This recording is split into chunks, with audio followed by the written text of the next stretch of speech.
Your Honor, calling people versus Jennifer Crumbley, case number 222799990 FH. Good morning, Your Honor. Karen McDonald appearing on behalf of the people. Thank you, Mark Keast on behalf of the people. And good morning, Your Honor. Richard Smith on behalf of Jennifer Crumbley. They're all here. I think so. Okay, my question, I'm asking the court when there's an objection, if we can all slow down, and if I'm objecting to the prosecutor making these speeches on the record that go in front of the jury. Well, what speeches are you talking about? Yesterday, during the questioning, when Brian Malouche was up, the prosecution, when they would object, they would start to just say, Well, I guess the first thing, and you guys, in the heat of battle, people forget this, even though they know it, that you can't make a record if people are talking at one time, but there should be a legal objection and a response to it. Things kind of went sideways yesterday because I think that the prosecution was saying to you, Ms. Smith, you may have opened the door. I think it's going to reopen. Are we going there? So I think their intention was to warn you, stop you, or let you know that if you were going to go there, or they were going to go there. So I really think the prosecution was making a statement or interrupting you for the purpose of wanting to comply with my order excluding certain evidence. So, things got a little crazy yesterday. So. Your Honor, I believe it was beyond that issue and it was on other questions. And I'm going to tell the court, I did the same thing at points. And looking back at the tape, I said things. I just would ask we slow down with objections and that neither side say things that should not be put on the record in front of the jury. Okay, so objection and response. Thank you. So as we went through exhibits 348 to 400 yesterday, we stipulated them, but I don't think they were formally admitted, so I just moved for the formal admission now. Here's the photograph from the witness. Yeah, no objection. Did you receive my email about the sealed record? Yes. Yes, sir. Okay, so I want to do that not while the jury is waiting, and it won't take much time.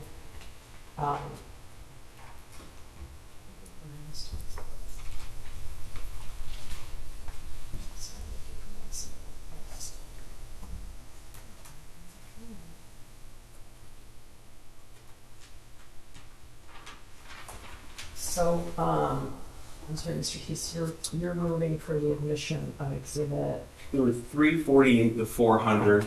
They were agreed upon by defense, but I don't think they were formally admitted by the court. I just want to make sure the records. Yeah, I neglected to ask for their admission, Your Honor. I think there was sort of an understanding. So, 348 through 400. Ms. Smith, I need to. Yeah, I made no objection, and I did have down they were admitted, but either way, there's no objection. Okay, 348 through 400 are admitted. I have a lot of people I would ask, so I suspect that's why my message is. Anyway, are you ready for the jury? I believe so. Yes. Who's the first witness? Lieutenant Willis. Lieutenant Willis. Okay. All right. Judge, we will be playing a portion of the Oxford High School surveillance video. I'll let the court know before Okay. to also inform the victims of the courtroom and so the media is aware. Yeah, the media's been very cooperative, so I'm sure the victims would like heads up too. Of course. And Your Honor, on that exhibit, the court knows I objected. The court's made a ruling. Can we just not move for objection in front of the jury so I don't have to tell them I've objected? We know it's admitted. Oh, you don't want to object? Are you saying you don't want to object in front of the jury? Yeah, because it's already been admitted. Oh, I understand. So your objection is noted for the record. Thank you. Ongoing objection to it. Right, thank you. All right. All right, for the jury.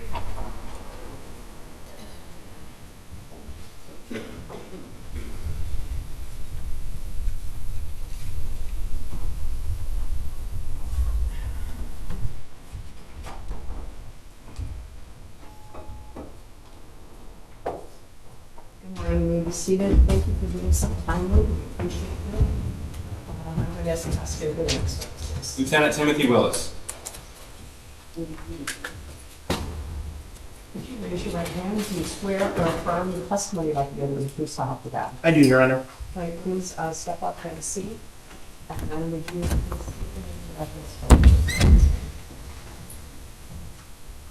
Timothy Willis, Timothy Willis.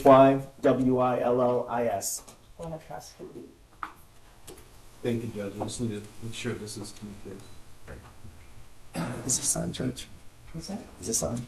Um, that image is last. That image is on last. So Thank you. it's all on second. Is the screen on, sir? Yes. Yeah, it's the last thing that looks like it again. May I proceed, Judge? Well, Sir, how are you employed? I'm a detective lieutenant with the Oakland County Sheriff's Office. What is a detective lieutenant? My duties include, I'm one of two detective lieutenants in the Investigative Forensic Services Division. We offer support services through investigations to our agency and really law enforcement in the region. My duties include the Special Investigations Unit. I'm in charge of that. I'm in charge of the Fugitive Apprehension Team. I'm in charge of the Computer Crimes Unit. I'm in charge of our Warrants Unit. Okay. And we've heard about the Special Investigative Unit through Sergeant Joseph Bryan. Does that individual work for you as well? He does. Okay, so specifically the Special Investigative Unit, can you tell the jury what they do?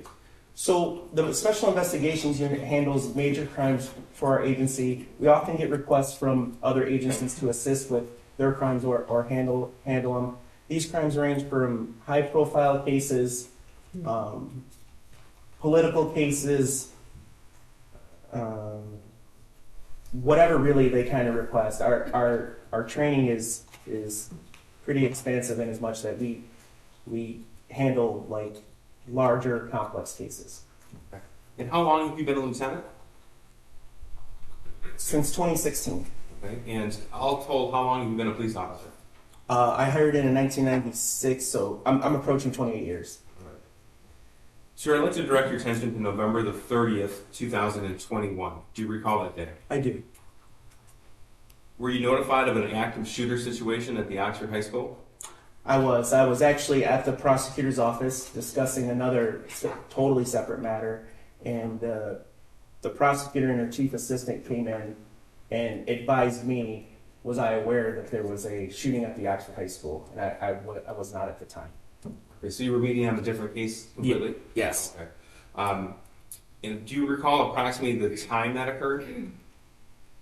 It was around, understand it was a very difficult time to remember exactly, but it was around 1 o'clock. Okay. And what did you do when you were notified? Prior to that, we had recently had a similar, but it was a false alarm incident at a different school. So my initial thought was this was another one of those, just someone pulled an alarm or something happened. I immediately collected my things. I got up and walked. I made a phone call. For the life of me, I've been trying to remember who I called. I cannot remember. I do remember them telling me it's real. Okay. And when you were told it's real, what clicked in with you? I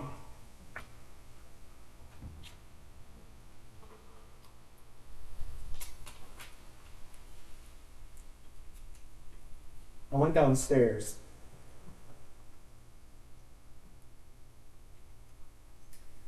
Something. Excuse me. Take your time.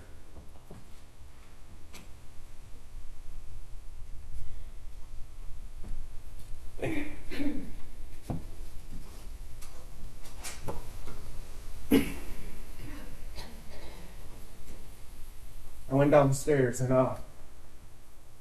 immediately got in my car and went lights and sirens to the scene. Okay. When you say lights and sirens, what does that mean? My vehicle is an undercover vehicle for all intents and purposes, but it is equipped with lights and sirens to respond to different things. So, police term we call it coding. It's just like when you see cops racing to the scenes. It was very similar to that, except my car is an undercover type vehicle. Do you recall how long it took you to get there? It was somewhere within 20 minutes, I believe it was. Okay. Do you remember the drive at all? I remember portions of the drive to the scene. If you're familiar with the area, M24, Lapeer Road is the major route that we took to get there. It's the major road to get there, and it was completely lights, sirens, cars, just flooding northbound on Lapeer Road, and it was chaos. Sir, I'm show you what's already been admitted as equals 5. This is a map of the Oxford High School. Can you see that on your screen? I can, sir. Okay. Can you tell me what you observed when you first arrived at the school? I observed when I came, there was students leaving the school. There was police officers flooding into the school. Emergency first responders. I know some of our people came right from their home address. It was I remember being shocked I live in a neighboring community, and I was just shocked that we have that amount of resources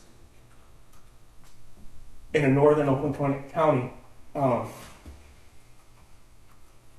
school that quickly. Because I really moved to get there. By the time I was there, people were just flooding that place. Do you recall where you went? First of all, let me ask you this. Did you go inside the school?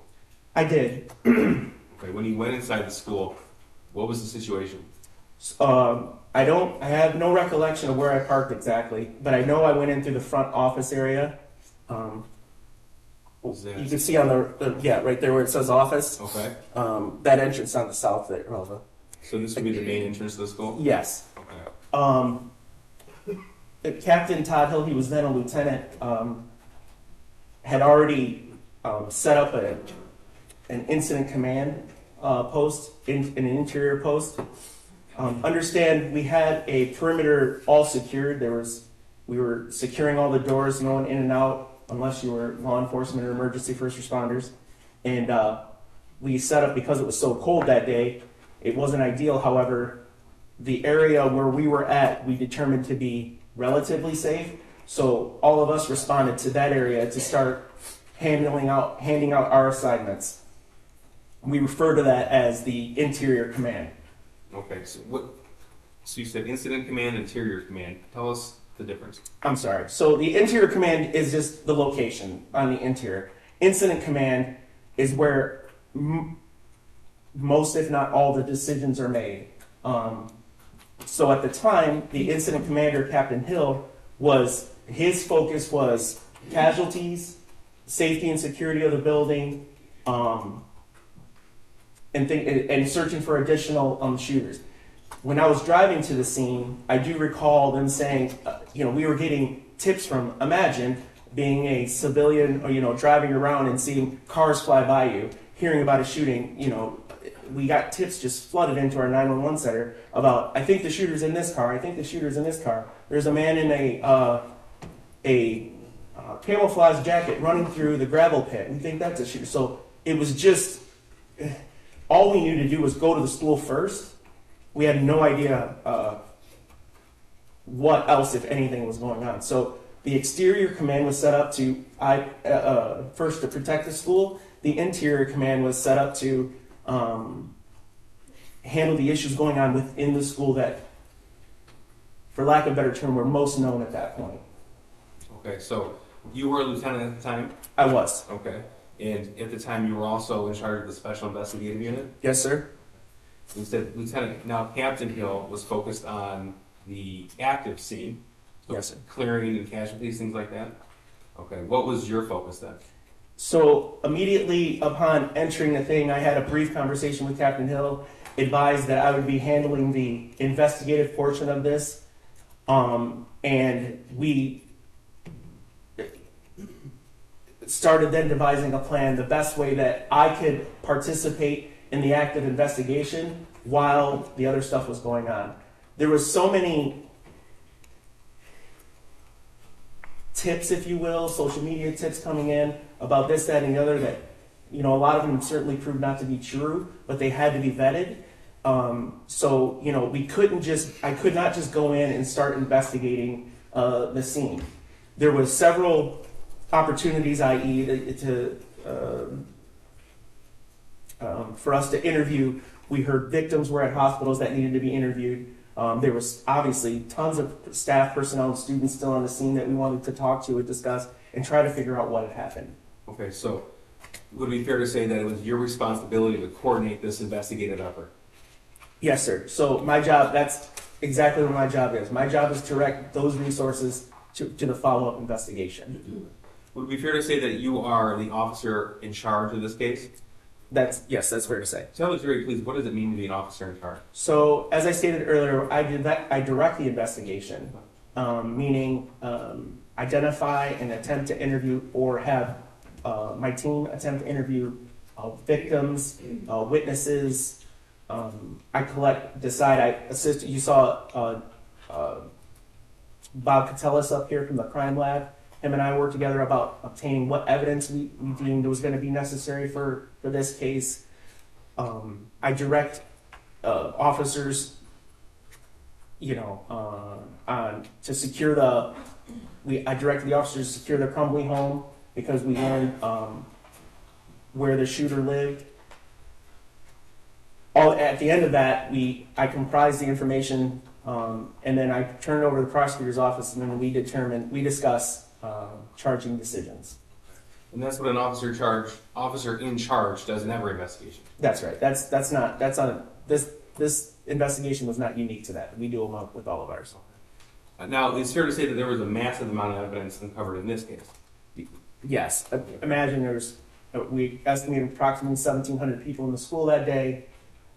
They weren't using their lockers. It was backpacks, cell phones, you know, just dropped in.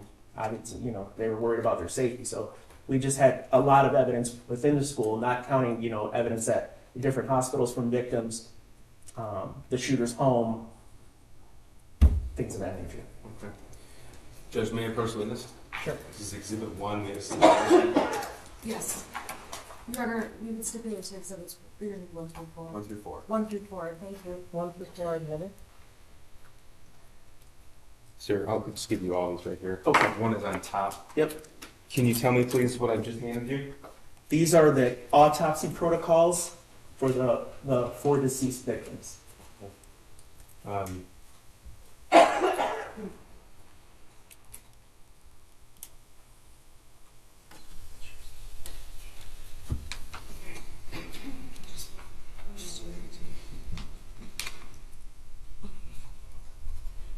I just want to make sure that's Yeah. all.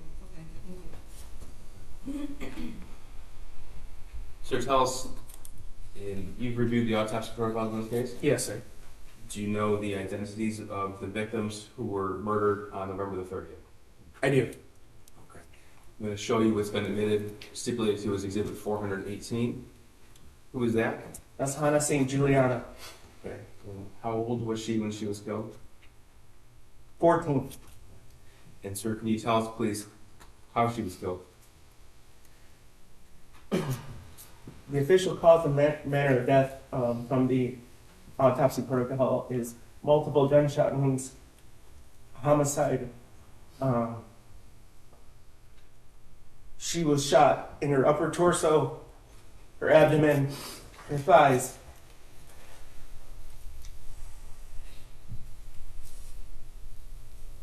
Could you refer to Exhibit 2? I'm sorry, and her left forearm.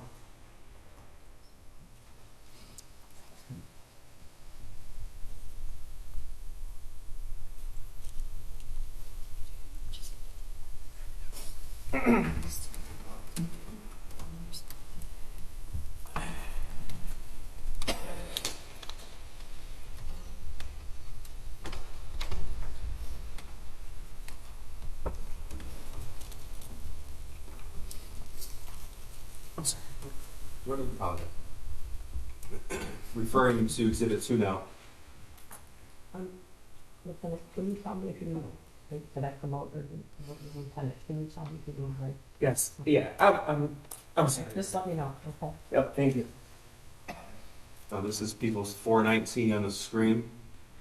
Now, also referring to, this has been stipulated to, also referring to Exhibit 2, autopsy protocol for Madison Baldwin. Sir, how old was she when she was killed on November the 30th? 17 years old. And how did she die? Again, cause and manner of death was gunshot wound to the head. Manner of death was homicide. It was a close contact shot, meaning the firearm was either on or near the victim's head when the trigger was pulled. Referring now to Exhibit 3. That's an autopsy protocol for Justin Schilling, is that right? I think I have 2 years through. Yes, Justin Schilling's 4. Thank you, Tate Muir. And how old was he when he was killed? Tate Muir was 16 years old. This is Exhibit 420, it's been stipulated to. Tell us please how Tate was killed. Again, the cause and manner of death from the autopsy protocol was gunshot wound. Tate had multiple gunshot wounds. Manner of death was homicide. Tate was shot in the back of the head at a further distance. Now Exhibit 4, sir. That's the autopsy protocol for Justin Schilling. Yes. I'm showing what's been admitted, stipulated to for admission is People's Exhibit 421. Sir, is that Justin Schilling? It is How old was he when he was killed? 17 years old. Tell the jury, please, how he died. Justin Schilling, you'll see, well, you won't observe, but he was caused the manner of death from the autopsy protocol was gunshot wound to the head, homicide. He was also shot at close contact to the back of the head. Sir, were others wounded and suffered gunshot wounds as well inside the school? Yes, Do you know their names? I do. Can you tell us who they are, please? There's Phoebe Arthur, Elijah Mueller, Kylie Osage, Riley Franz, John Asciutto, Aiden Watson, and Molly Garnell, who testified earlier. Thank you, sir. Sir, tell us what happened when you assumed, may I approach? Sure. Thank you. Tell us what happened after you assumed the lead of the investigation. So where were you when this happened, and tell us the first thing that you did. So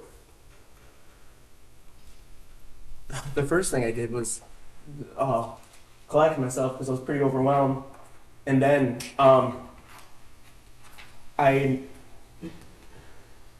we were determining areas of the school were had searched, and we were getting kids to the reunification point, which is I think was testified to at the Meyer.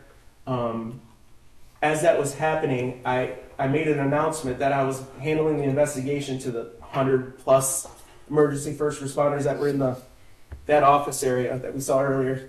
And I said, if you're an investigator, come see me. And in hindsight, I don't know if it was the most efficient way of doing business because 100 investigators started walking toward me. I'd never obviously dealt with anything like that before, but partners from the ATF is where I met Special Agent Brandon, partners from the FBI, local law enforcement from all over the region, all offering help. Okay, so was it your responsibility at that point to direct certain officers and agencies to do certain aspects of this investigation? That's correct. They, for instance, Special Agent Brandon approached me with his partner, I believe, and said, do you have the registered owner of the murder weapon? And I said, at this point, no, I did not. He's like, I'll take Let me take some information off the gun. We'll handle that. We'll track that down for you. And he did that, and I saw him, or I heard from him a short time later, where he advised the gun was registered to James Crumbley. Okay. And you discovered that that weapon was purchased on November the 26th, 2021 by Mr. Crumbley? That's right. Just a few days prior on the Black Friday before. Now, while you were on scene, did you come to learn the identity of the shooter? I did. And then was a decision made to secure the Crumbley family home? It was. The shooter was on his way to the Oxford substation. I directed a couple of my investigators, Sergeant Joe Bryan, who you saw, to attempt to interview him at the substation. In addition, now that we knew who the shooter was, I directed detectives from the Pontiac substation. Lieutenant Marsman kind of spearheaded that part, and to go to the shooter's home to look for any additional casualties. It's not uncommon in a shooting situation where the shooter starts in the home and then goes to the school. So I was concerned about that initially. In a school shooting situation? That's correct. Okay, you had learned about that in your training? Yeah, and just by prior school shootings. Okay. It's certainly not uncommon for that to happen. And so you sent officers to that location, 112 East in Oxford? I did. Now, at that time, was there a concern of explosives? Yes. So, and again, understand everything's happened very, very quickly. People started doing open source searches on the name. The name of whom? The shooter. Okay. And finding different things, and the internet is a very expansive place, as we all know. And there came a video from YouTube of him deploying a Molotov cocktail, which is essentially an accelerant in a bottle with some sort of ignition device, wick, if you will. You throw it, and when you throw it, it blows up, spreads, because the fuel inside it kind of spreads. So there's a YouTube video of that. There was also, and I'm sure we'll get to it, there was also a journal with written passages in it that described secondary devices, meaning, there was a concern, and again, at this point, I went back to Captain Hill and advised him, hey, look, there's a concern that there may be secondary devices in and around the school. Okay. So when that information became known to you as lead investigator, what steps happened next? So Captain Hill contacted the Michigan State Police bomb squad. While that was happening, I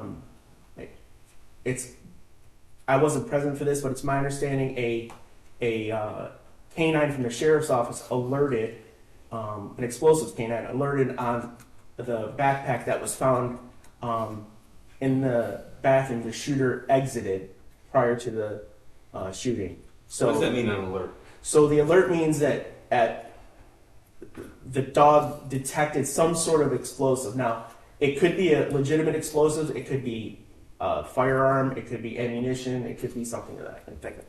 Okay. So what was done to alleviate this threat? So, as I stated, Captain Hill called for the Michigan State Police bomb squad. They went in with a robot, and I have no expertise on how that works, but they determined that the bag was safe. Okay. Now, sir, you were obviously on the scene at the school on November the 30th, 2021. I was. And you became aware that the Oxford High School has a number of security cameras. That's correct. Okay. And as an officer in charge of the investigation, did you also interview witnesses or review witness statements? I did. Okay. As a result of that, did you learn the path the shooter took on November the 30th, 2021? Yes, sir. So, can you tell us in what hallway and outside what room the shooting started? Yeah, from the map earlier, you saw the highlighted area. That's all commonly referred to in Oxford as the 200 hallway. There's a short hallway and then a longer hallway. The shooter exited the bathroom adjacent to room 258, and that's when the shooting began. I'm going to show you it's already been admitted as people's 12. What are we looking at here? So this is the backpack that the shooter was carried into the bathroom. That was examined for explosives that we found on the scene. And what else do we see in this picture? So you can see that there's some personal effects. There's charging cables. There's a journal. There's a book. Okay. When you reference journal, this is what we're talking about? That's correct. Okay. Now, what of note was discovered on those pages of paper? Not in the journal, but the other pages. Yeah, so there was over 90 loose leaf papers you can see right there. They're different assignments or whatever. And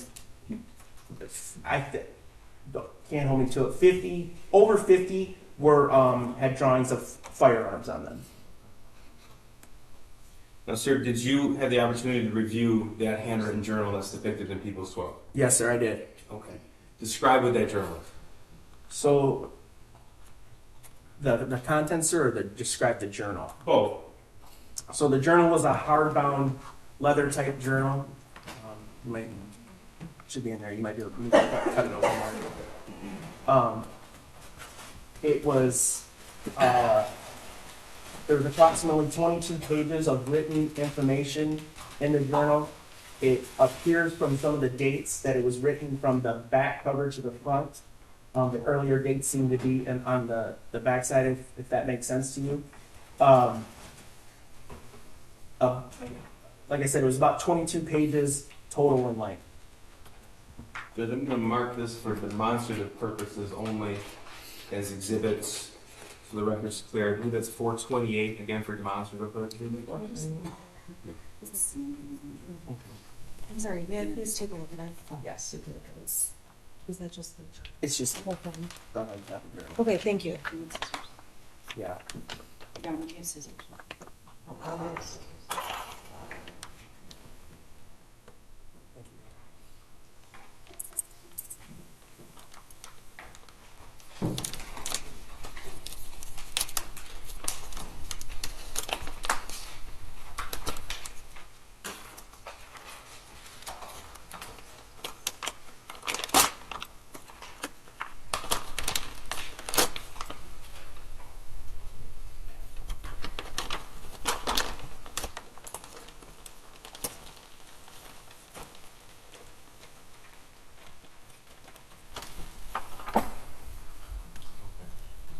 So that black notebook you're holding in your hand, that's what's depicted here in Exhibit 12 that I'm magnifying. That's correct. Okay. Now these papers that we just talked about, we said over 50 with different pictures of weapons. There's no evidence that was ever turned into the school, is that correct? Yes, I have no evidence of that. Okay. And you've had the opportunity to read the entire journal? I have Okay. Out of that notebook, how many pieces of paper have actual writing? 22.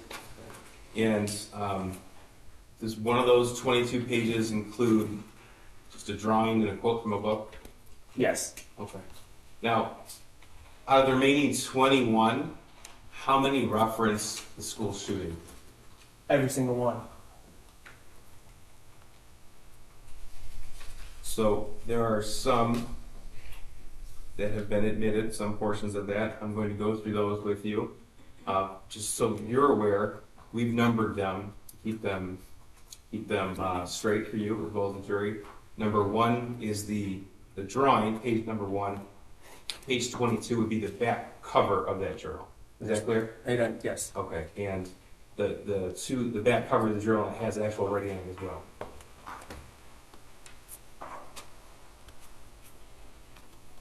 Yes. Okay. I'm sorry.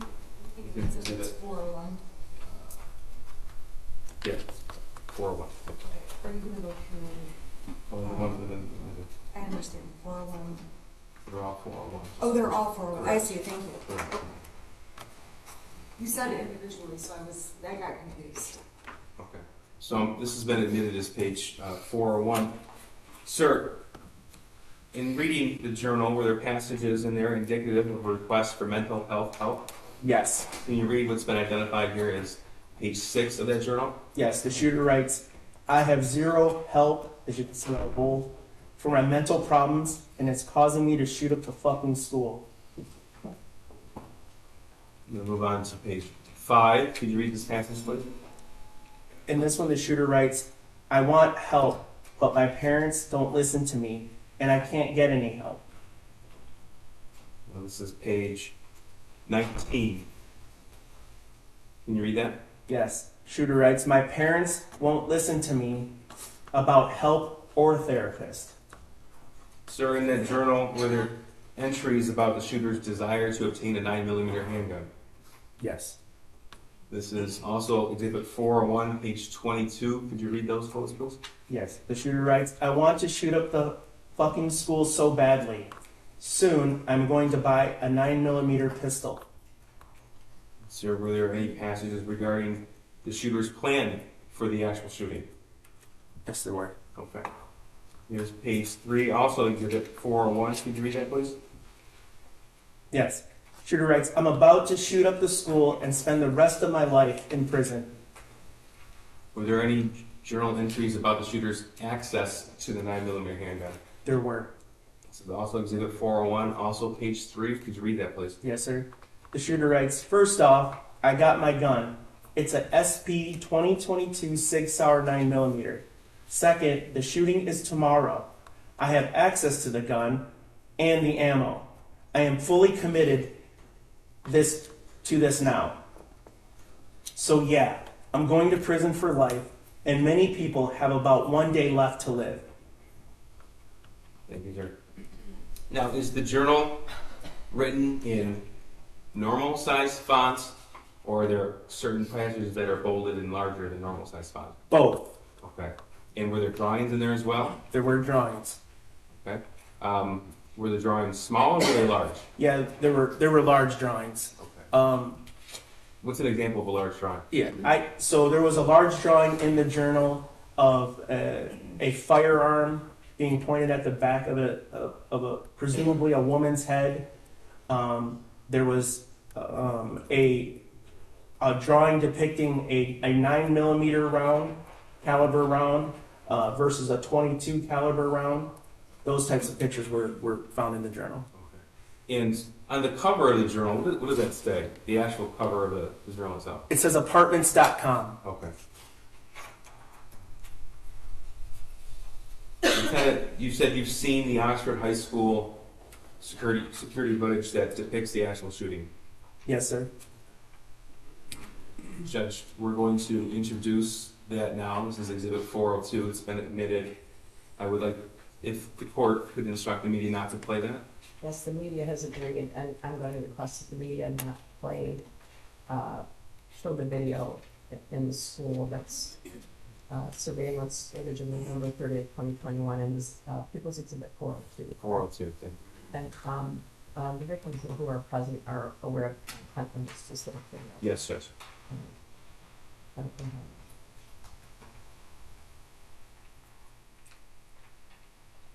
Before we get started, tell us please what this view depicts, what hallway? Okay, so if you can recall back to the highlighted areas of the school map, this is that short hallway. The shorter portion of the long, it's all of the 200 hallway, but it's the shorter portion of the entire. Can I stop you for a second? Are you okay if the audio is on still? There's no audio. Well, Oh, it's audio? there's streaming in the courtroom, and there might be audio from the news camera, so I just want to make sure that there's no objection. That's fine. There's no audio of the video. Okay, right, okay. Okay, so this is the short portion of the 200 hallway? Yes, and the bathroom that you see right there by the drinking fountains is the one that's correct. That's where the shooter will go into and then emerge from and begin his shooting. And that's where that backpack was found? Yes, sir. Okay, so this doorway here would be the doorway to classroom 258? That is 258 there, yes. Okay. And just so the record is clear, this video begins And it's 12:46 p.m. Yes, and the actual shooting began at 12:51. 51. Correct.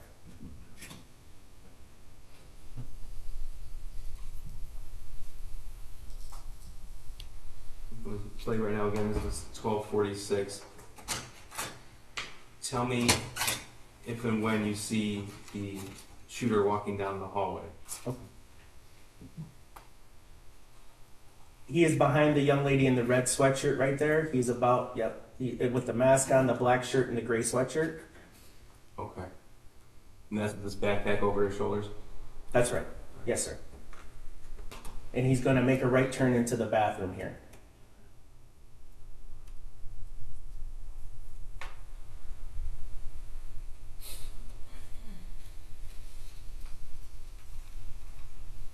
So we have a split screen at this point, and That's just the camera angle from the other hall, or from the same hall facing the other way.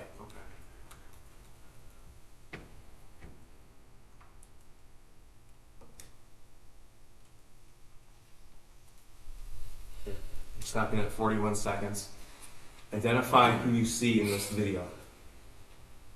So that's the shooter.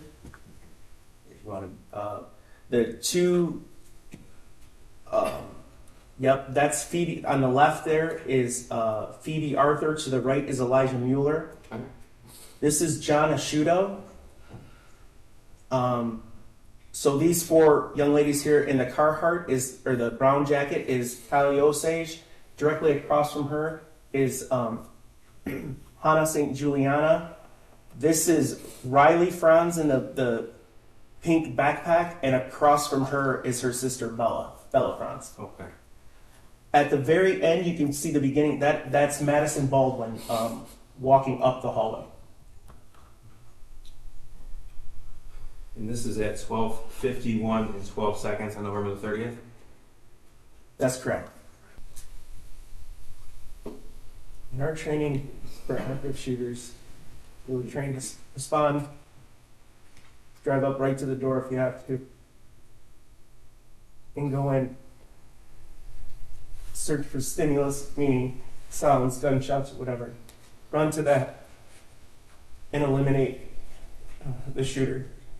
Stop them, however you can.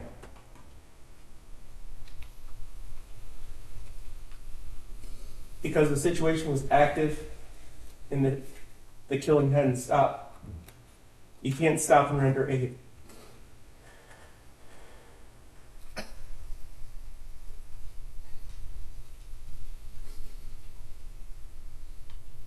I know.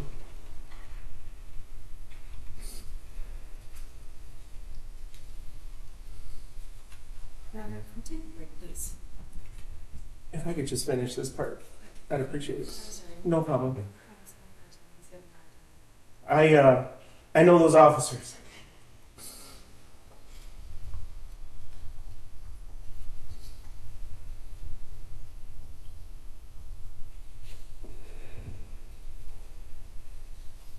And that is the hardest thing they had to do in their life. We take a break now. Almost like a 10-minute break. All right, for the jury. That vehicles have in-car recording capability? Yes. Okay. So I'm going to show you what's been, I believe, stipulated to is Exhibit 341. This is an in-car video of Deputy Zajak's marked patrol car. That's 341. Was that admitted through Joe Bryan or not? No, just 342 was. And I'm sorry, we have no objection to 341. Right, 341 is admitted. And, sir, so we're clear, the deputies arrived at 112 East at 2:48 p.m., 2:49 p.m., Yes. and that's November the 30th, 2021? Yes. Okay. And as we saw in the video, the shooter was taken into custody at 1 p.m. Yes. Okay. Correct. So we can put the bottom insurance.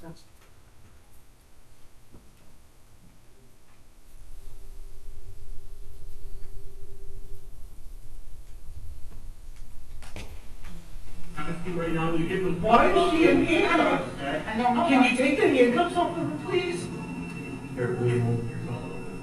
Okay, plug in first. Okay, you make it. It's not gonna be long for those handcuffs, I promise. Why am I in hospital? It hurts. Like it really hurts. What's that? I don't know. I don't know. I asked them the same fucking thing. They didn't do anything.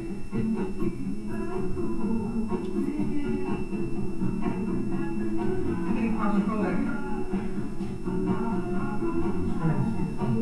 I'm getting claustrophobic. If you don't freak out in front of the cops, it's gonna be a lot better if you don't make a situation.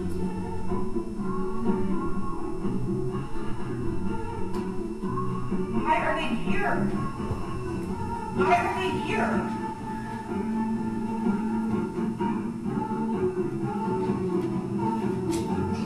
Okay, you push my glass in my nose, please. Put chocolate on my lip, please. And then get my fucking phone. Why are I'm so confused? Why are you in fucking handcuffs?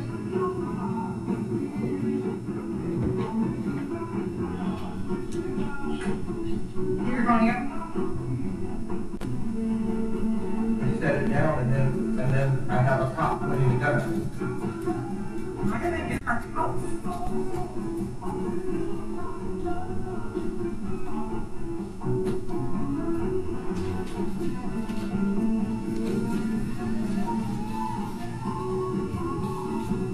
I'm so confused.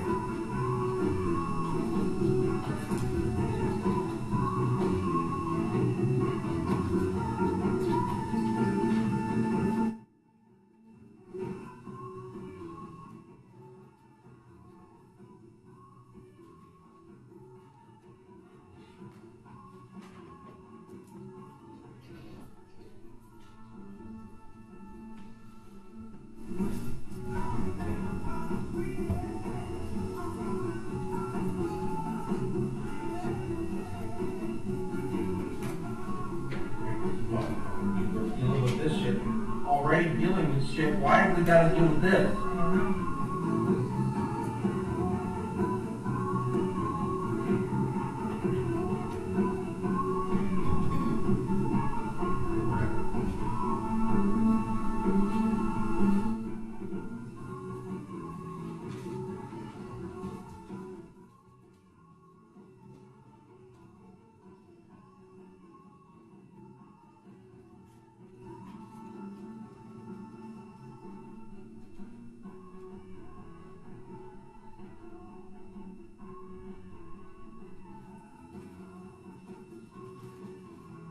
Where's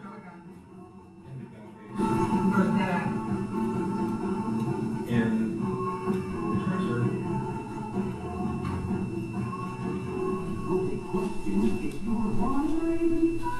That's Patrick! That's Patrick! Patrick!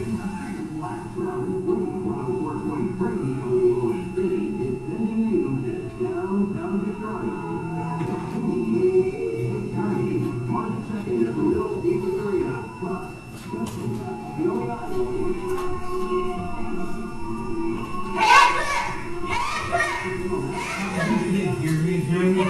He can't hear you. He's not gonna be able to hear you. Jen, he can't hear you.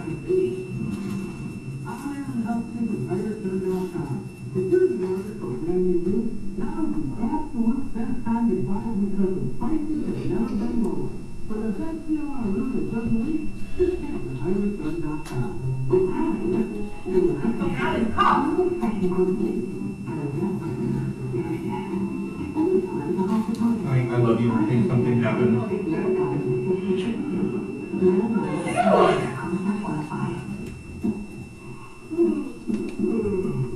Anything happened? You do not answer any questions without a lawyer. You're not executive. Jennifer? Jennifer, come on now. Wait, hey, fuck off.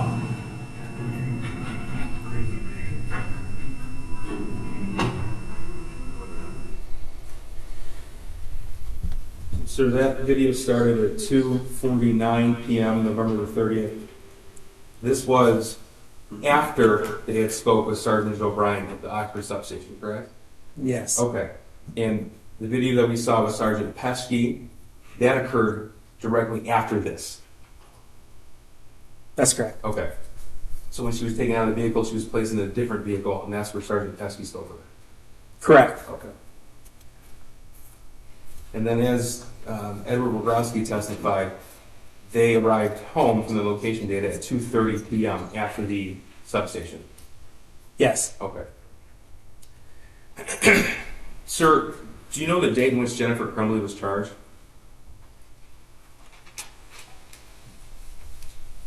December 3rd. Okay, so the shooting happened on Tuesday, November the 30th.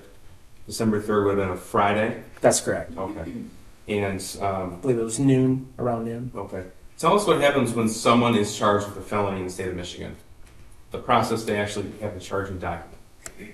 So the prosecutors give me a warrant. I go in front of a judge and I swear to the facts of the case. The judge authorizes the warrant. Okay. And that's what we would commonly refer to as a swear to? Swear to, correct. All right. And did that happen in this case? It did. Is that a closed proceeding or is that open to the public? It was open. Okay. In fact, it was broadcast at that point. There was media present for that, yes. And they were, Jennifer and James Crumbley were not in custody at the time of the swear to, is that right? That's correct, they were not. We've already heard from Dave Hendrick about the fugitive apprehension team in that part of the investigation. Tell us, please, how retired Sergeant Hendrick's team got involved. So, upon being made aware that charges were coming, we knew that they weren't at the residence. So I had Sergeant Hendrick, who worked for me, deploy the fugitive apprehension team to locate the suspects. Okay, and that's purely a law enforcement function, would that be correct? 100%, yes. Okay, so as a detective lieutenant in charge of all of these different divisions, that includes the fugitive apprehension team? Yes, sir. So the decision then would have ultimately been yours? Yes, I told him to go attempt to look for him. Okay. Now that was that on Friday the 3rd or was that prior to Friday the 3rd? I don't recall. Okay. He testified yesterday that he recalled it being Thursday the 2nd. Is that accurate or you just don't remember? Yeah, I don't. I think it's accurate, but I don't remember it specifically. Okay. That's fair. Now, during the course of your investigation as the officer in charge, did you learn where the defendant went after her phone was seized in the evening of November 30th, 2021? Yes. Okay. And I guess as a reference point, Lieutenant Sam Marsman testified yesterday as to the date and time when her phone was seized. You were here for that testimony? I was. Okay. So I'm going to have you walk us through that timeline. Okay. Now, we've heard about the track phone purchases. Yes. Did you discover where those purchases were, where those purchases occurred? Yes, at a Walmart in Lapeer. Okay. This would be exhibits.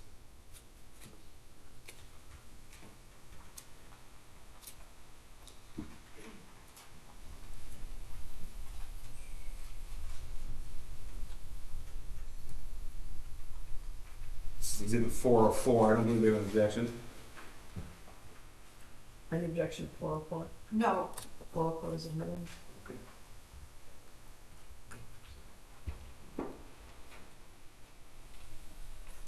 Okay, so this is a photograph of the exhibit. What are we looking at here? This is the purchase receipt for the track phones from the Walmart in Lapeer. Okay. And did you learn where they stayed that night? They stayed at a hotel in Lapeer. I'm going to show you exhibit 405. I don't believe there's an objection to 405 either. No. 405 is admitted. Thank you, Judge. This is 405. What are we looking at here? This is a receipt for the overnight stay at the Holiday Inn Express in Lapeer. Now, did you do the swear to for the shooter as well in this case? I did. And when did that occur? That was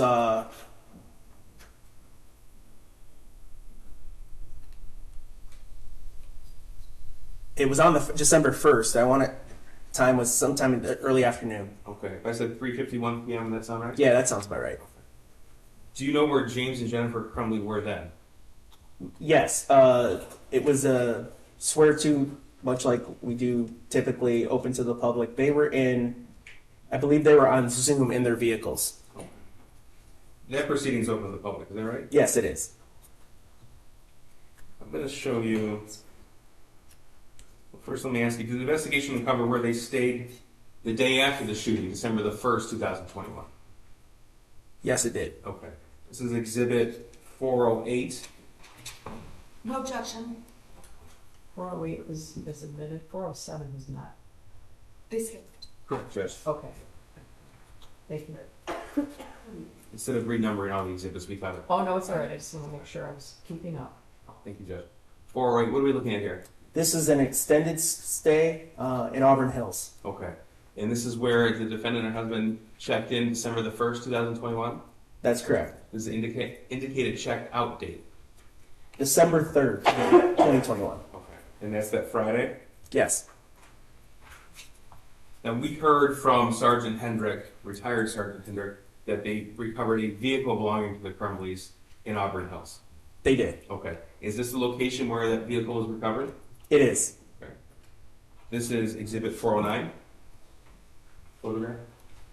No objection. 409 is admitted. What are we looking at here? This is one of the two vehicles owned by the Crumbleys, backed in a parking spot at the extended stay in Auburn Hills. Now, during the course of this investigation, were banking records from the Crumbleys obtained? Yes. Specifically on December the 2nd, so that'd be the Thursday, did you find that they had withdrawn cash on multiple occasions? Yes, they did. This is Exhibit 411. I believe this is covered under stipulations as well. I'm sorry, did you say 411? 411, yep. That's not 411. No, the next slide. We don't want to publish it until you confirm it was stipulated. Yes, it is. Any objection to 411? No objection, sorry. 411 is admitted. Again, 410 is not. Correct, Judge. Previous. Yes, thank you. Okay, what are we looking at here in Exhibit 411? This is a withdrawal of $2,000 withdrawal transfer, $2,000 from Flagstar by Jennifer Crumbley. Now, Edward Rogowski told us about replacement phones. Did you uncover that James and Jennifer Crumbley, after buying their track phones, bought another set of phones? Yes. Okay. And do you know the date and location where that happened? That was in Owasso. Owasso, Michigan? Yep. Okay. And that's on December the 2nd, 2021? I'm sorry. Yes, it was on December 2nd. Okay. This is going to be 413 that T-Mobile received. No objection. 413 is admitted. Just 413, correct? Mm-hmm. All right. And so what are we looking at here? This is the purchase of the two replacement phones. Okay. And that was Owasso, Michigan, on December the 2nd, 2021? Yes. Okay. What's the relative distance from Owasso to Auburn Hills? It's about an hour. Now, did they obtain more cash in this time frame? Yes, they did. Back to the banking records. This is 411. No objection to this. I believe we stipulated to this. Is that correct, Counsel? Yes. Yeah. 411. Okay. This is Friday, December the 3rd, 2021. And what is the withdrawal amount of cash in this exhibit? $4,000. Now, was evidence uncovered in the investigation that showed you a transfer or withdrawal was made from the defendant's son as well? Yes. This is Exhibit 414. Again, is covered under stipulation. Move to admit. Any objection to 414? No objection. 414 is admitted. Thank you. So what are we looking at here in Exhibit 414? So this is the Simply Kids savings account, Ethan Crumbley's account. Okay. And specifically on November the 30th, 2021, do you see a withdrawal from that account? Yes, there was a $3,000 withdrawal that day.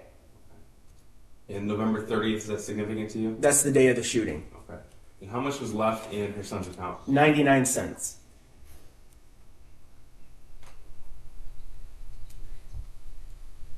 So what we can tell from the banking records and messages, at this date and time, the defendants obtained $6,000 in cash, $3,000 transferred from their son's account, and they were attempting another $5,000 from horse sales. That is right. Yes, sir. Now, do you know where the defendant went after after she checked out of the Auburn Hills motel? They traveled to the address in Detroit, the warehouse. Okay, and that's the address that William Creer testified to yesterday, 1111 Belleville? Oh, yes, correct. So I'm going to show you portions of that exterior surveillance footage that was obtained. Before we do, we've already talked about the timestamp difference. The timestamp on the video is about 22 or 23 minutes fast. Is that correct? Yes. So these will be, we marked them separately for convenience as 415 and 416. Okay. And the people will move to admit and publish now. We'll start with 415. Any objection to 415 or 416? No objection to 415. There is an objection to 416 because Mrs. Crumbley's not a part of it. Judge, I think it is relevant to show what happened with the vehicle and why, especially in light of Mr. Kirkley's testimony yesterday and Mr. Creer's testimony yesterday. Your Honor, it doesn't involve Mrs. Crumbley, so I would object. I think it's relevant to their activities, and it's non-testimonial. I'm going to admit it. Thank you, sir. Thank you. Yeah, let's start with 415. Before we hit play. Again, the timestamp is 11:20 and 35 seconds on November the 3rd. I'm sorry, December the 3rd, 2021. That's right. Okay, so actual time would be approximately 10:58 a.m. Correct, sir. Okay.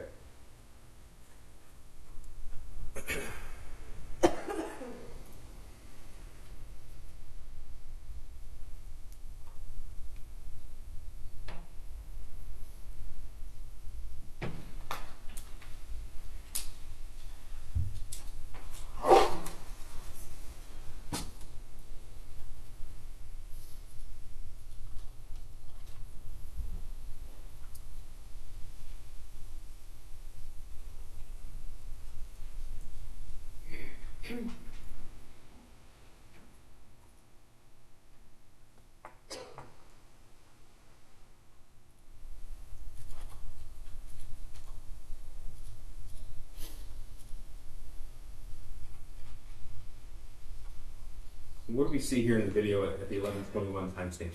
Yeah, so that's a friend of the defendant's who activated the security gate to open it, and the defendant pulled in and parked. Okay, and again, this is the parking lot at 1111 Belleville in the city of Detroit. Yes.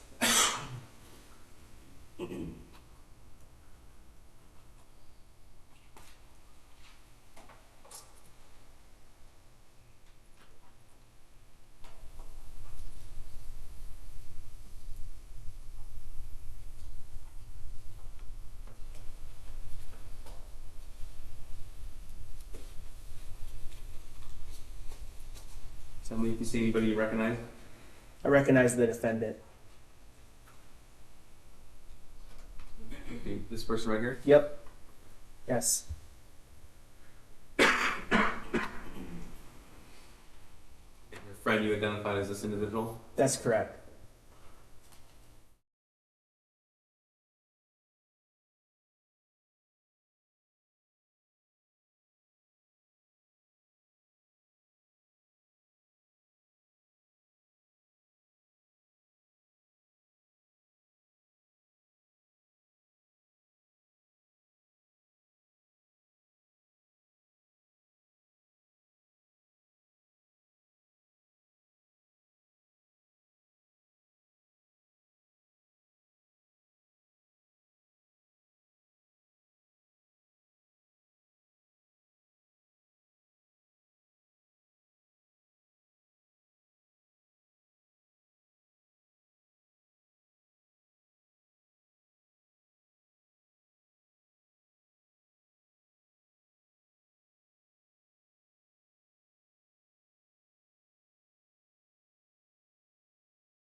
20.30A, it's a non-standard jury instruction, both sides agree to it.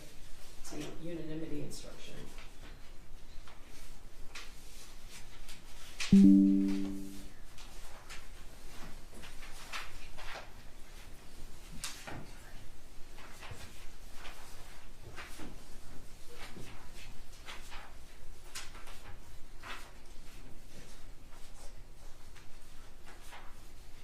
Sorry, Judge, I'm trying to find. Okay.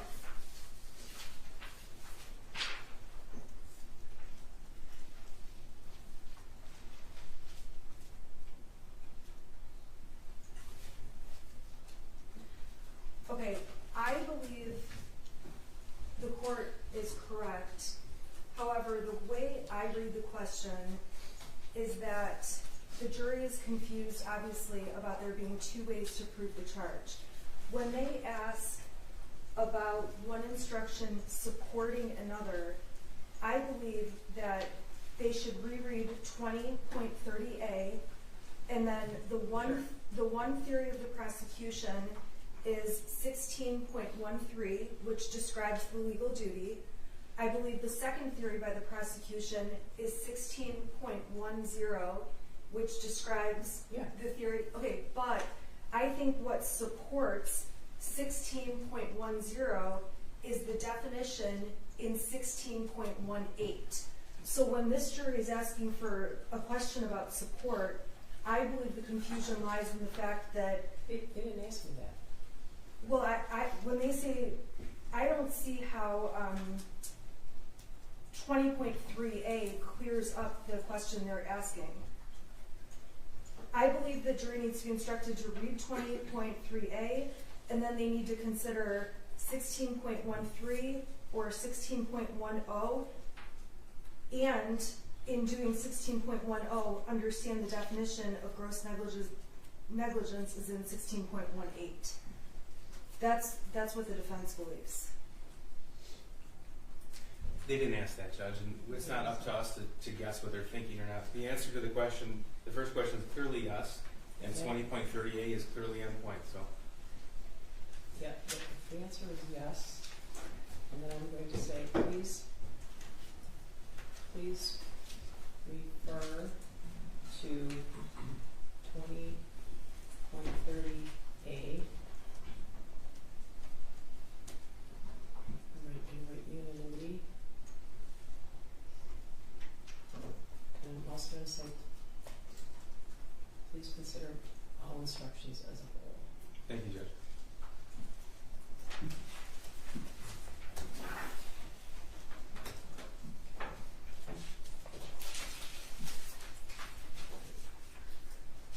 All right, I'm going to sign this note in. Right? Thank you, Judge. Thank you. All right.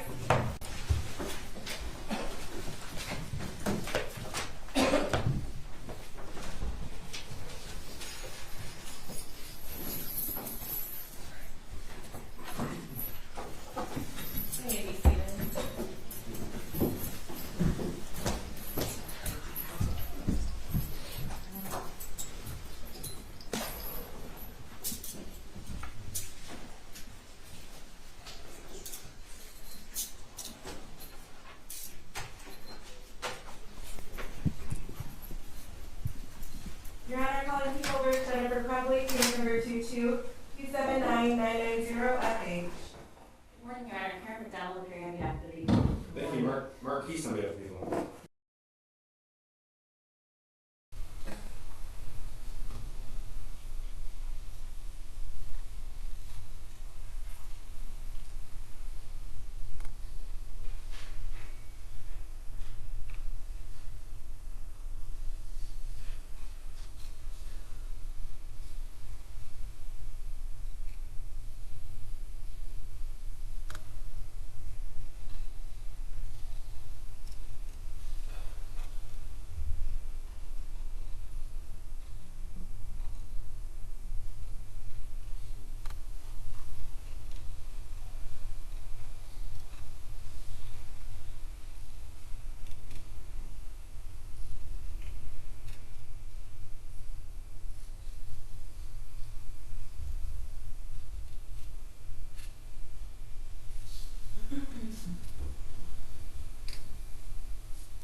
Sir, this is about 4 hours after the charges were officially announced? That's correct. Okay. And about a day or so after the fugitive apprehension team began looking for them? Yes. Your Honor, When charges? Your Honor, I would object because this witness is saying no on the fugitive apprehension team. They came to my office on Friday. Hold on, And so hold on. Wait. He wouldn't have personal knowledge of the fugitive apprehension team, and he's saying the wrong date. Judge, Okay, well, counsel can't insert that. well, you can testify, but, I wanna know from his, personal knowledge. One thing I think that would be helpful is, I don't think, would you can refresh your recollection about when the swear to was? The swear to for, we mentioned two, Your Honor, so you talk about the swear to for the defendant? Yes. The swear to for the defendant was, the December 3rd. December 3rd. December 3rd. Okay. Right. So, when did you contact Fugitive Apprehension Team? December 2nd, evening or late afternoon, evening time to get an idea where the defendants were, because we believe charges would be forthcoming. But he said they came on the You 3rd. mean Hendricks? Yeah, and Hendricks came to my office on the 4th. No. Hendricks, Friday the 3rd is when Hendricks testified that he showed up there, he was conducting surveillance prior to noon. Oh, he was there without me. Okay. It's all on the record. Okay, yeah, you have to rely on evidence from the witness stand, okay? And you have to rely on your collective memories and your notes, right? Go ahead. Thank you. Okay, sir, you testified earlier that the swear to that was broadcast was noon, Friday, December 3rd. Yes. Okay, and this video is around 4 p.m. Friday the 3rd. Correct. Okay. Now, Lou Kirkley testified about looking at a poster online, and that's what spurred him to call 911. Do you recall that? I do. Okay. And so when a BOL or be on the lookout is announced, the license plate of a vehicle also given. Yes. Was the license plate on this vehicle in the front of the vehicle or the back of the vehicle? It was affixed to the back. Now, sir, Mr. Bogrowski already testified about the location data for Jennifer Crumbley on the day of the shooting, November the 30th, 2021. Do you recall that? I do. Okay, and as officer in charge, you were aware of that information that he uncovered? Yes. Okay. Just want to confirm that Jennifer Crumbley never stopped by her home at 112 East after meeting Mr. Hopkins at the Oxford High School. No, she went right directly back to work. Okay. Now you've had a chance to review phone logs as well as other information from social media and information obtained from Jennifer Crumbley's phone. Yes. Okay. And sir, do you have any experience getting someone same-day mental health help? Yes, I do. Are there facilities available for that? Yes, there's a facility on this complex called Common Ground that's available for that. In reviewing the phone logs of Jennifer Crumbley, was there any indication of any phone calls to a facility of that sort? No. In fact, any phone calls to any doctor's offices, No. counselor offices, No. any hospitals, No. any mental health professional at all? No. Thank you. I have nothing for you. Cross. Sergeant Willis, I want to go back to the pages from the shooter's journal that were admitted. You don't have any evidence to suggest that Mr. or Mrs. Crumbley ever saw the journal, correct? I'm sorry, Miss. You do not have any evidence to show that Mr. or Mrs. Crumbley ever saw the journal.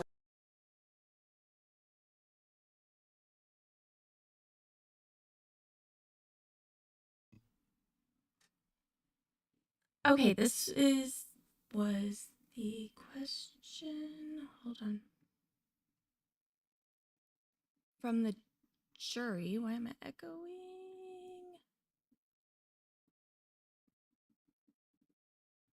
Okay. I think that fixes it. Does it fix it?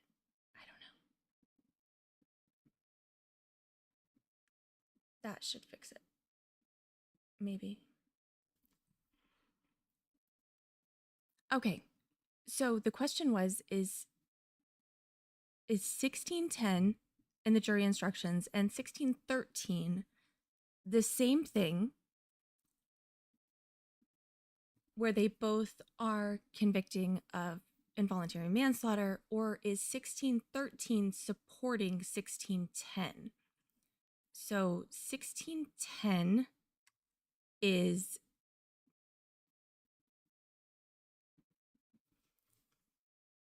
basically the instructions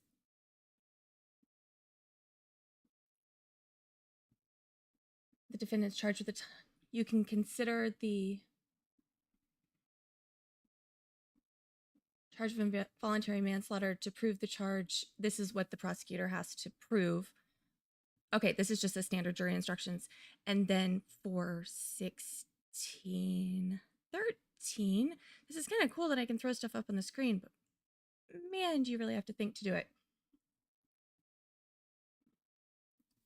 Okay, and this is basically giving the same instructions that the defendant knew what was going on, that the defendant had a duty and failed to do it. So it really isn't that big of a deal, but that kind of makes you,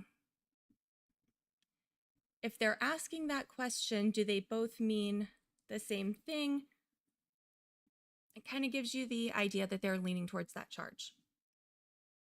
I mean, I'm not really sure how else you could take that question other than, yeah, they're leaning towards a conviction, but juries have surprised us before, so you never know. I mean, you really never know.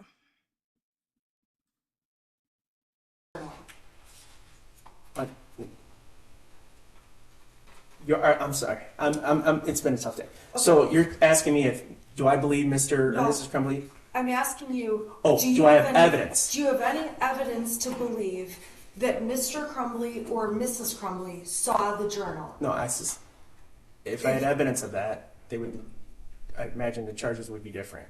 If you had evidence they saw the journal, the charges would be different? Yeah, murder. Okay. I would imagine. Okay, so. Okay, give me 1 second. I have no idea why I don't have sound all of a sudden. Everything looks right. Oh, I did have sound. I just had it turned off on my monitor. Wow. I need to take. The journal was located in the backpack that belonged to the shooter, correct? Yes, correct. There were also a number of other papers in that backpack that you described. Yes. You don't have any evidence that Mrs. Crumbley ever saw any of those papers, correct? Correct. Now, in the journal, you've testified about certain statements the shooter wrote in the journal, correct? Yes. And specifically, one of the statements that you testified about was where the shooter wrote, "I have access to the gun." Is that correct? Yes. In the journal, there are other statements where he indicates he is looking for the gun, correct? Can you tell me which ones you're referencing? Sure. So I'm going to hand you, Your Honor, may I please approach? Sure, just show Mr. Keystone. Sure. Yeah. I have a copy of it too, if that helps. Judge, just briefly, this was subject of a prior court ruling. Yes. So I'm gonna ask everybody to be really careful. All right? Okay, so I was going to show 788, just this one line. Okay. Again, Judge, maybe we should have a minute outside the presence of the jury. Your Honor, can we just approach and I can show you? I have it, and I know Do you exactly want what it is. me? Do you want me No, to- it's not that. We have to discuss the court's prior ruling. Your Honor, I think, okay. I'm going to excuse you for 10 minutes, all right? All right, Mr. Jury.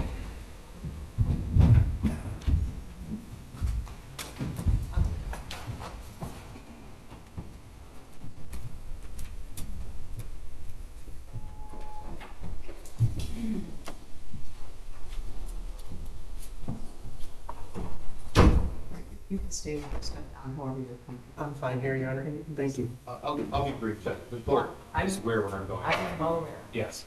So the court rules specific passages to be admissible under specific portions of the hearsay exception in response to defendant's request to exclude the entire journal.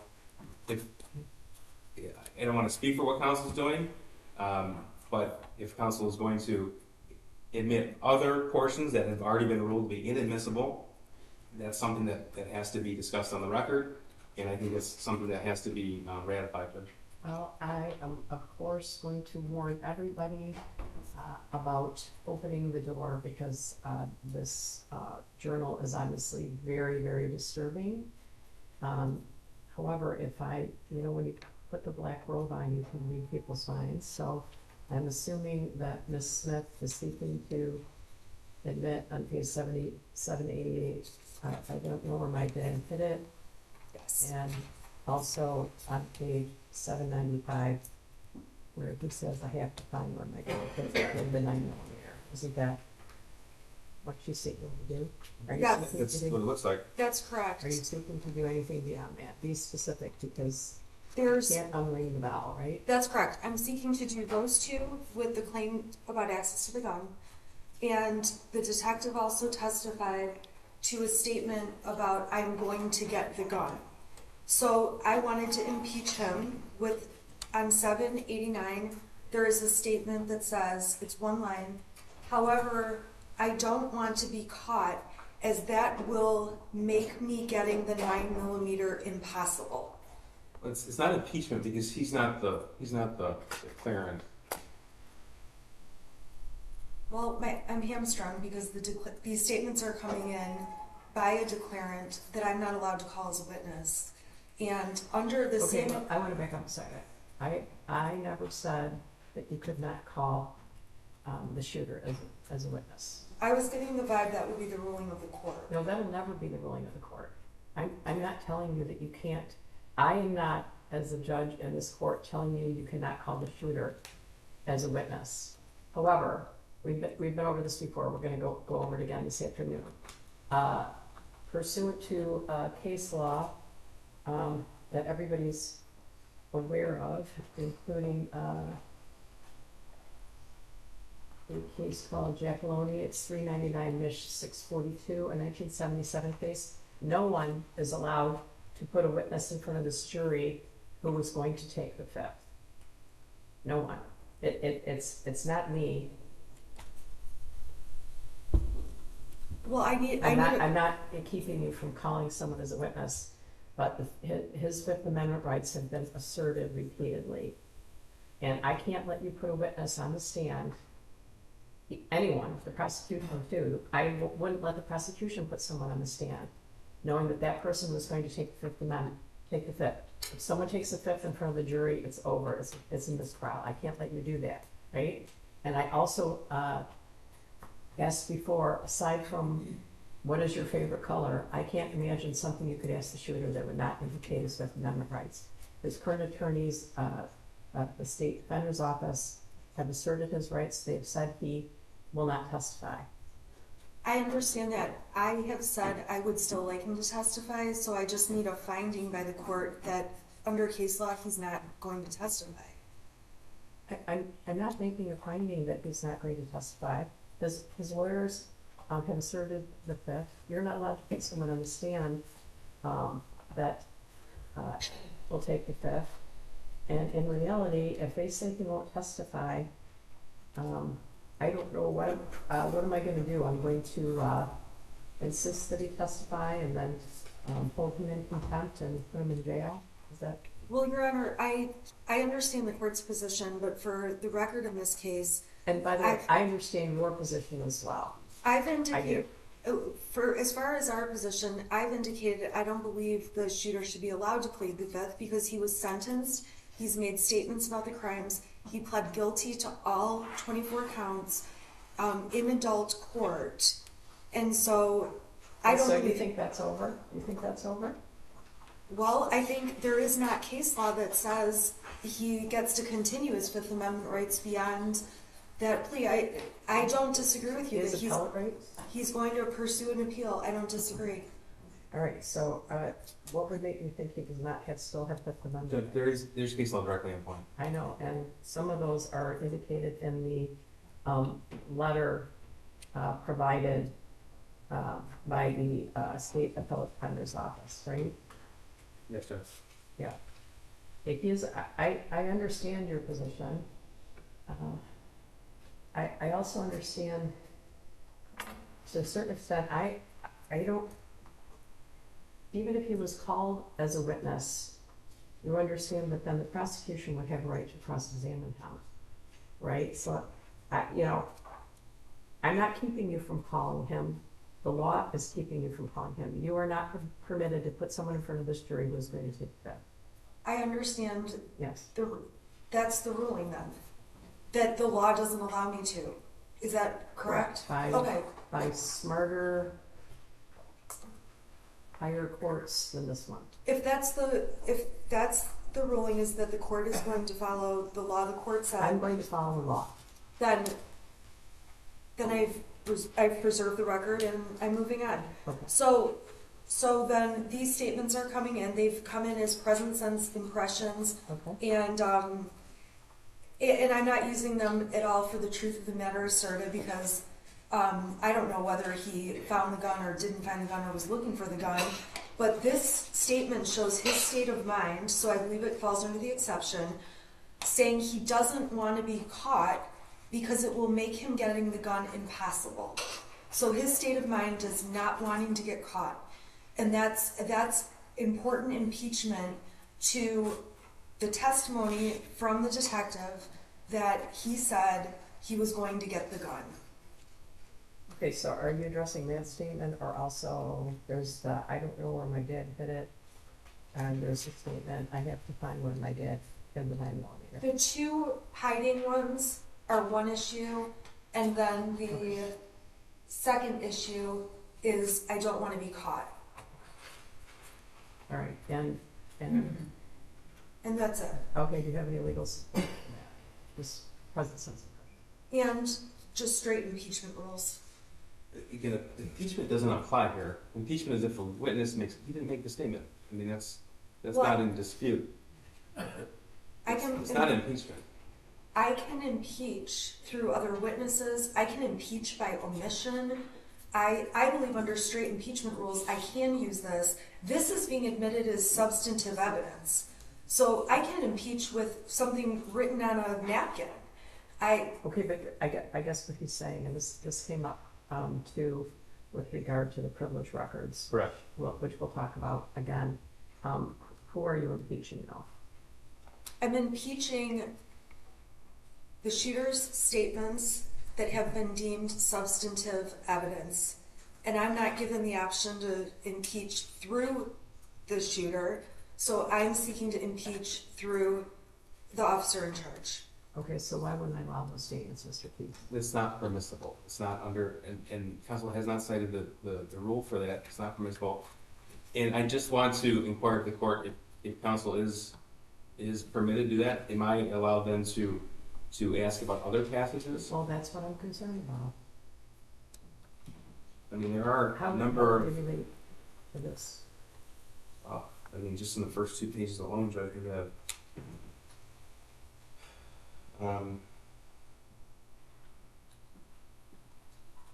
so you see the picture of the gun on Instagram, we'll know what's up. We have, Yeah, all of these things, I've been, all these things, with exception of the period of time that I was stayed by the Supreme Court, to me could have been addressed, so this sort of doesn't feel like the time to be doing this. But. Earlier in the trial, when I found that the court wanted to know what objections were going to be made, I stood up and said, I know this is going to be an issue, and the court said, we'll handle it down the road in trial.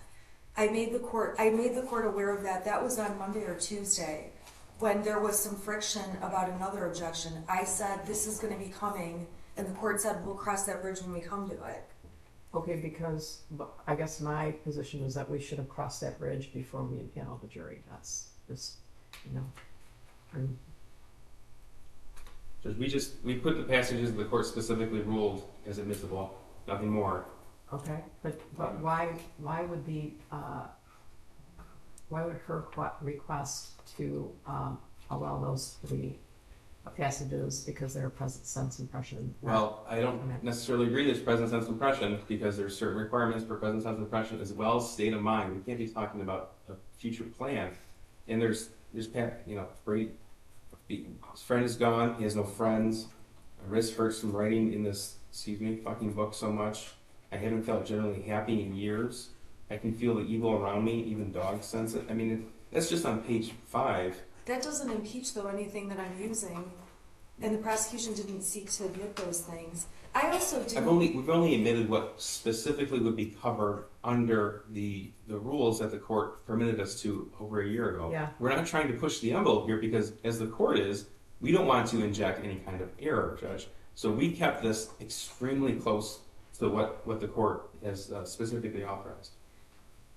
Well, which provisions specifically do you say are present sense impression?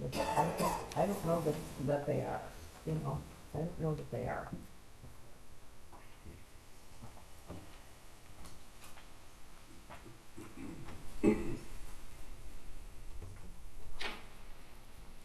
Page 738.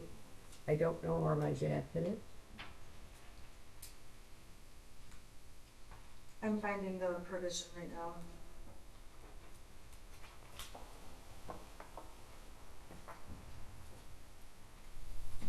It's just, my concern is more on opening the door. Yeah, that seems to be the theme. I don't believe that what I'm asking is opening the door to all the texts coming in. I believe my impeachment is very limited. It's limited to 3 sentences.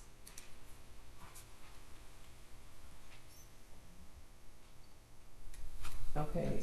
And then Okay, you're offering under 803. under 803, and let me just. 803.3 is then existing mental, emotional, physical condition.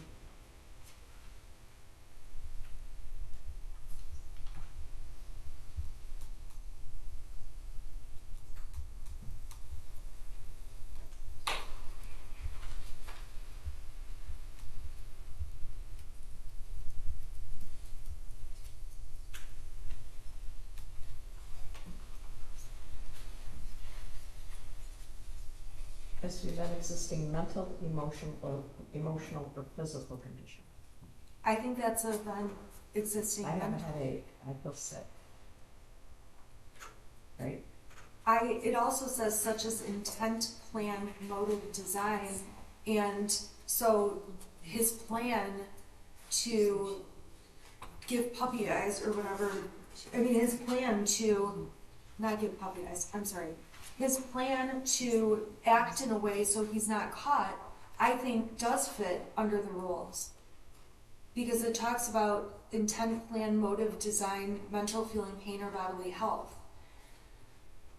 So here's the crux of the issue, is that for a year and a half, we had just those 5 or 6 portions admissible by the court. This trial was prepared from the prosecution standpoint with just those admissible because the court was very specific in its ruling. And so now, defense is using that ruling as a sword and a shield. And so if the court wants to make a substantive ruling mid-trial, I think I'm entitled to at least admit it. Your Honor, I'm the one that filed the motion that brought this issue up. I filed an appeal with the Court of Appeals. I'm aware. Okay. I got their exhibits after trial started, identifying these portions of the journal. Okay. That after trial started. You've had this journal as have I. Absolutely. For a long time. I have, and that's why I filed an extensive motion about it. But now that they're using bits and pieces in trial, We used only that was identified on June 27, 2022. it shouldn't preclude me from impeaching. Okay, but that's what I'm going back to. Who are you impeaching? What rule allows you to impeach someone who's not testifying? It's complicated because I can't impeach the person that I want to impeach through testimony. So you're right. I'm hamstrung. My client has a constitutional right to present a defense, though. I'm aware of that. And I'm getting hamstrung and stuck because of other extraneous legal issues. This is straight impeachment. So what I'm providing is not going to be admitted as substantive evidence. It's impeachment. So she's being hamstrung by her own motions to exclude. Her own motions to exclude. We didn't move to exclude any of this evidence. Council did it after the preliminary examination. And this court was specific in its ruling. Well, there should have been a motion to include as well, as what they're saying. There's no rule, there's no requirement for anybody, any party to have a motion to include, especially when council specifically identified this piece of evidence as being inadmissible. The court made the ruling. Well, I guess what I'm saying, if you were in fear at all that this court would rule incorrectly, you would still have an opportunity to appeal that ruling. And we did appeal the ruling. We And did Your appeal. Honor, Oh, I have yes. not. I would have filed a motion if there was substantive information additionally that I wanted to admit. I've never filed a motion to have the ability to impeach.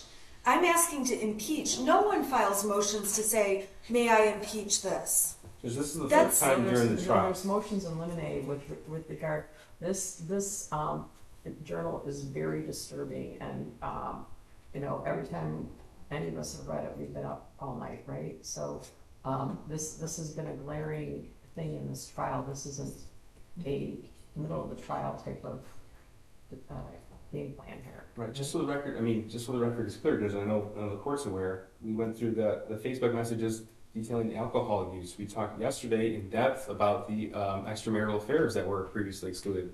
And now the journal. This is the third time mid-trial. We just need the ground rules.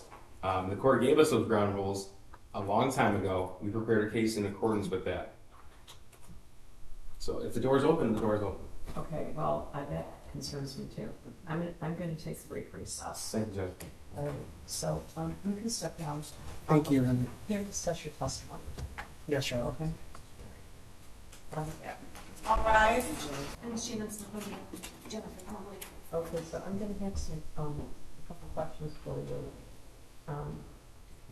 This is certainly one of the kind of things that you want to spend some time on. Initially, I want to point out that you had said you want a statement. However, I do not want to be caught, as that will make me getting a 9mm impossible. That's what you said you want. Okay, here's the problem. It might be a future plan, but this isn't a future plan not to get caught planning to shoot up the school. This is a future plan with regard to Jeffrey, right? Which is discussed extensively prior to this, right? Jeffrey, Jeffrey would be the bird and the bird head, Oh. right? So. Oh, I see. Okay, So there's. that would open the door. Okay, I see what you're saying. Yeah, so. Yeah, and of course I guess.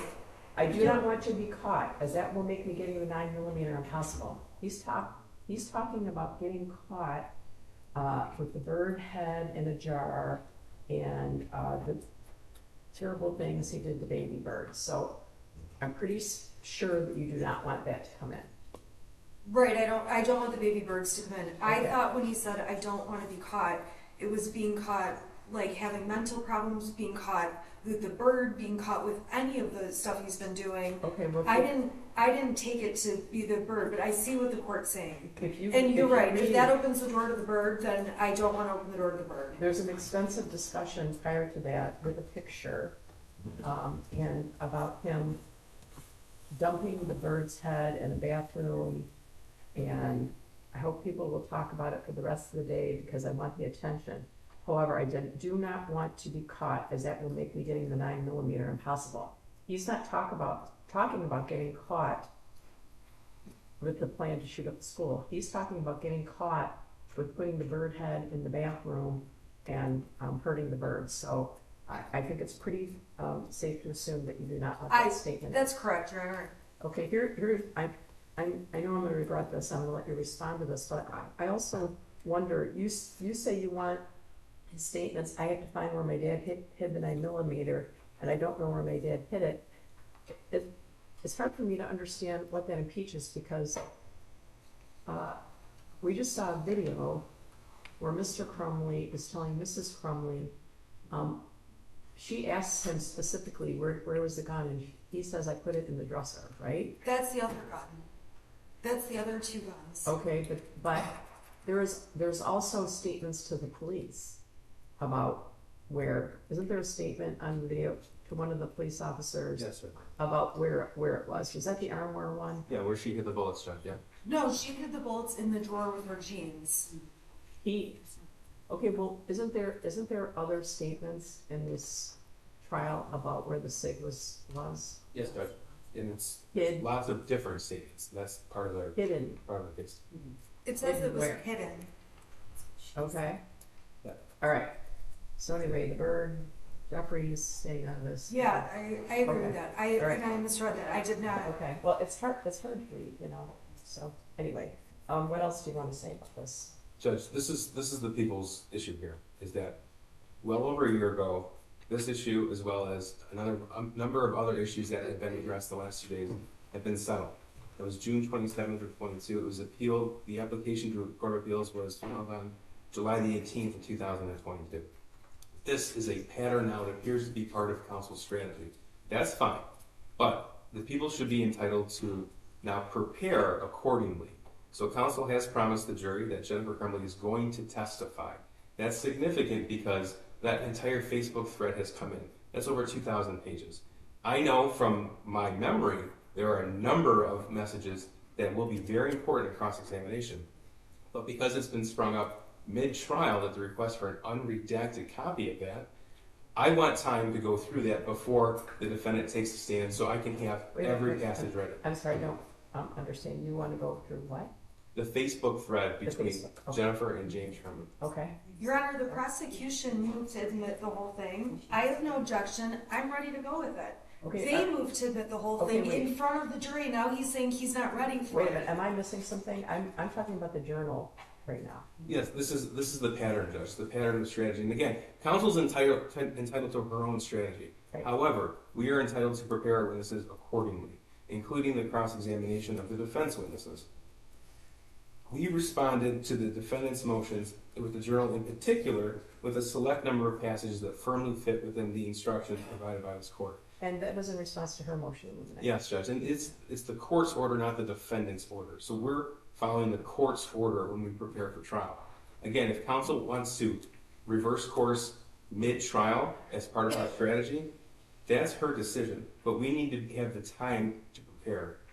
So I'm asking for the court to give us the time to go through that Facebook thread, as the court gave defense counsel time to go through statements of her own client's statements before Mr. Meloche testified. Okay. Oh, you guys have gone on and off into Never Never Land here. I want to address the journal and then finish the lieutenant's testimony. I also want to make the sealed record during the time period that the jury is eating lunch. So at this moment, I'm going to indicate that I am very concerned about the journal. The journal is extremely disturbing in many, many, many ways. And I do not want this door being open. But more importantly, these statements, I have to find where my dad hid the 9mm and where, I don't know where my dad hid it. I don't know that it impeaches anything in this case because there's already been plenty of evidence that he found it, right? There's evidence, the shooter found the gun, right? And there have been statements made by both the defendant and her husband to police in text, whatever it is, indicating that the gun was hidden in some way, obviously very poorly, but the gun was hidden in some way. The gun, as far as we know, was not sitting on the kitchen table. So I don't think this impeaches anything. I don't think it's contradictory. More importantly, I don't think under any circumstances any more of this journal should come in. And in the event that it was going to come in, I think that it should have been handled kind of in the jury trial. I am trying to very much protect any potential appellate record, and I do not want to delve into this journal. I think that would do nothing more than hurt Mrs. Crumbley severely. It's highly prejudicial. So that's my ruling about the journal. If you have other issues you'd like to bring up. I'd appreciate if we did that when the jury's at lunch, after we have the, sealed record. That's Okay? fine, we can finish. Okay, let's finish them, okay?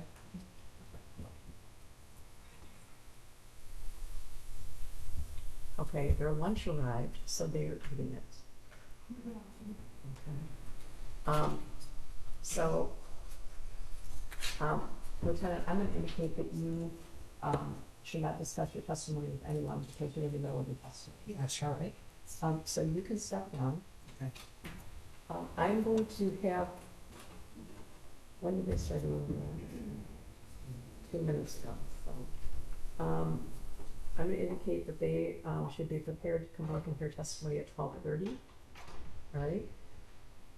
In the meantime, you can step back. Yes, I'm sorry, Judge. As I indicated to, both of the attorneys as well, I think I sent, had, my assistant send an email. Okay, yeah. I think my assistant sent an early morning, email to you about making the sealed record, because we could, Michigan Code 8.119. Correct? Yes. It'll be brief. It'll be brief. Yes. All right. So, because of that, I'm going to exclude everyone of the parties. We're going to do that briefly, then I'm going to allow Ms. Crumbley to go downstairs and eat her lunch, and we're gonna break until 12:30. Just before we go off the record, I just wanted to complete the record that we were speaking. Okay, go ahead. So, we've gone through this, I don't want to belabor the point.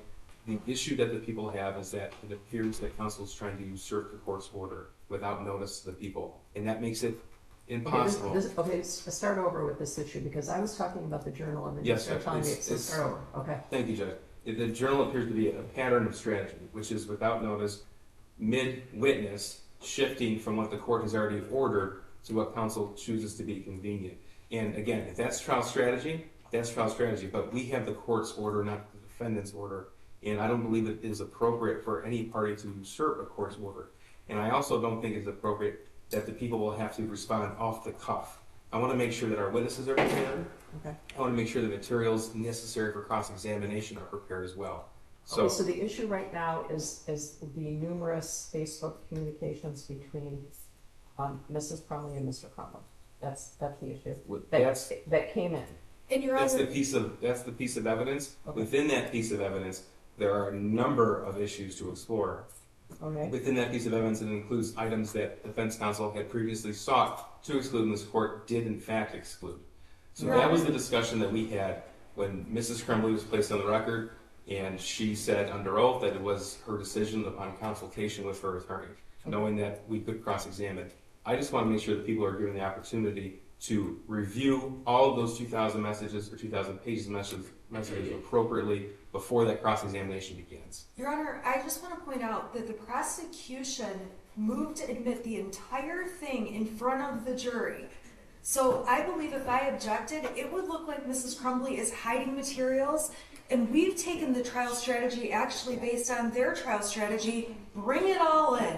Okay. And so when Mr. Keese... It was a redacted copy. Okay, I don't But understand why we're taking a trip down memory lane. The whole thing came in already. Right, it came in, but I'm saying he asked for it. That was days ago, and I'll tell you what. And then you agreed to it. I did, and since that time, I've read the whole thing and I'm ready to go with it. What he's saying is that he's not ready to go with it, even though he moved to admit it, and even though it was days ago that he moved to admit Just to it. correct the record, we moved for a redacted copy and for counsel to specify exactly what portion is redacted in accordance with your order, And Judge. the next day I got back to them, which was days I'm ago, gonna ask and you to I keep your said, voice down because the walls are paper thin and the jury can hear you. I got back to them the day after and I said, we're not asking for any redactions. They said, fine. We made a record with Mrs. Crumbley, no redactions. Okay, when is this going to come up anyway? Or how far are we going to get after Lieutenant Willis?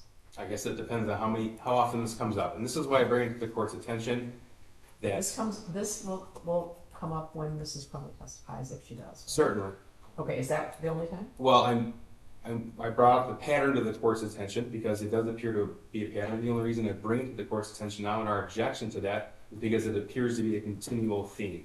So I want to bring it to the court's attention now, and I want a record made of it. That's why I bring it up. Okay, well, you can't admit something and then unadmit something. There's no court rule that says you can do that, right?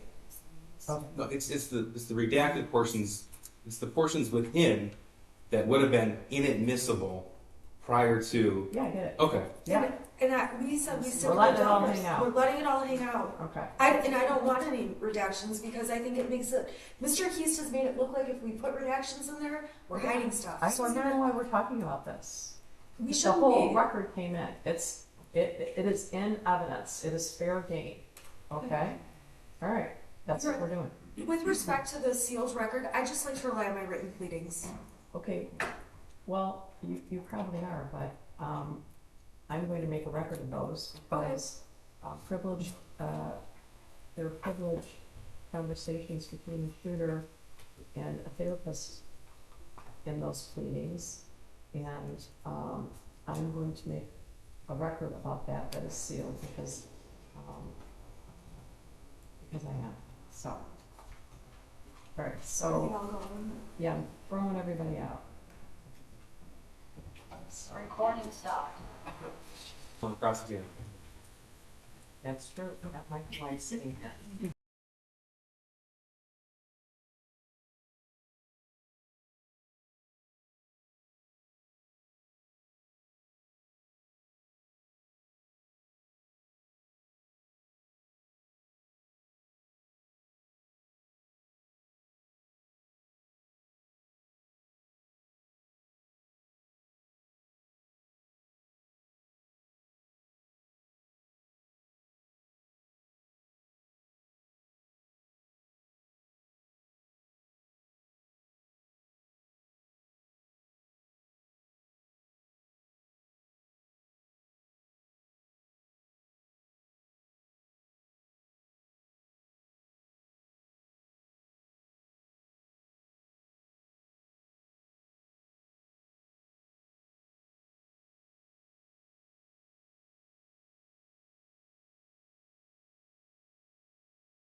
Yes, we are live in court, waiting for, I guess it might be a minute. We are waiting for the judge and the defendant to be brought out. The jury has a second question. So it might be a minute, but I didn't want to take the chance of missing it this time.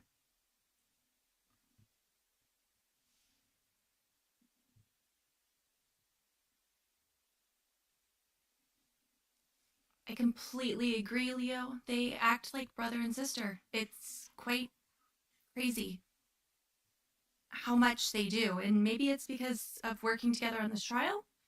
I'm really not sure, but Penny says that's not how you act.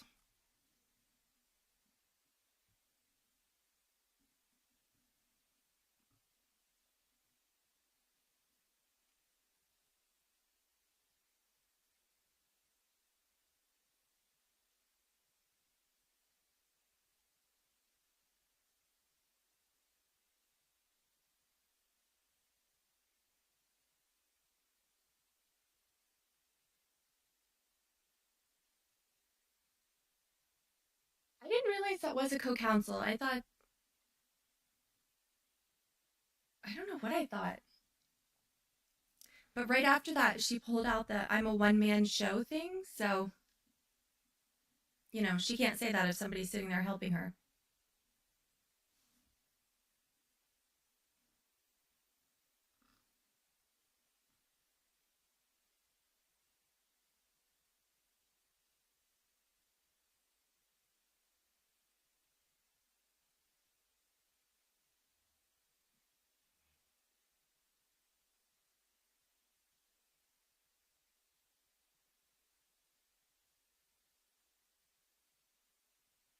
I think the thing that concerns me the most with this trial is the fact that I honestly believe that they did not know.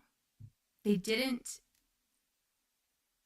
see that he had mental health issues. They didn't pick up on the red flags. And I think that's a problem, but I also think a lot of the evidence that they're introducing, like, did they take him to get mental health help or things like that? Putting myself in that same situation, I don't know that I would have done anything different that exact day, because what he did, taking out the hindsight, is concerning and something needed to be done, but I'm not sure that rose to the level of locking him up for 72 hours. Like, that doesn't seem like the appropriate response to that, and I'm pretty sure that most parents don't want that for their child. So that's where I'm getting hung up, is if they genuinely didn't know and they didn't do anything because they didn't know, yet they're being held responsible, what does that do for future cases where there isn't this glaring evidence of negligence? I don't know. It's really hard.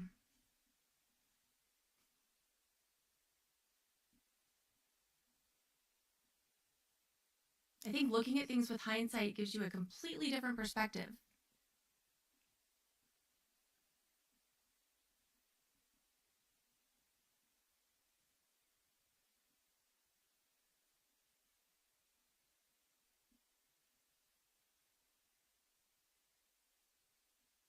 And I also think that there was so much evidence that wasn't admitted. And that evidence shows that, yeah, they're probably deserving of a conviction, but that evidence wasn't presented. So how do you weigh that?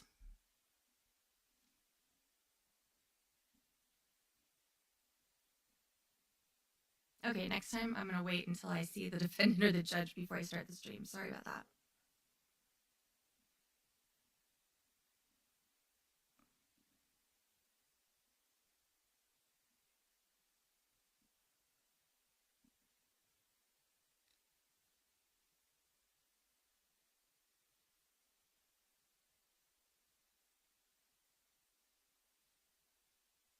Oops.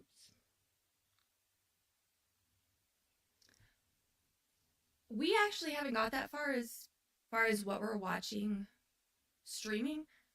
We are still at the tail end of the prosecution's case, and they're just about to put the defendant on the stand to testify, but they really didn't present much evidence that I'm aware of other than her testimony. They basically just tried to keep evidence out and refute the evidence.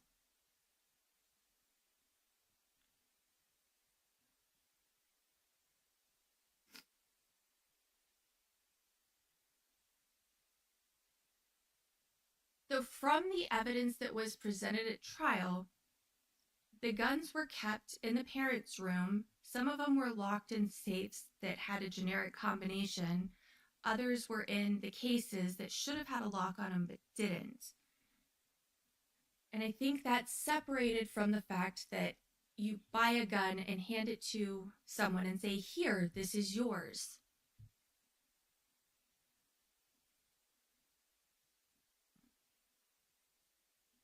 If I'm keeping it in my room, it should be in my control. Like, this is just how I look at it personally, is that when you're allowed to use it, I will give it to you, or you ask for it. And because I'm telling you this, and you're a good kid who generally does what they're told, I expect you to follow this.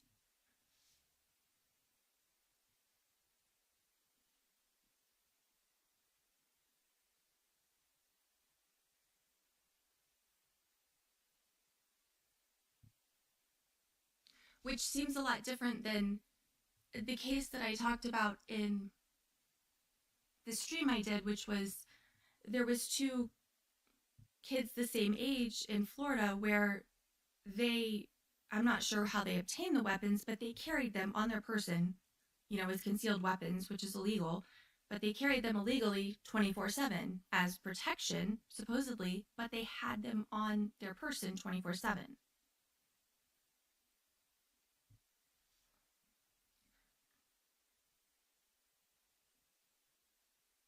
Right, Philip, but that's not an issue for me because of the culture I grew up in.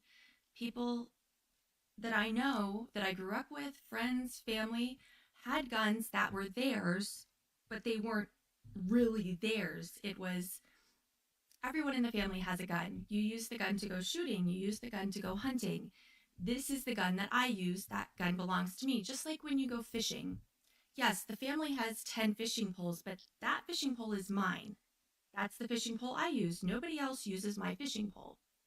It was the same thing with guns. That's my gun. I use that gun when we do this activity. And that was just the norm. That's just what happened. So if that's the culture you live in, it's not that big of a deal. And if the weapon was supervised the way it should have been, locked up in a safe, then it wouldn't have been an issue. But then I go back to, there weren't technically laws saying it had to be locked up in a safe. So,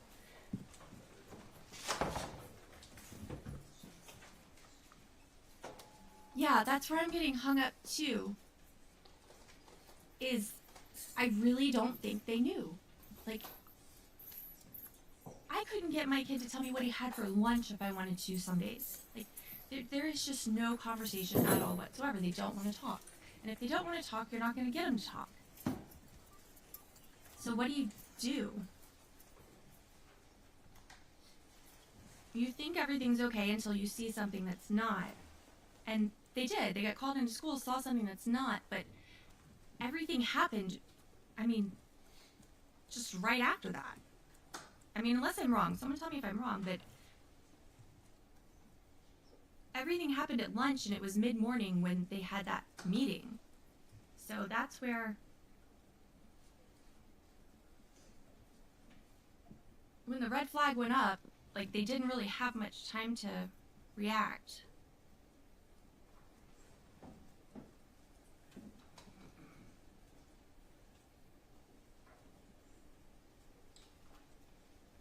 Exactly. And I think people who weren't raised in that environment have a hard time understanding it. I totally get that because I wasn't necessarily raised in that environment. I didn't have a gun. I didn't go hunting. I don't like hunting. I like deer antler sheds. The ones that fall off naturally in the woods, and people gather them and sell them online so you can use them for crafts. That's cool. Killing them, all right. I can't. I don't like that. Oh, Tiffy's tonight. Okay. I have a question from the jury.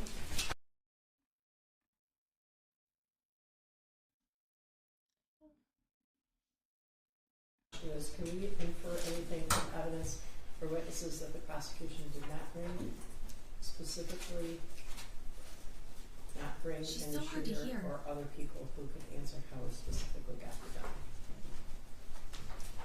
The answer is no, right? Correct, yes. Do I need to refer them to, do I need to send them 2.9 or 3.5? I believe you need to send them 3.2, Your Honor, because a reasonable doubt is defined as a fair, honest doubt growing out of the evidence or lack of evidence, and it appears they're asking about lack of evidence. No, they're asking if they can fill in the blanks about why the shooter isn't there. Yeah. Yes. Yeah, we can't let them fill in the blanks. I agree with that, but I think it goes to, they're asking essentially why the shooter didn't testify or other witnesses, and the defense doesn't have a burden to put any on. So we believe it's important to remind the jury that the burden is on the people and that a reasonable doubt can come from lack of evidence. Just again, we can't guess what they're thinking, we just answer the questions. I'm sorry, which instructions did you?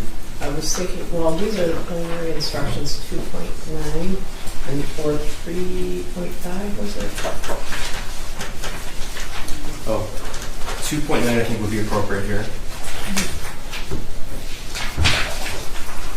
I'm sorry, 2.9 and what was the other? 3.5 maybe, but I don't think it says. I can bring them in and read 2.9 and 3.5 to them if you want.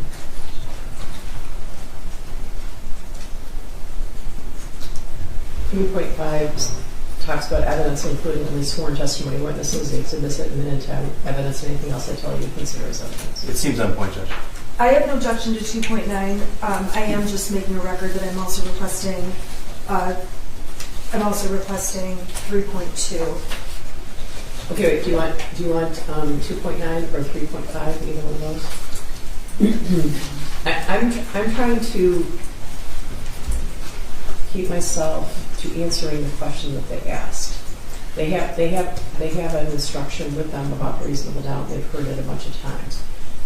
They do not have in the jury room 2.9, although they do have 3.5. So, Judge, the answer to the question is no, and I think reading 2.9 again and 3.5 probably appropriate given the question. okay. That's what I'm going to do. Thank you.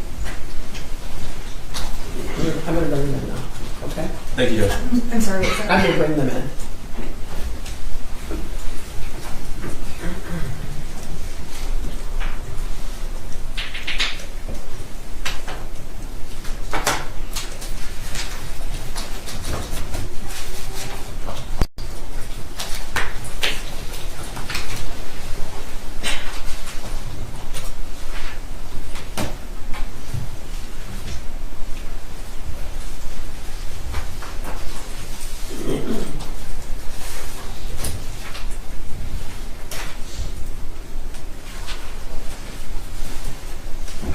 Okay, I hyped up the gain on the stream so it would sound better for you guys. I still can't hear it, but the question was, can we infer anything from witnesses not being brought in? For example, the shooter.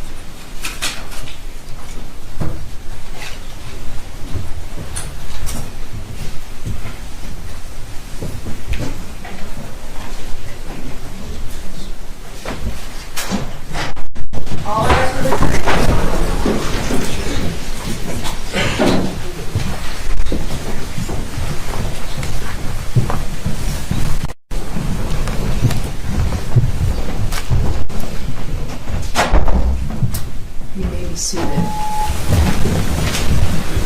want me to know, and I thought it'd be easier to bring you in than try to keep you in my term of running. So you asked, can we infer anything from evidence of witnesses that the prosecution did not bring? The answer is no. And you say specifically not bring in the shooter or other people who could answer how he specifically got the gun.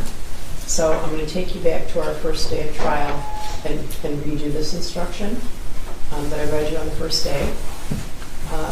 When it's time for you to decide the case, you are only allowed to consider the evidence that was admitted in the case. Evidence includes only the sworn testimony of witnesses, the exhibits admitted into evidence, and anything else I tell you to consider as evidence. You also have a copy of 3.5, which I'm going to read to you. You don't have a copy of 2.9. That was read in the beginning of the trial. 3.5 says, when you discuss the case and decide on the verdict, you may only consider the evidence that has been properly admitted in this case. Therefore, it is important for you to understand what is evidence and what is not evidence. Evidence includes only the sworn testimony of witnesses, the exhibits admitted into evidence, and anything else I told you to consider as evidence. Many things are not evidence, and you must be careful not to consider them as such. I'll now describe some of the things that are not evidence. The fact that the defendant is charged with a crime and is on trial is not evidence. Likewise, the fact that she is charged with more than one crime is not evidence. The lawyer's statements and arguments and any commentary are not evidence. They are only meant to help you understand the evidence in each side's legal theories.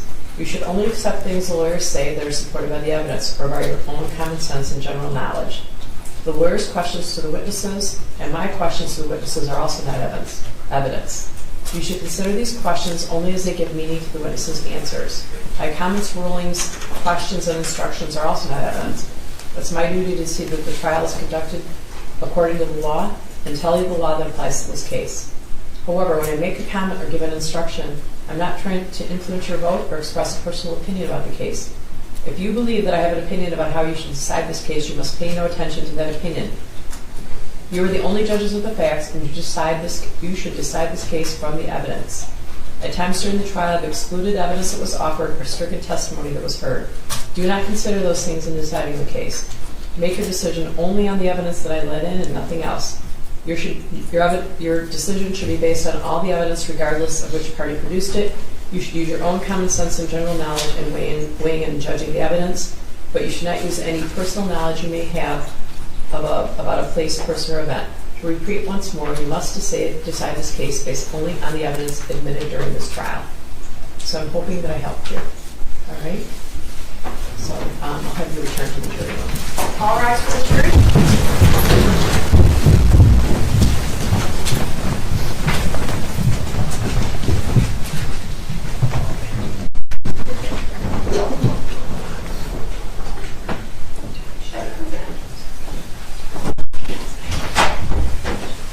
You may be seated. The lawyer's approach on the issue I brought up previously. Yes, sir.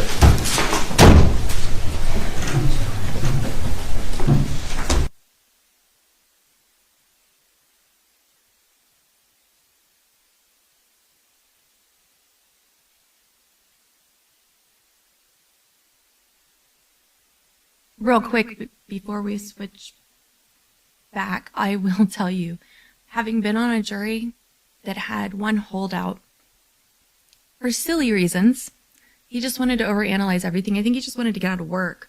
But we would ask the judge questions hoping to appease this gentleman, and we got back form answers or just rereading the instructions we already had, and that was so frustrating because that wasn't enough to get us past this deadlock in the deliberations. It was all of us against him, and it literally took us 2 days. It took us as longer to decide the case in the jury room than it did for them to present the case to us because of this one gentleman holding out. And it was pretty hard to deal with.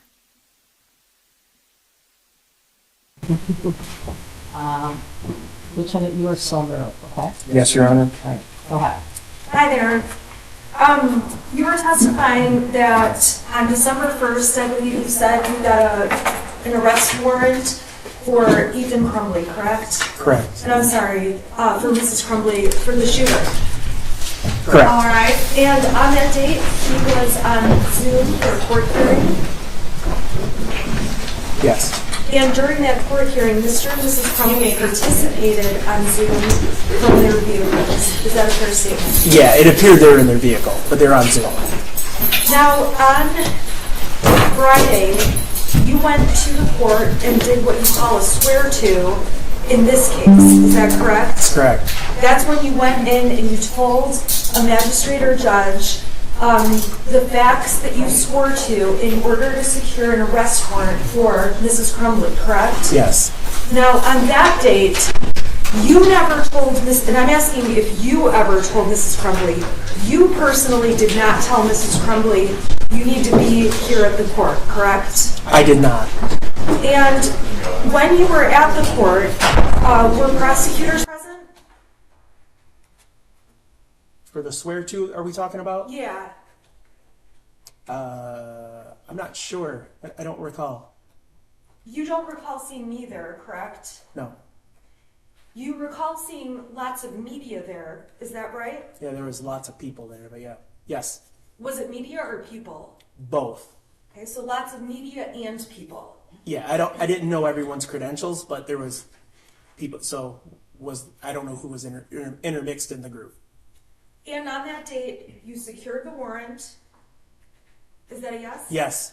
And the next thing that happened was the prosecutor had a press conference and announced it, correct? Objections to relevance, Judge? Well, it was on the media in the We public can domain. stipulate that it was. Yeah. not- Okay. I think that's even. Okay, you can answer it. If you know. Can you say it again, please? Yeah, the next thing was the prosecution announced at a press conference that there was a warrant for Crumbley's arrest. I don't know that. After the arrest warrant was secured, you were aware that a search was started from fugitive apprehension teams, U.S. Marshals, Border Patrol, to find the Crumbleys. I'm not aware of that. You're not aware that there was any kind of search? No, that's not true. I was aware that there was a search that I directed our fugitive unit to conduct. Okay, so you were aware that there was an outstanding warrant for Mrs. Crumbley, Yes. and you were aware that there were going to be efforts to locate Mrs. Crumbley because of the warrant. Yes. If I recall the swear to, the judge said the defendant and her husband, the defendant had to turn herself in by 4 p.m. And there's that day. Okay, and defendants can do a variety of things. I believe we've already established this in trial.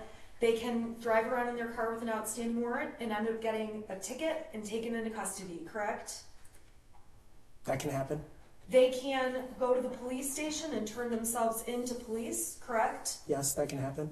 They can have a lawyer make arrangements, set up a time and go to the court to turn themselves in. Yes, that can happen. Okay, so there's a couple of different ways that a person can come into custody, correct? Yes, there's several ways.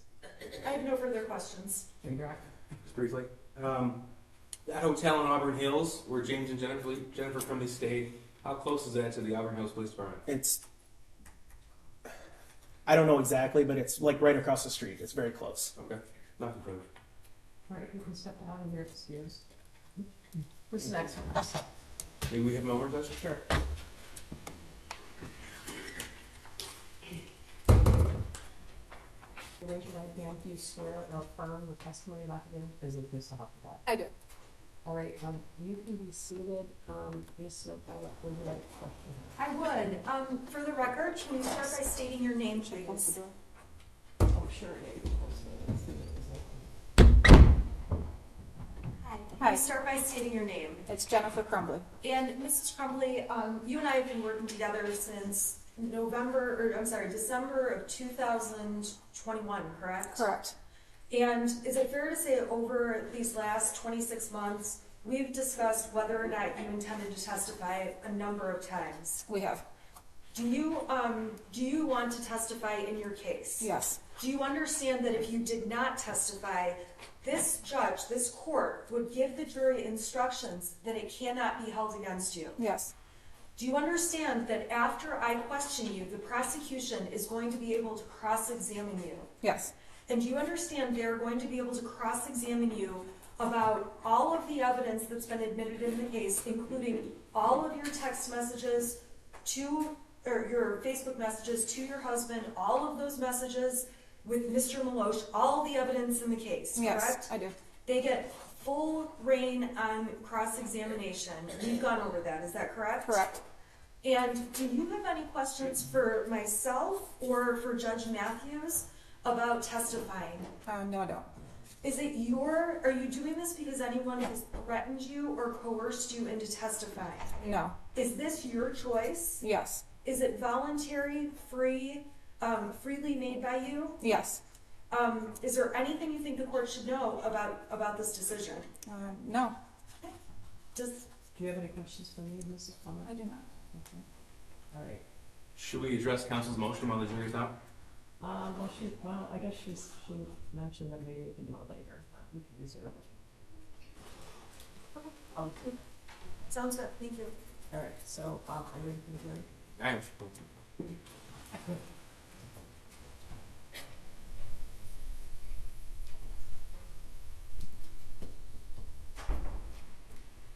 If you need to take a break for any reason, let me know. Okay.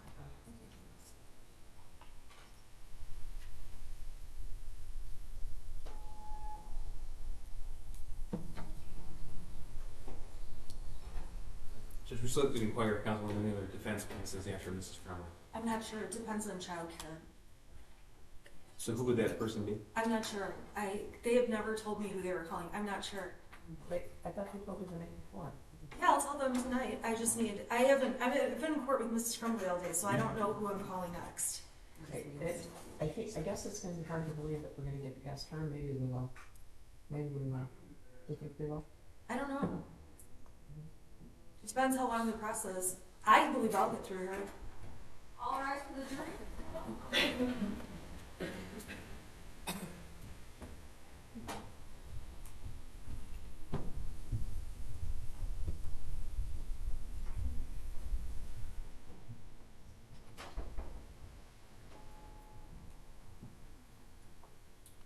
Maybe see him.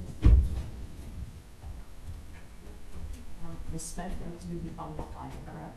Yes, here. This is you swear for a firm the testimony about today is it yourself for that? I do. All right, thank you. Would you state the name for the record and spell your first name? It's Jennifer Crumbley, JENNIFER, CRUMBLEY. Go ahead, Ms. Smith. I'm going to pull the podium up just so I can see a little bit better. Okay, sure.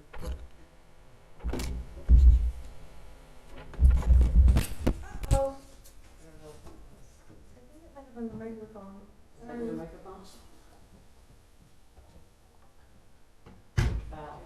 Move it, or? It seems like it's a page attached.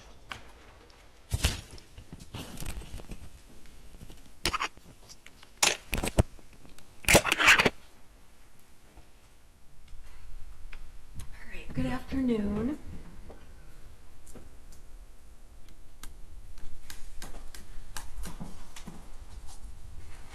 I just need to get, is there any way we could put the screen on? Sure. Okay, that one goes on this, so. And what I'm gonna have to do is, I'm gonna leave this unplugged for a moment so that when I need an exhibit, I'll just plug it in. Okay. Because I don't have those fancy, like, in between slides. Good. This one goes on and then. Well, They don't all go on simultaneously. they don't, okay. Let's see if it goes. I guess I feel like I'm the only one who can see all three of them. This one is not on. Oh, there, all three of them are on. Let's see what happens when I just go like, okay. I'm gonna have to pull it out each time, so I apologize in between exhibits. So then I'm gonna pull it out. Okay.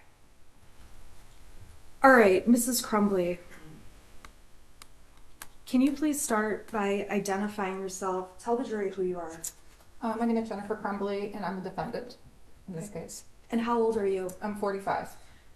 Mrs. Crumbley, the jury has heard so much testimony. Do you agree? Yes. Okay.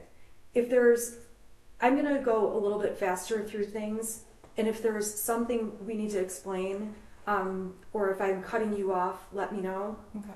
Okay? And you understand that as I speak, you have to wait for me to finish speaking? Correct. Okay. So, Mrs. Crumbley, very briefly, go ahead and tell the jury what you did for a living. I was a marketing director at a real estate acquisition company. And how long did you hold that position? 5 years. Now, does that kind of position include any kind of presentations or public speaking, anything like that? Not a lot. Okay. And how do you feel right now about talking to this jury? Public speaking is probably my biggest fear. So very nervous. Okay. And at times, you have been upset during this trial, is that correct? Correct. Are you okay to keep proceeding? Yes. I want you to tell this jury just a little bit about your personality, and I think we've seen some of it on the videos. Is that fair to say? You have. Okay, let's talk about when you have a really stressful situation. What is your, let's say an animal dies in your family or a person dies in your family. How do you handle something like that, news like that? I go into a go planning mode. I internalize things, and my reaction is to take care of other things that may have to be taken care of, like financials or things that keep the house running. I tend to hold things in and I let it out when I'm alone. So having a lot of emotions for me is difficult. Now, in this case, aside from this case, is that true in other situations of your life? Yeah. Can you give the jury like an example? Yeah, my husband had a hard time holding down a job after his mother passed away. So when he would lose a job, I would actually be the one finding the ones for him and sending them from Indeed or Monster and taking plans of how we're going to put certain things on payments. It's just, I take control of things. That's just what I do. Okay. And you, I want to talk to you. You mentioned your husband. When did you and James Crumbley meet? In October of 2004. And how long have you been together then? It will be 18 years this September. And are you still together and married at this time? We are. Have you spoken to him recently? No. How long has it been since you've spoken to him? A little over 2 years. So since the day of the shooting? Correct. Or not shooting, the day you were arrested? Correct. You have a son? Yes. The jury's heard a lot about your son. Okay. I want to talk about your son prior to November 30th, okay? Okay. Tell the jury how old he was at that time. He was 15 years old. And give the jury an idea about what kinds of things he was into, what his hobbies included. Oh, he was really into bowling. He was actually really good at it. He was into metal detecting. What do you mean by metal detecting? We have a metal detector, so we would go to the beach, or we went to Florida, out by the ocean, or the neighbor's yard. They weren't there anymore, so you go in the neighbor's yard and see if you can find old coins or cans or whatever he would find. But he really liked that. He was into his BB guns and target practice. We had a half-acre of land in the village of Oxford that went straight back. So in the backyard, we set up little targets that we got from Amazon. They can just kind of shoot down like little whatever. He was into his video games. He did soccer from age 3 until 9th grade.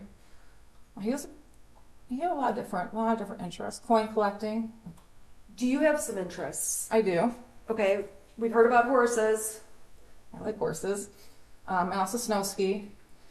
I'm a big reader, and I worked a lot, so I didn't have a lot of time to do the reading.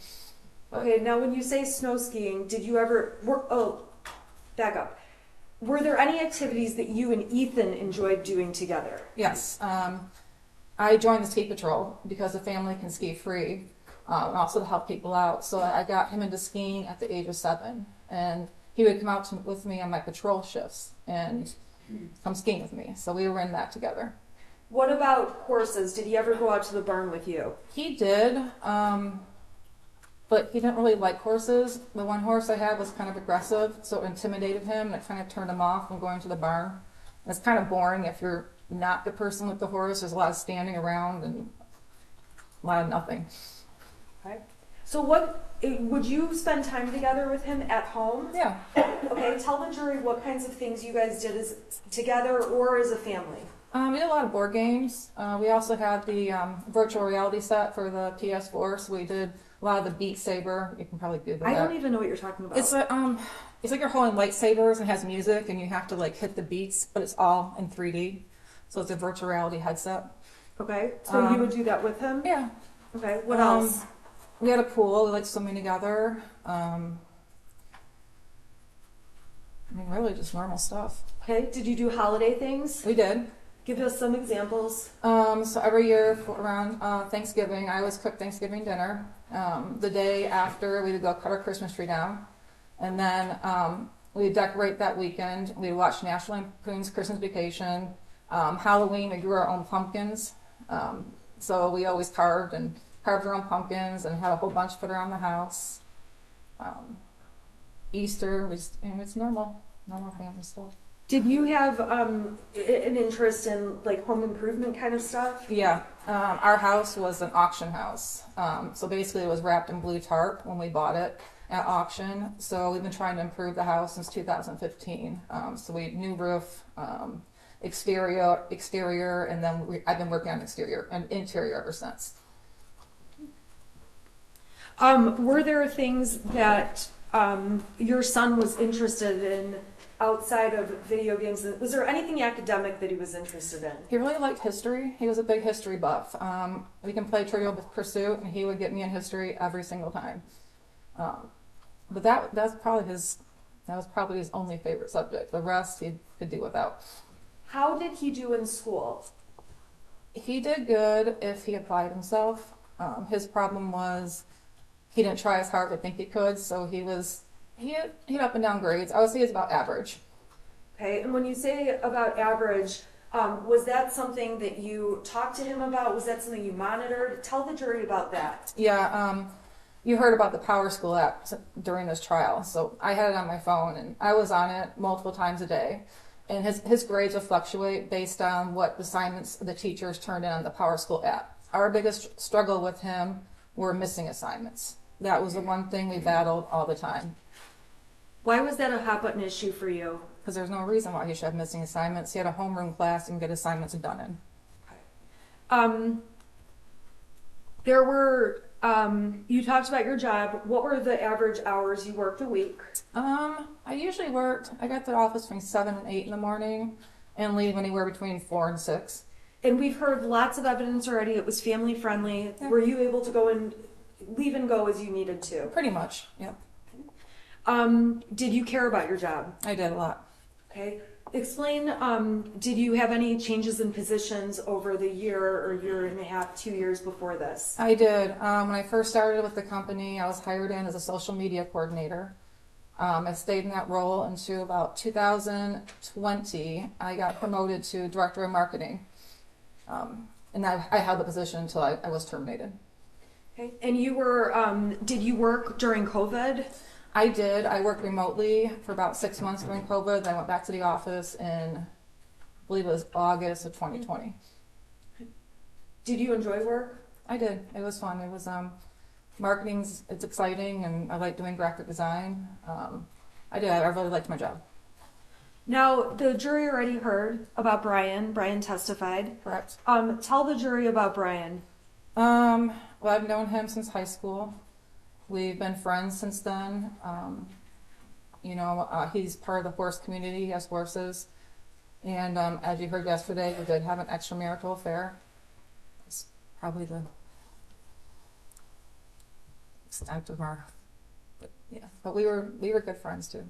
How often in terms of the affair, how often would you spend time together with Brian during 2021? Maybe an average of once a week. Okay. How long did the affair last over? About 6 months. Do you feel like that affair caused you to neglect Ethan or not spend time with him? I'm sorry, your son, in any way? No.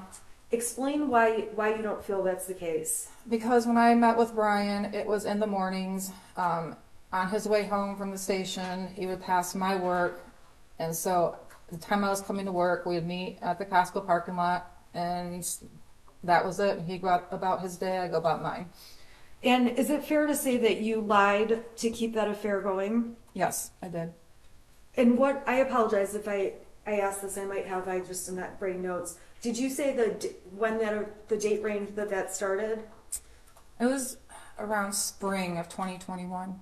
Okay. And as far as you knew, did you ever talk to your son about that? No. And did you ever talk to your husband about it? No. If anything, you lied to him about what you were doing, or lied by omission, not telling him. No, yeah. As far as I knew, I was going to work in the morning. Okay. Outside of those morning times, how many other times would you say you and Brian got together? It was 2 or 3. I went on some business trips where I would stay overnight, and he would meet me. He would meet me at the hotel. So that happened 2 or 3 times? 2 or 3 times. Were there other business trips you took where he did not meet you? Yeah, there's quite a few.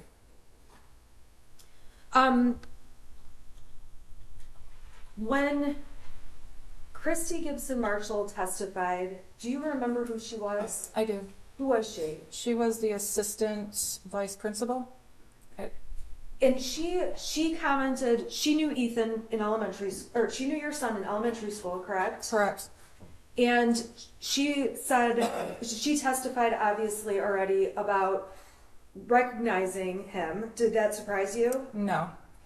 She also mentioned something about emails with you. Do you recall having email exchanges with her? There is one with regarding his report card, getting additional help in math. Was there any time at that point or into high school that you ever had to email with teachers about discipline issues? Not discipline, no. How often would you email about missing assignments or grade type issues? That was a regular thing. Okay, and you said you monitored power schools every day. Approximately how many times a month would you say you went to the teachers, or was it weekly? I don't know. It would be, I wouldn't say it was on a regular basis, but when it happened, it was a series of messages. He'd be struggling in geometry, and so me and the teacher would message back and forth quite a bit, and then he'd start getting better and it was die off. So it was sporadic, but it was a lot when it happened.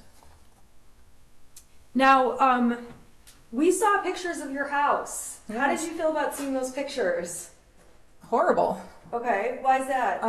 Because my son has a very messy room, and it was right after Thanksgiving, and we hosted Thanksgiving, and it was pretty messy. It was kind of embarrassing.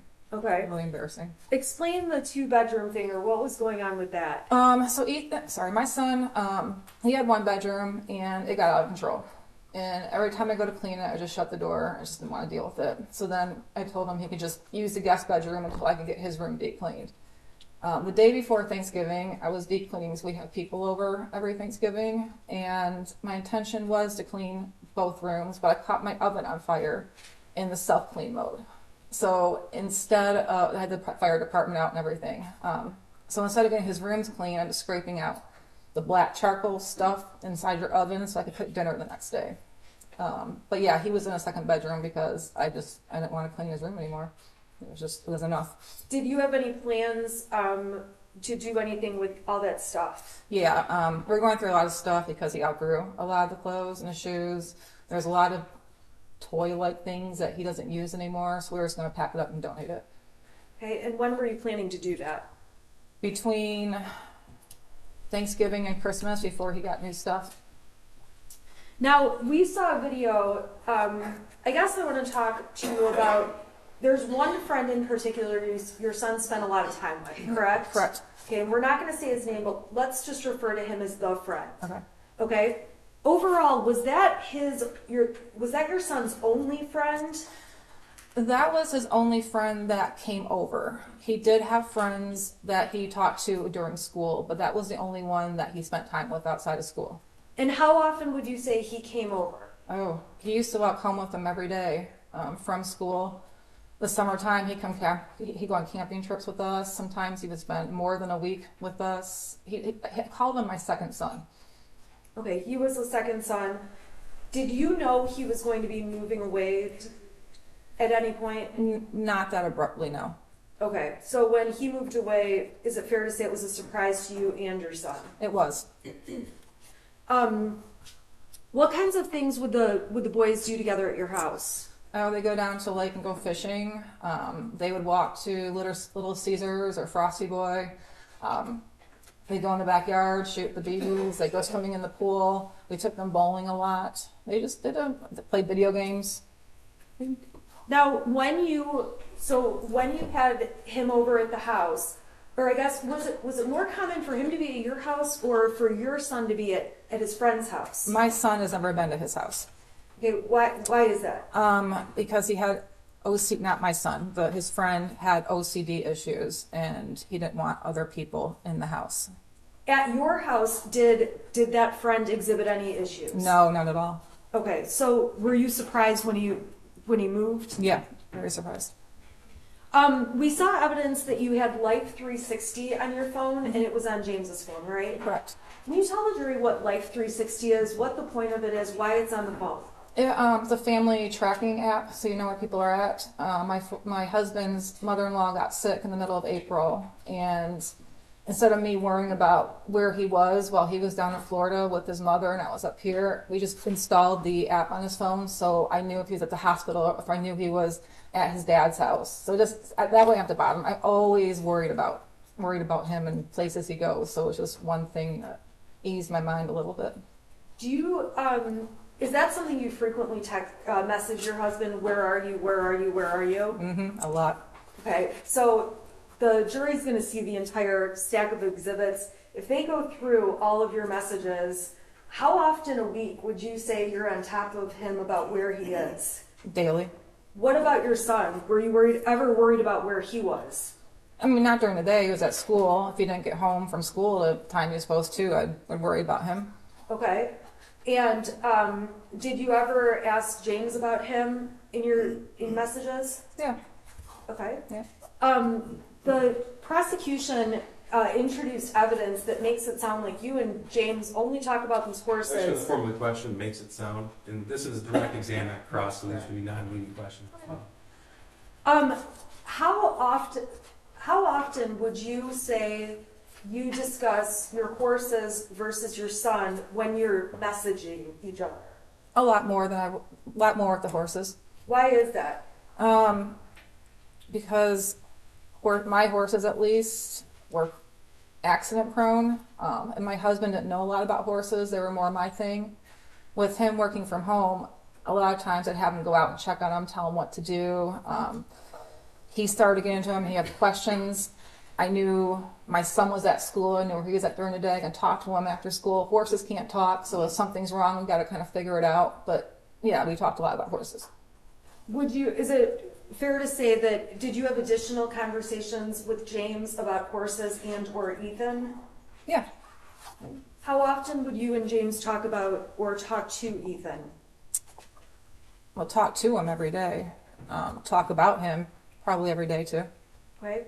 Did Ethan have scheduling things you had to work out? Yeah, he had bowling practices throughout the week, bowling matches, and he worked part-time at a diner. So we had to work out transportation and scheduling with that. In terms of your relationship with your son, how did you think your relationship was? I thought we were pretty close. We would talk, we did a lot of things together. I trusted him, and I felt like I had an open door and he can come to me about anything. I mean, I felt as a family, the three of us were really close. Okay, you're getting a lot of, no, it's okay. You're getting a lot of redness here. Is that normal?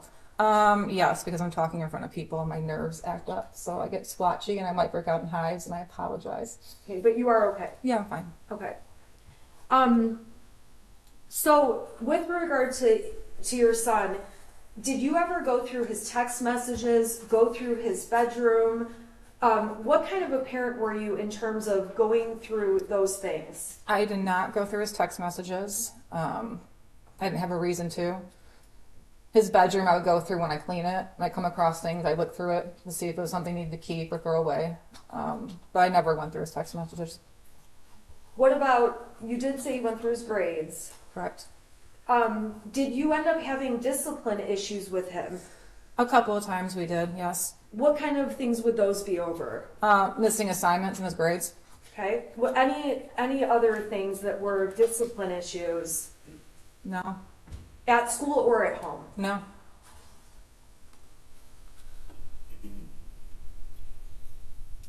Was there ever a time where you took away your son's phone? Yes. Okay, do you recall when that was? I don't remember exactly. I just know he got really angry about it. But we took him away a couple of times. We've taken his video games away. Why did you do that? Missing assignments in his grades. Okay, so same stuff. Same stuff. Okay. We're going to talk about some of the text messages, and you would agree the prosecution admitted some text messages about one of those times when you took away his phone. Correct. Okay, so we'll get there, okay? I want to talk about mental health. Did you ever believe that your son needed mental health treatment, therapy, counseling, anything? No, I mean, there's a couple of times where Ethan had expressed anxiety over taking tests, anxiety about what he was going to do after high school, whether it was college, military. So he expressed those concerns to me, but not to a level where I felt he needed to go see a psychiatrist or a mental health professional right away. No. Did you ever deny him or say, no, I'm not going to take you to a mental health professional? Did he ever ask you? No, I mean, he one time when he was talking about what he wanted to do for his future, I don't know, he was feeling really down about it and stressed. My husband did call his school counselor to try to talk to him because they do a lot of future academic planning with the tech school. Was that a mental health issue? No, it was more or less addressing what was upsetting my son at that time. Okay, and what was upsetting him? The fact that he didn't know what he wanted to do. His grades weren't that great, so he was stressed out about getting into college. He was just having a hard time with his future goals. Was there ever a time he was considering military? He talked about it, yes. Okay. Any other things that he talked about? He wanted to go into video. He wanted to design video games. He wanted to own his own car shop, like not be the mechanic, but own the shop that mechanics worked at. But that was about it. Okay. Were there other kinds of health treatments you did get for him? Like, did you take him to the doctor? Yeah. How often or for what? When he got sick, if it was obviously, during COVID it was different because every little thing I freaked out about, so we would take him to get a COVID test or take him to the doctors.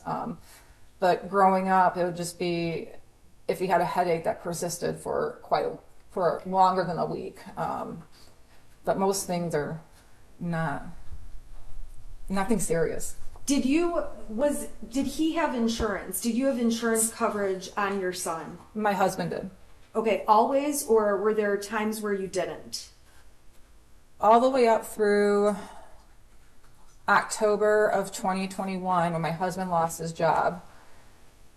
And I was going to add him on to my health insurance in November of 2021 at the end of the enrollment period. That was the only time that insurance lasts with him. Was that one of the outstanding things going on the day that all of this unfolded? It was. Despite, in addition to physically going to the doctor, did you have access to some kind of virtual plan? Yeah, through my company. It's called Allied Health Network. It's a virtual doctor's visit. And actually the prescriptions were free too. They didn't cost anything. So we use that. If we had strep throat, you can take a picture of the throat, send it to the doctor, and they can treat it from there. Were there times that you called that did virtual visits regarding your son? Yeah. And were there times, did you ever go to an urgent care or anything like that? Yep. For what kinds of things? Well, usually for sports physicals, but if he was younger and had a really high fever and his regular doctor couldn't get him in, we'd take him to the urgent care. He's never had an injury or anything, so mainly just that. Was there ever a time that he had an issue with a mole on his back? Yeah, he had a mole in the middle of his back. And when I was putting sunscreen on him, I noticed it changed color. So I made an appointment for the doctor to take him in to take a look at that.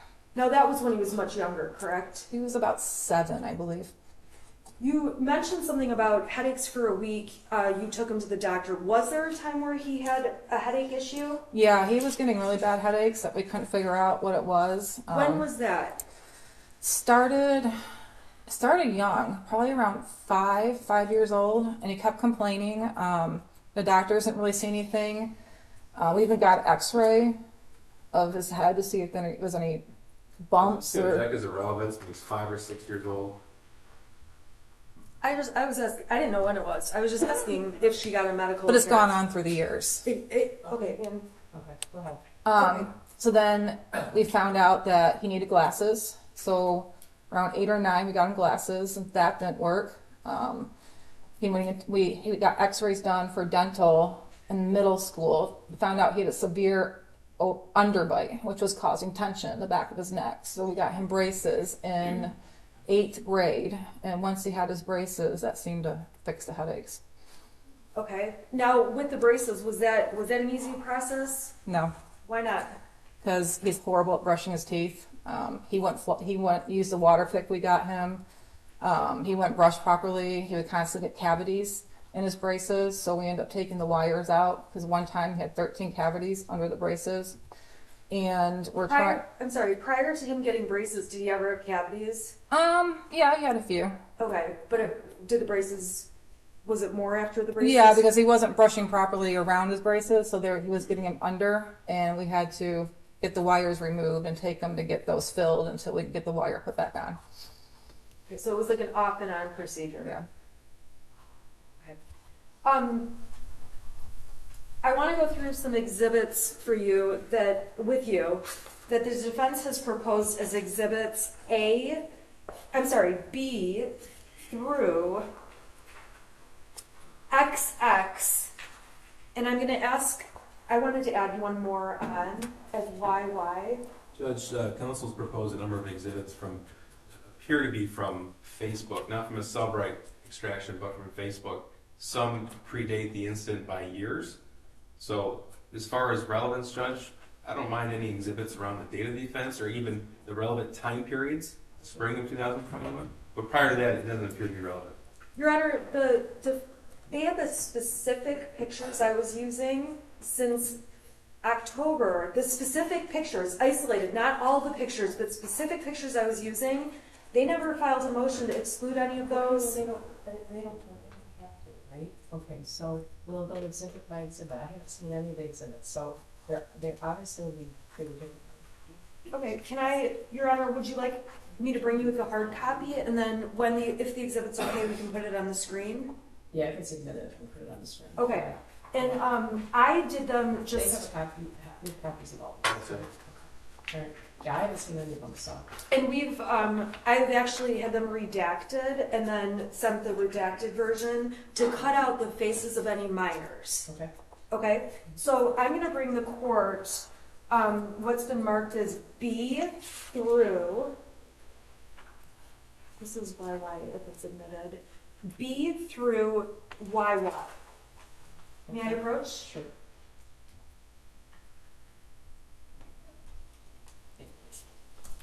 Okay.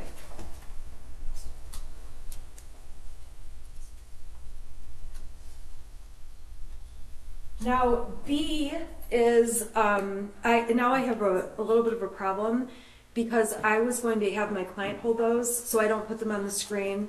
Because I don't know which ones, if any, the prosecution will stipulate to.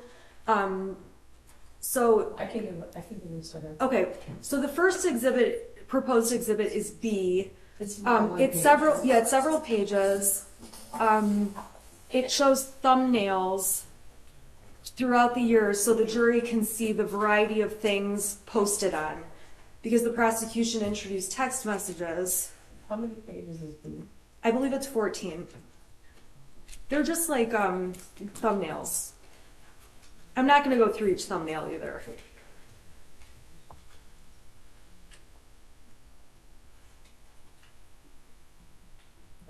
I'm just wondering, where does the second one start? It's C, Exhibit C. Exhibit C would be the next exhibit. Okay, do you recognize what the court has just handed you? Yes. Okay, what is in Exhibit B? What does it appear to be? These are pictures I've posted on Facebook. Okay, and there's a lot of them. Is that a fair statement? Yes. Okay, are those are all the pictures you posted on Facebook? They're not from they're from the whole period, correct?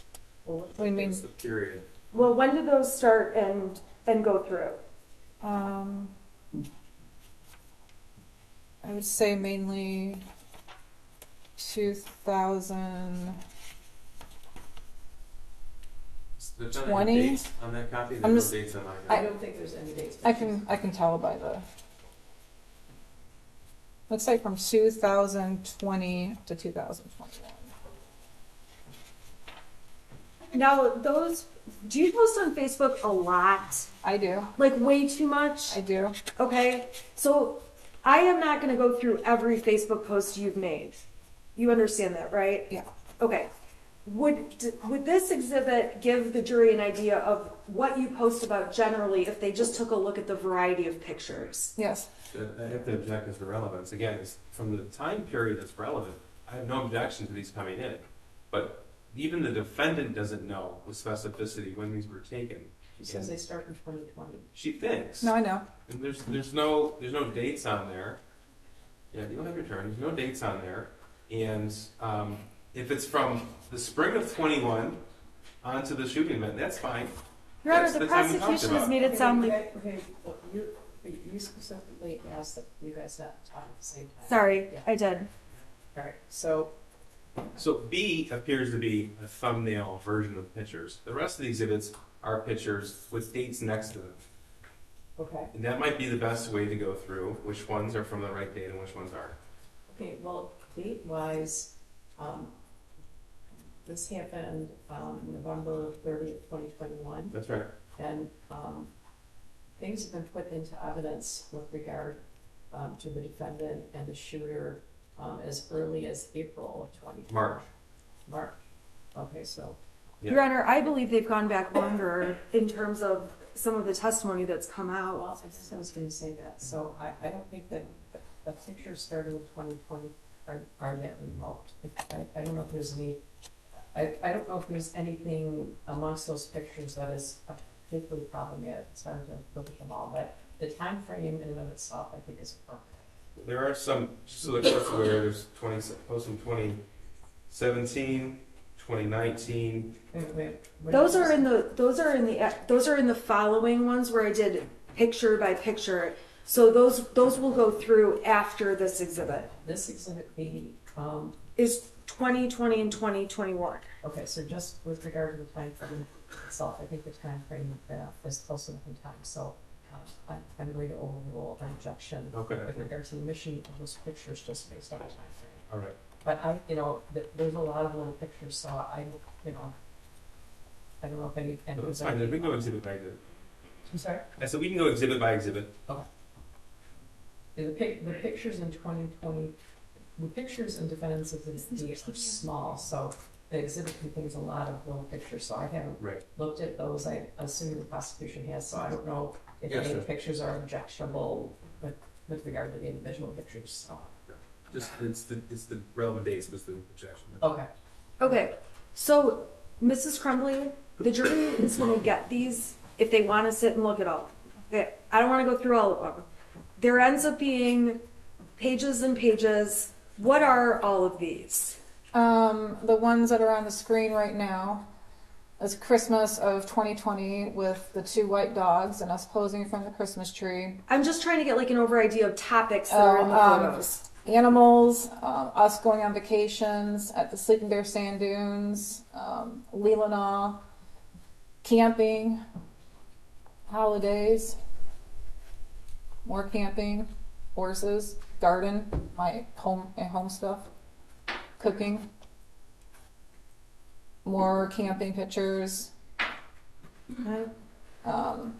We got a bathroom remodel, another Christmas picture. Okay. And so these pictures give an idea of the variety of things you posted. Yes. So if your Facebook messages appear to have more discussion of horses, how would you characterize the amount of horses on Facebook compared to the rest of your life? Over the last couple years, more. It was hard getting a picture of my son as he got older. He didn't like me taking pictures of him. But yeah, between 2020 up until end of 21, there was a lot of pictures of horses. Okay, I'm going to unplug this and move to Exhibit C. You want me to get this? This goes back to 2019. I just put like one or two pictures from that year as Exhibit C. Well, C and D. And so if the court just wants to let me know what. C, okay, so C and D, you said, you did this picture, right? Yes. What's in C? What's the date of it? It is June 26, 2019. Okay. And what is that? What is it a picture of? It's a picture of my son holding his chinchilla. Okay. And then what about picture, let's see here, D? Do you need the date? Yeah, what's the date? It's August 9th, 2019. Okay, and what's the picture of? My son petting our horse. Okay. You know, Judge, it's fine. I don't have any problem with either. Okay, so you're in the. Yeah, the rest of them. The rest of them? All? Yep. Okay. Okay, Judge. thank you. Okay, so, If you're talking, then you would be talking about E through, I don't know if it's just pictures, there's some others. This goes to past facts, so. and I'm sorry, it should go to YY because I added on just one more. So may I approach Mrs. Crumbley just to give her YY? Okay, do you want me to give these to Paul? Yes, and then Okay. we'll just go through each one. Do you agree with all these exhibits, or this is it? Yes, we just need the dates identified, that's all. We'll put Okay. those on the record. Well, I'm not gonna hand them to her if I need to look at them first. I think they're not objecting to any of them, are No, no, Okay, none. okay. So Mrs. Crumbley, the jury's gonna have access to these, so let's just go through them. We are gonna identify the dates for the record though, okay? So going to exhibit, let's see here. This is C. What's the date on C? That's June 26, 2019. And what is that? That's my son with his chinchilla. Okay. Now I'm gonna go down to D. What's the date on that one? That one's August 9th, 2019. Okay. And what's going on in there? That's my son with our horse. Okay. I'm gonna go to E. That's his first day of 8th grade. That's August 26, 2019. Okay. And it's fair to say that I just picked out, these are not all your posts, No. right? Just, I don't want to interject, but the form of the question has to be appropriate. Fair to say, is this a Okay. correct example? I'm asking a really stupid question, but I'll ask it in a better way. Am I showing every photo from your Facebook page? No. You post more, or how about, do you post more photos than what we see? A lot more. Okay, we're not gonna go through all of them though, No. okay? So this is the first day of what? I'm sorry, last day of, It's the last day of middle school. It's his first day of 8th grade. okay. I'm gonna go down to F, what's been admitted is F. What date is that on? October 11th, 2019. Okay, and what's happening in that photo? He just got his braces put on. Okay, and let's go down to the next one, which is G. What's the date on G? October 13th, 2019. What's happening in G? We're apple picking. Okay, so these are just posts of events or things you're doing, correct? Correct. Okay, this one is older. It looks like or maybe not older, but what's the date on this one? November. This is, I'm sorry, I'm on H. Okay, go ahead. November 7th, 2019. Okay, and we see your son in this picture on the left, correct? Correct. What's going on in this picture? He's on his, it's the 9th grade Washington, D.C. trip with the school. Okay, I'm gonna go down to I. What's the date on I? May 23rd, 2020. And what's happening in that picture? Can you scroll up a little bit? We're somewhere up north. I don't remember where, but we're on probably camping vacation. Okay, he doesn't look thrilled to be in the picture. He doesn't like pictures. Okay. Let's go down to J. What's the date of J? May 23rd, 2020. Who's in this picture? It's my son and James. Okay. I'm gonna go down to K. This is a post you made? Yes. What date? August 5th, 2020. What are you showing there? The house when we first bought it and the improvements we made so far. Okay, so this is like a comparison before and after. Yes. All right. L. What's the date on L? August 16th, 2020. Okay, and there's a large black box out. What's under the box without saying who it is? His friend. Okay. So where are you guys in this picture? Looks like we're up north. Okay. Then we're gonna go to M. And we're on September 28th. I'm sorry, what's the date of this picture? September 28, 2020. Okay, what's this picture? That's a picture of my son and our horse. Okay. I'm going to N. What date is this? October 23rd, 2020. Okay, and what is this a picture of? Something Ethan drew. Sorry, my son drew. Okay, and why did you include this? Why did you post about that on Facebook? Because he's always a really good drawer. He just draws all the time. And we got a lot of artists, actually tattoo artists in our family, a lot of good drawers. So said it was in his genes. Okay, that's why you said art is in his gene, in Correct. the genes. Right. Okay. All right, I'm going to O. What's the date on this one? October 30th, 2020. Okay, and what's going on here? We are carving pumpkins for Halloween. And there's a big black box. That's his friend. Okay. I am going down to P. What's the date on that one?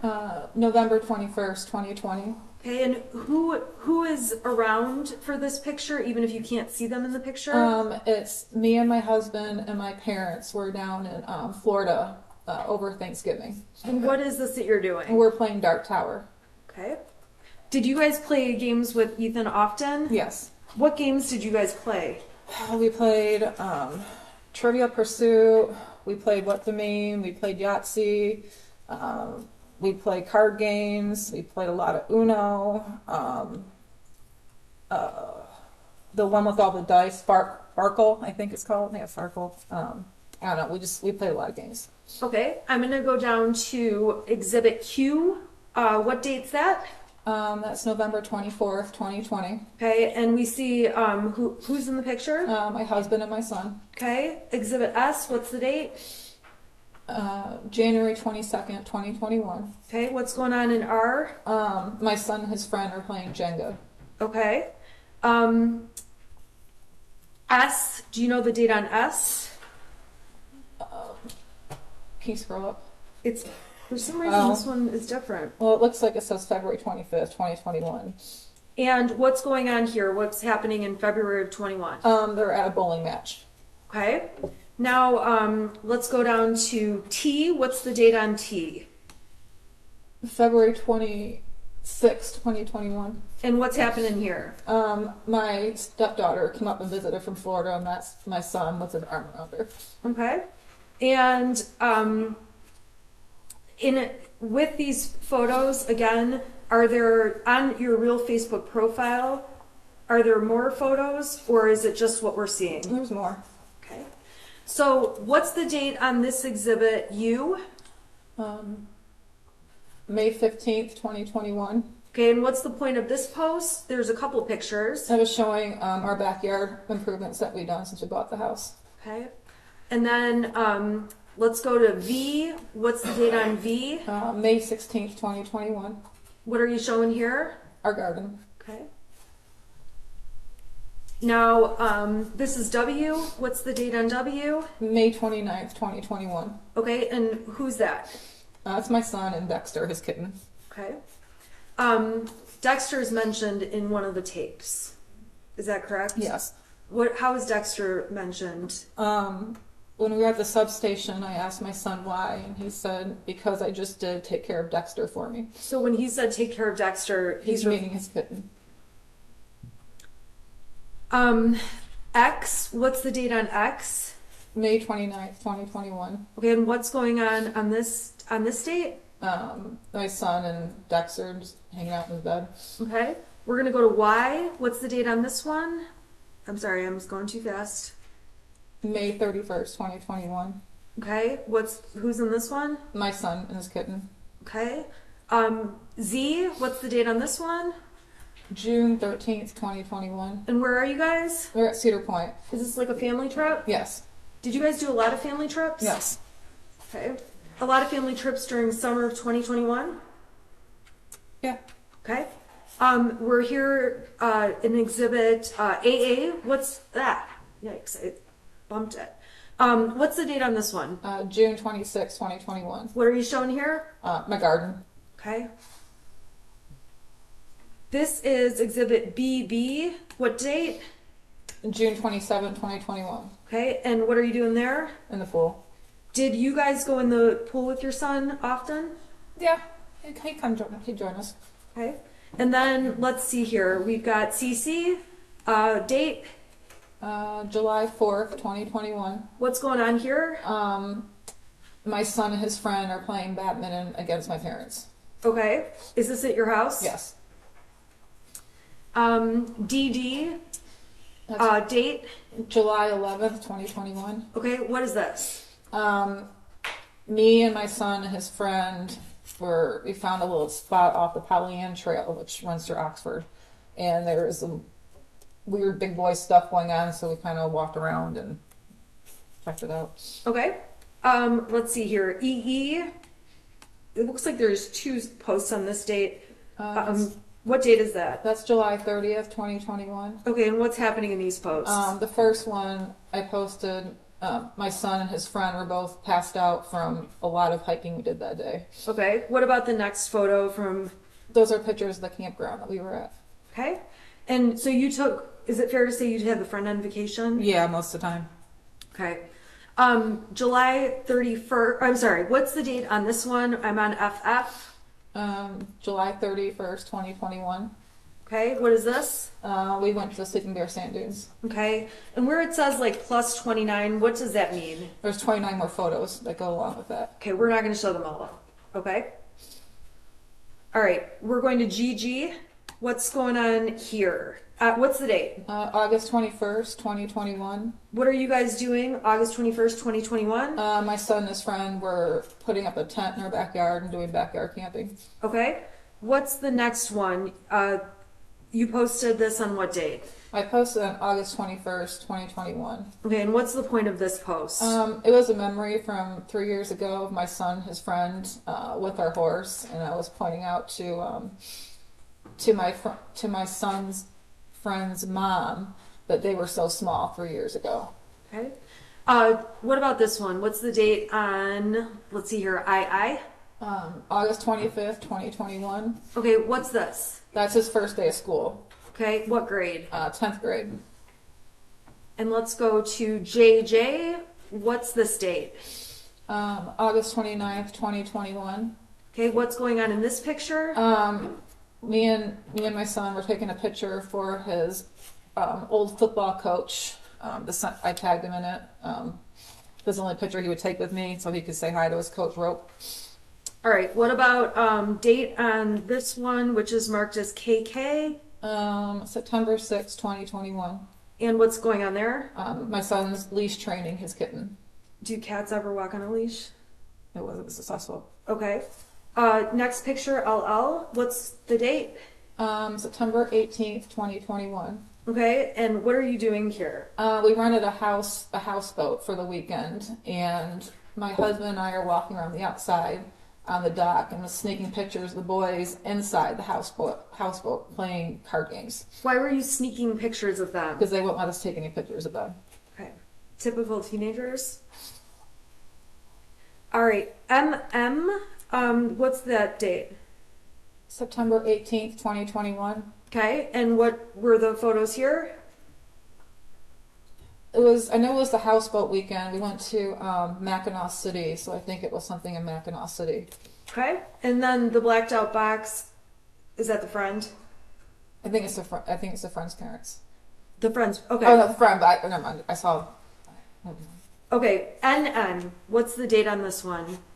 September 21st, 2021. Okay, and what's this? My son and Dexter sleeping. And now we are at September 20, I'm sorry, what's the date on this one? I'm on 00. September 26, 2021.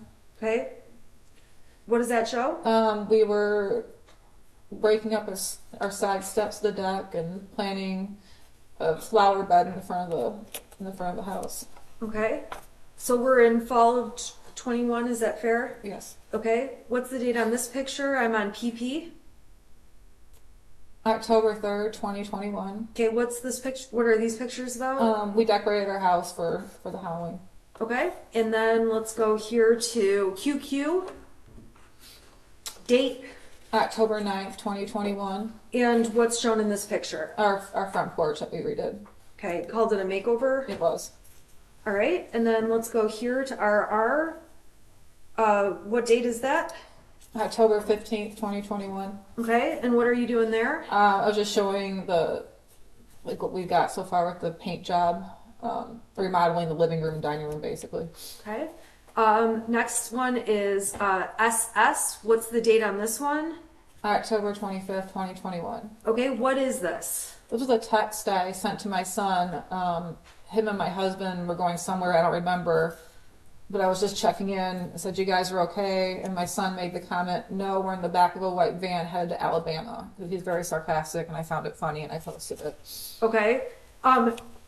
Was he sarcastic Yeah. more? I'm sorry. Go ahead. Explain the sarcasm. I mean, that's an example of it right there. Okay. Yeah, he was always sarcastic, always messing around with us. Okay. When you say messing around with you, we're gonna get to that when we talk about some other posts. Is that fair? Okay. Okay. So let's go down to this photograph. TT. What is this? What date? That's October 29th, 2021. Okay. And what are you doing? That's where we're on the virtual reality playing Beat Saber. Okay. And then this one, UU. Okay, what's the date on this one? November 26th or 25th, 2021. Okay, and what's going on here? Thanksgiving. Okay, Thanksgiving, is this Thanksgiving Day? Yes. So this would have been Thursday. Correct. Okay. We're going to talk more about the next couple of days more slowly, but I'm going to go through the pictures first, okay? And then I'm going to take them off the screen so we can talk a little more. Is that all right? Yeah. Okay, so what is this post? What's the date on this one, VV? November 25th, 2021. And what is this picture? What are these pictures showing? Our family, my aunt and uncle, my cousin, her husband, and then me, James, and my son. And then it shows us playing dice. Okay. Or left, right, center. Is this on Thanksgiving? Yes. All right. And then on WW, what day is this on? That's November 26th, 2021. Okay, and what were you guys doing on this day, November 26th, 2021, which is a day we're going to talk about in more detail? We were cutting our Christmas tree down. Okay, and then ultimately we have XX. What date is this? November 27th, 2021. Okay, so this would have been Saturday. Yes. And what's going on in this picture? We got our Christmas decorations and everything out. Okay. Then we have YY. What day is this from? November 26th, 2021. Okay, and what's happening in this picture? My son and my husband are laughing at me because I dragged them around the whole tree farm to pick the tree. So they were finally happy it was over. Okay, so that's YY, right? Right. Okay. I'm gonna close this for just a minute, and just make sure that exhibits B through YY were admitted. They're admitted. Yes. Okay, and then the defense is only gonna have one other exhibit, but we'll get to that one. Okay. Okay. So, Mrs. Crumbley, I want to go back and talk to you. We went through a lot of Facebook pages, obviously, or pictures. On Thanksgiving, who was at your house? It was my aunt and uncle, my cousin, and her husband. And what did you guys do, if anything, that night? Well, they were there probably till about 7 or 8 o'clock. So we played left, right, center, just the normal family stuff. Did anything seem off or strange with your son? No. Was he spending time with family members, or was he in his room? What was he doing? He was back and forth. He would come out and play games with us, or when it got to adult talk, he would go in his room and play his video games. Now, we definitely saw a lot of his friend in the photographs. Were there other times where he would not have his friend with him? Yeah, there were times. Okay. Was he happy? Was he okay without his friend? How was he? Yeah, I mean, most of the times it was just the three of us. It was usually out of state travel. Okay. Let's see here. Okay, so on the day after Thanksgiving, what did you do that day? I went shopping. I go shopping every year, day after Thanksgiving, Black Friday shopping. I wake up at 4 o'clock and I go shopping. Okay, so where did you go that day, if you remember? I usually go to Meijer, and then from there I'll head up to Marshall's and Lapeer. And then sometimes I will hit the, not Home Depot, the other home improvement store. Menards. I would hit Menards. And on that date, when you went, it was the 26th, correct? Yes, correct. Do you know, when you left your house, did you know what James and Ethan, your son, were going to be doing that day? No, they were sleeping when I left. Okay, when you got home, were they home or were they where were they? They weren't home. Did they ever come home? Yeah, I texted my husband, asked where you were at, and I believe he called me and told me that him and Ethan were at the Acme firearm store looking at guns. Okay. And then they came home from there. Okay, did they purchase a gun that day? They did. Okay, the prosecution brought in exhibits showing the receipts, all that. You weren't with them when they bought the gun, correct? No, I was not. Okay. You did post on Facebook a photo of the gun. We saw the post, correct? Correct. And in the post that's been admitted already, you described it as your son's Christmas gift. Can you explain who wanted the gun? What does it mean?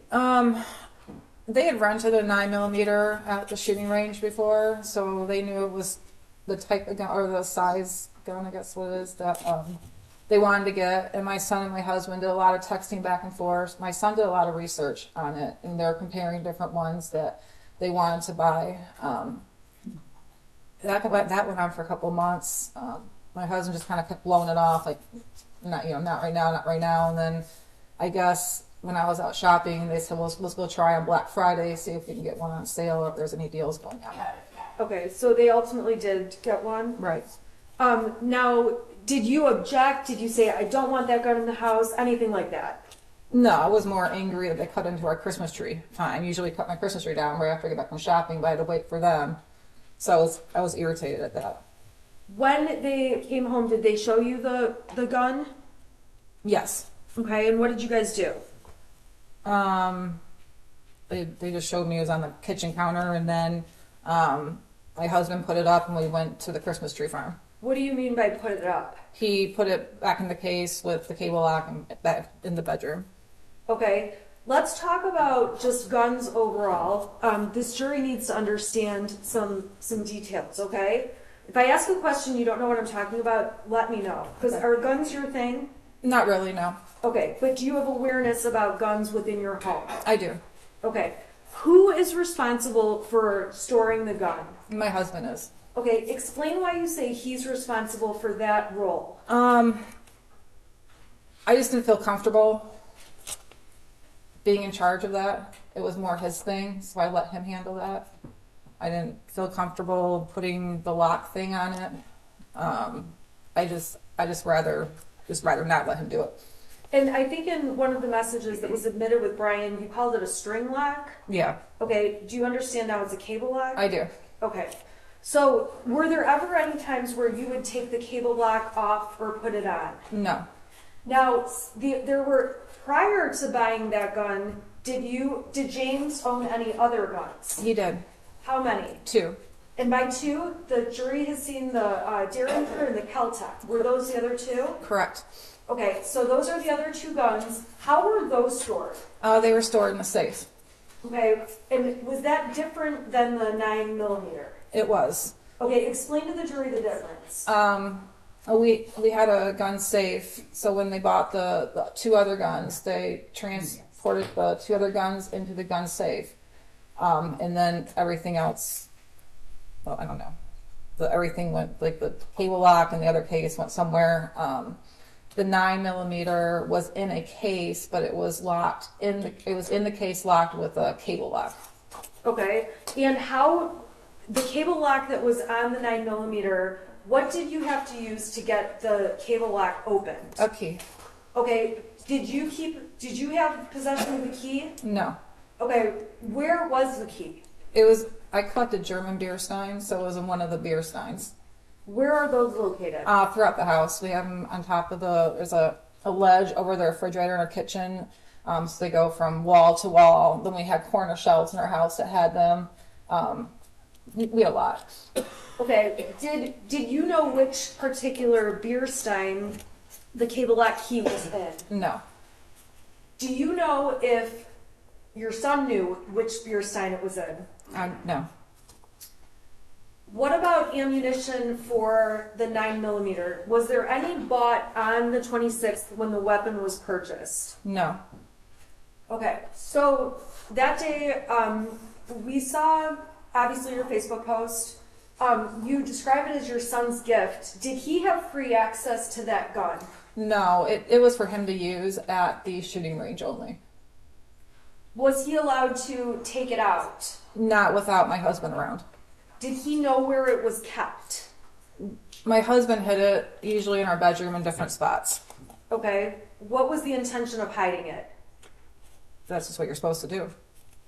Okay, and when it was hidden, was it locked in any way? It had the cable lock on it. Okay, and you again testified about the key being in a beer stein? Correct. Would the beer stein be right by the cable lock? Or... No. Okay, so where would the beer stein be? It would probably be in one of the ones in the kitchen. Okay, so the key's out there, and then you've got the... Did you know where the gun was hidden in your room on November 26th when you put it away? No. Okay, on November 27th, we saw the whole video of you going to the shooting range with Ethan, correct? Or with your son, correct? Correct.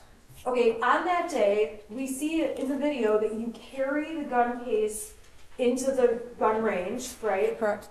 Okay, how did the gun get to the gun range? Well, my husband had got it ready for me and put it in the back of my car, and What does that mean, got it ready for took you? the cable lock off, put I guess he put the magazine things in the case and put it in the back of my car, and then I drove with my son to the shooting range with the gun in the back of my car. That's how it got there. Okay. Did you see him or watch him take the cable lock off that day? No. Why not? I think I was just doing something else. I didn't pay attention. Okay, so when you got to the gun range, we saw in the video you carried it to the counter. Is that accurate? Yeah. Okay, the jury's seen all this, 5 bullets, and then you guys go shooting, correct? Correct. Okay, we obviously see you and your son. That shows the whole experience while you're there. Correct. Okay. So while you're there, how interested were you in shooting that weapon?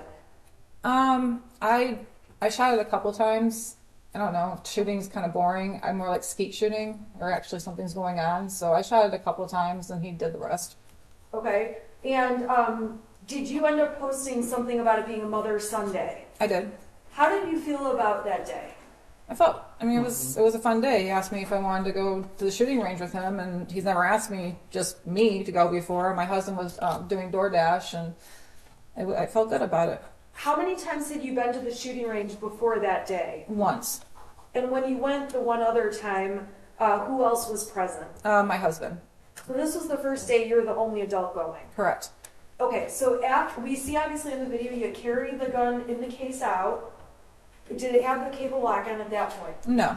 Okay, so what did you do from there? This is when we're leaving. Yeah. I put the gun in the back of my vehicle and drove. Explain where in the back of your vehicle. So in the back of the SUV, it has a little thing that opens up where the spare tire is. I put it under there. Okay, and then where did you go? I went home. And did you take the gun in the house? No, I took the bullets in the house and hid them, and my husband took the gun in the house when he got home from work. Okay, so was there a period of time that the gun was not in the home but in your car? Yeah, probably for a couple hours. Okay, why is that? I just don't feel comfortable with it. I don't. That's his thing. Okay, so on that Saturday, it was left in the vehicle, and your vehicle was locked. Correct. Do you know if the gun was brought into the house and put away? Yes. Okay, how do you know that? My husband told me. Okay. Yep. Did you watch him do anything in terms of putting it away? Or if you didn't, just let me know. No, I didn't. Okay. The next day is Sunday, correct? Correct.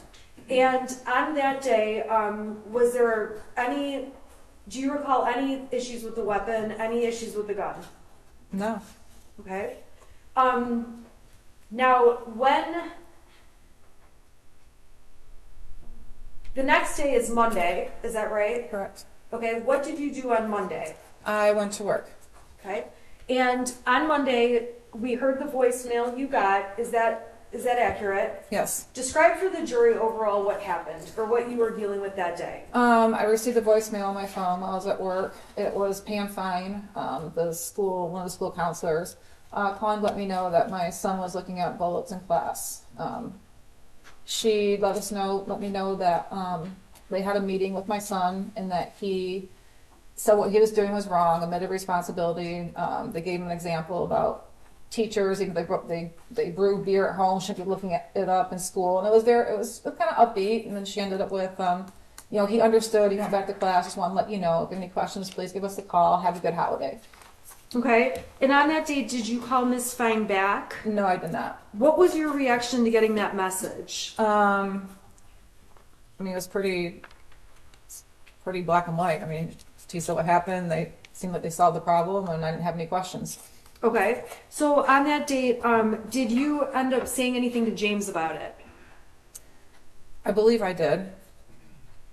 Did you say anything to your son about it? I did. What did you, and I think we saw text messages. You said, next time don't get caught. Yeah, I said seriously looking up bullets in school, and then he went through a long couple of texts about teachers looking at his stuff, and he was worried about who's going to get in trouble. And then I said, next time don't get caught. What did you mean by that? So there's an ongoing thing in our house. Someone always asked me the trouble I would get in high school because I was a little bit of a troublemaker, because I always got caught. Like, all my friends could be doing the same thing and I'd be the one to get caught. So I was kind of referencing to that. Okay. So you said that, and did you feel you had to discipline him or do anything beyond talk to him about it? No, we talked. I listened to the voicemail, and that was that. Okay. Now, I'm going to go back for a couple minutes to talk to you about some exhibits the prosecution introduced from earlier in the year, okay? So I'm going to start with what's been admitted as exhibits 155 through 160, okay? I'm going to pop them up on the screen, and we're going to just talk about each one briefly. So I'm going to go to 155.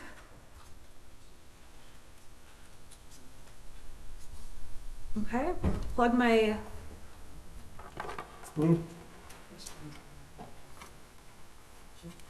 I'm sorry, it's not to plug it in. Okay, so I'm going to start with 155, okay? This was already admitted, so we're not going to belabor this, okay? Well, no, she doesn't have a picture of it. Oh, I'm sorry. Well, it's not necessarily all this one's coming in close. Oh. Okay. There it is. Okay, so we've already talked about this with other witnesses, so I'm going to go a little bit faster. If you need me to slow down, let me know. Okay. Okay. This is Miss DeRiker's email with her and Sean Hopkins. She's telling him, when you get a chance, can you call your son down and see how he's doing? He's failing my class, tries to sleep all the time in class. Sean responds, I'll catch him by the end of the day. Thanks, just a little worried. And that's that. You heard testimony about that, correct? Correct. Were you ever aware there was a time where your son was failing a class and trying to sleep, all in capital letters, all the time in class? I can't remember what class director was. So I'd probably be aware if he was failing that class from Power School, but I was not aware that he was sleeping all the time. So did anyone from the school let you know in May of 2021, hey, he's sleeping in class and failing? No. Okay, that was exhibit 155. And would that show up on Power Schools, the emails between them? No. Okay, exhibit 166. This is from September 8th, 2021. It starts off with an email from Miss McConnell to Sean Hopkins. It says, can you please touch base with Ethan Crumbley? In his autobiography poem, he said he feels terrible and that his family is a mistake. Unusual responses for sure. He writes back, thanks for the heads up. I'm in senior meetings throughout the day. I'll try to catch up with him. Were you aware this was ever a discussion or an issue? No. Were you aware that Mr. Hopkins ever talked to or tried to talk to your son? No. Did anyone ever call you to make you aware of any of this? No. If you heard this, how would you react, or what would your reaction be? I'd be definitely concerned why he feels like his family's a mistake and he feels terrible. So that would be a concern to me. Okay. So this is something you were unaware of. Correct. And in fact, when did you find out these emails existed? We started getting discovery. Okay, so in this case. Correct. All right, so I want to go to 157. This is on November 10th of 2021. This is Miss McConnell sends Sean a message. Ethan Crumbley is having a rough time right now. We may need to speak with you. Sean writes back, I'm sorry I was in a meeting through the end of the day. I'll catch up with him. Were you ever made aware that there was some issue on November 10th where your son was having a rough time? No. Did anyone from the school ever let you know? No. Did you ever see anything like this prior to us getting materials in this case? No. If you heard your son was having a rough time, what would you do to follow up? I would talk to my son, find out what's going on. Okay. And I am going to minimize these for 1 second. I want to go back to some other dates that were discussed and exhibits were admitted. And I'm going to go back to March 20th. I'm sorry. I'm going in order. So March 16th of 2021, the prosecution has admitted exhibits 85, 86, 85 through 94, and let's see here. 85 shows you guys are making plans, and you say, I'm gonna get drunk and ride my horse. Can you explain to the jury what you meant by that? And I'll get it up on the screen. I was gonna have some drinks and ride my horse. It was St. Patrick's Day. I'm sorry, that's on the 17th, Correct. right? Okay, the 16th though, oh, I'm sorry, you're right. Okay, so explain that again. So let me get it up on the screen because I'm messing up. Okay, 85. Okay, so 85, I'm sorry, you're right. So on page 85, 432 is the page number. You write, I'm gonna get drunk and ride my horse. What was your plan that night? I was gonna have a couple drinks and go for a trail ride with my horse. Okay, did you do that night? Yes.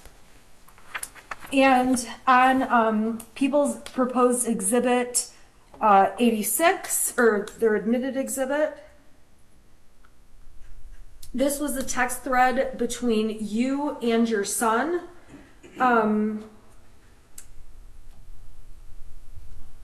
Let's see here. This is a text where the prosecution admitted to show that your son texted you, okay, the house is now haunted. What time was that text at? It says 6:03. Okay. I don't know if it says -4. I don't know what that means. Okay. And then the next text, some weird shit just happens and now I'm scared. Next one, I got some videos and a picture of the demon is throwing bowls. I'm not joking, it fucked up the kitchen. I'm just going to be an outsider for a while. Can you at least text back? Okay, do you recall this day on March 17th, 2021? It didn't stick out to me until this whole. No, I don't. I don't recall it exactly. I just remember it ever since we got discovery on this case. Okay, so on March 17th, there was a point when did you ever see these texts? I probably didn't. Not that time. Do you recall seeing these texts at any point prior to this case? I'm sure I did, but they weren't, no, I don't, I mean, I'm sure I saw them, but they just didn't stick out to me until this case. Why didn't they stick out to you? Because it wasn't anything that was anything serious. It was, Ethan just messing around. You gotta explain to the jury, how did Ethan mess around? So he's been convinced our house has been haunted since 2015. So it was built in 1920. Around that time frame, him and his friend would go down to the basement and play a Ouija board. So they thought we had a house ghost. So it was around that time when he would mess with us that things were going on in the house. Silverware was flying across the room. Doors were slamming. He actually took a video of the door and showed me when I got home, and you can clearly see where he's standing back with his phone, looking at the door that's open. You can see him walk up the door, and you can kind of see him slam it, and him trying to say, "See, our house is haunted." So it was that kind of stuff that he did. Okay, and did that continue on into 2021 when you'd get messages like this? Only a couple of times, but I think he just got over it. Like it wasn't. He got bored with messing around with the ghost. Did you mess around with him? Yes. Okay, what did you do to him? When they were downstairs in the basement playing Ouija board one night, I went and flipped the circuit breaker off in the house, and he thought it was the ghost they conjured up on the Ouija board. Did James ever mess around with you or with Ethan? Yeah, a little bit. Give us an example of what he did. He said a lamp fell off a ledge in the basement, and so he named the ghost Victoria, so he was convinced there was another house ghost. So just kind of like an ongoing, like our house ghost, we called it. My son named it Boris Johnson. My husband named it Victoria. It was just a little phase. Was there ever a time where James pretended he got electrocuted? Yes. What did he do? We were remodeling our living room, and he was taking the old ceiling fan down and having to figure out what wires go where to the new ceiling fan. And as he was reaching up, he pretended to get electrocuted, and he fell on the ground and was shaking, and I ran up and I kicked him. I don't know why I kicked him, but I did. And then he stopped, and I realized he was joking, and my son had the phone recording the whole time. So this kind of stuff between you, your son, and your husband was like typical joking around kind of stuff. It was. Okay, so when you look back at these texts now and you see that there's a demon throwing bowls and things like that, now looking back, do you think, oh my gosh, he had mental issues? No. What do you think was going on? Just what I said, that it was just him messing around. He only did it when we weren't at home, and it was for a short period of time, and then he got bored. Okay. So on that date, the prosecution admitted all kinds of stuff to show you were with your horse, and James was with your horse, correct? Correct. And you guys were with your horse? Correct. How long would you have been out there? What was a typical trip to the barn? Usually about 3 hours. It takes about a half hour to get the horses tacked up and ready.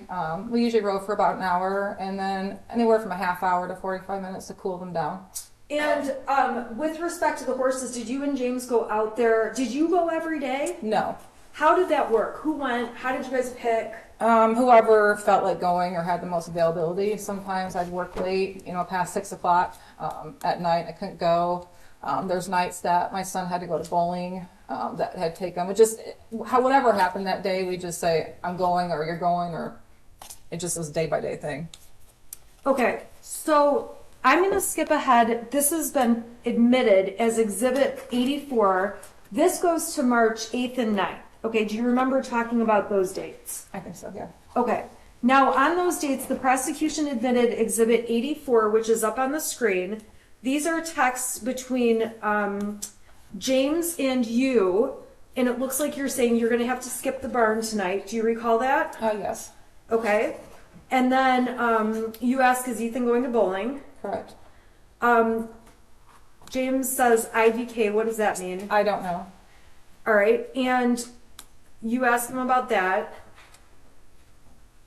Okay, and I want you to describe, what are you doing in these text messages up on the screen here, these 4 in a row? Can you go back to the green one? Yeah.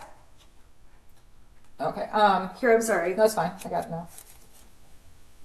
I was just texting him, asking him if he was home from school yet. and Okay, if he had his phone on him. so you're texting, I think, looking at this, we must have gotten into an argument about his grades and took his phone away the night before, which is why I was asking if he had his phone on him. is it common for you to text repeatedly about someone? Are you home? Where Yeah. are you? Yes. Okay, so in your messages, is it fair to say we're gonna see that a lot from you? Yes. Okay. Your husband wrote back, he does not get home till 3:16. Did you know what time Ethan got home every day? I knew it was after 3, like shortly after. I wasn't sure to the minute. Okay, well then you wrote, I told you to pick him up because he's upset and I don't want him to do anything stupid, God damn it.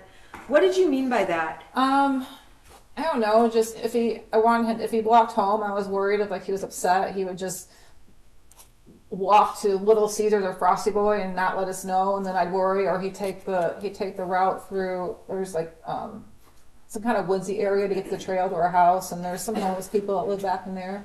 It was just more or less. I was just worried about him just not wanting to come home because we got an argument the night before. So when you say, I don't want him to do anything stupid, were you worried he'd hurt himself or anything like that? No. And James responds, dude, chill, he is fine, and I am trying to fucking work. Your next question, does he have his phone? Is that right? Correct. Okay. And then he says he won't answer while he's walking. The exhibit speaks for itself. And then you start up with, I'm seriously freaking out. Is he home yet? And then it looks like a blank message. Yeah. Why are you freaking out so much? Because he didn't tell me he was home. So, and I think he must have, I don't know, just with work, I couldn't get a hold of him. So it was like, why can't I get a hold of you? Why can't I get a hold of anybody? Okay.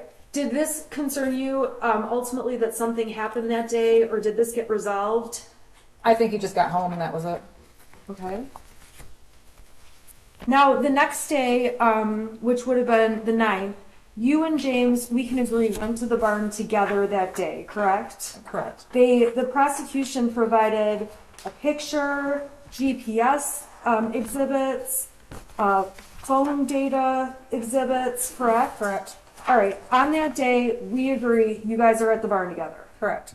Okay, I'm gonna go to the prosecutor's exhibit 82 that was admitted, okay? And you send him a message to Ethan that says, where are you, or Ethan sends you a message that says, I'm sorry, you send a message to Ethan saying, where are you at 3:17 and 32 seconds, UTC -5, correct? Correct. All right, so then Ethan sends you all these texts. Can you get home now? I think that someone's in the house. Someone walked into the bathroom and flushed the toilet, left the light on. I thought it was you, but I came out, no one was home. There is no one in the house though. Dude, my door just slammed. Maybe it's just my paranoia. But when are you going to get home? Okay, what was going on that day? So if you go back to the beginning of the thread. Okay. Is it the beginning? So you can see the time on there. That was the time I'd be driving home from the barn. And when I got home, he was asking me why I didn't answer the text, and he said the weird stuff was going on in the house again, and that was that. Okay, when you walked in, do you recall discussing these messages with him? It was mainly, I've been trying to text you, why don't you answer? And I told He him, said that or you said that? he said that. Okay. And I told him I was driving home, I wasn't looking at my phone. So why weren't you looking at your phone, or what's going on with did you have a signal? Do you not have a signal? What's happening? I could have had a signal, I don't know. I probably just had my phone in the front seat of the passenger side and didn't look at it. Okay. When you're out at the barn, do you get every text that people send you? No. What's your signal like out there? I have Metro PCS, so it's not as good as somebody had AT&T and Verizon, but there's very limited spots at any barn I've been at where there's any type of signal. Usually you have to find the one spot you'll see everybody standing at talking at the phone, but it's not all over the barn. What about on the roads to the barn? So that barn we were at, it was between Oxford and Groveland area. So all those roads, once I passed the market, there's no signal until I got to a fire station. Then I have a signal, and then once I pass the fire station, I won't have a signal. When I hit a grocery store, I'd have a signal. Once he got past the grocery store, all the way to the barn, I had no signal. Looking back on these texts now from March 9th, okay, seeing him say, there's someone in the house, I think. Someone walked in the bathroom and flushed the toilet, left the light on. Do you think he was having mental issues that day? No. What do you think, what is your conclusion about these messages at this time? He was just messing with us. Okay. Is this the kind of messing you previously talked about? Yes. All right. I want to go to March 20th. This is People's Exhibits 96 through 100. They established on this date you're out at the barn. This is you, yes? Yes. Okay. And another picture of you. Yep. And we've got data showing that you were out there, correct? And there's a text message exchange that was admitted as People's 96. I'm going to put that up on the screen for you, okay? Okay. So in People's 96, this is between you and your son, correct? Correct. He says, can you at least text back? You're asking, where's your dad? Text me when you're done yet? And he starts up with, I finished picking up the room. I cleaned until clothes started flying off the shelf. This stuff only happens when I'm home alone. I picked the clothes back up though. That's at, it looks like 2:34, and we may be off by an hour or so because it's that UTC. This one's -4. Your next text is jumping in shower, text your dad if I don't respond. And your text, no matter what the time zone is 6 hours later. Do you recall getting these texts? It's 2 days. Messages? It's 2 days and 6 hours later. Oh, I'm sorry, you're right. 2 days and 6 hours. So do you recall, though, getting these couple on the 20th about, I finished picking up the room, I cleaned until clothes started falling off the shelf. Do you recall that? Only when we got Discovery.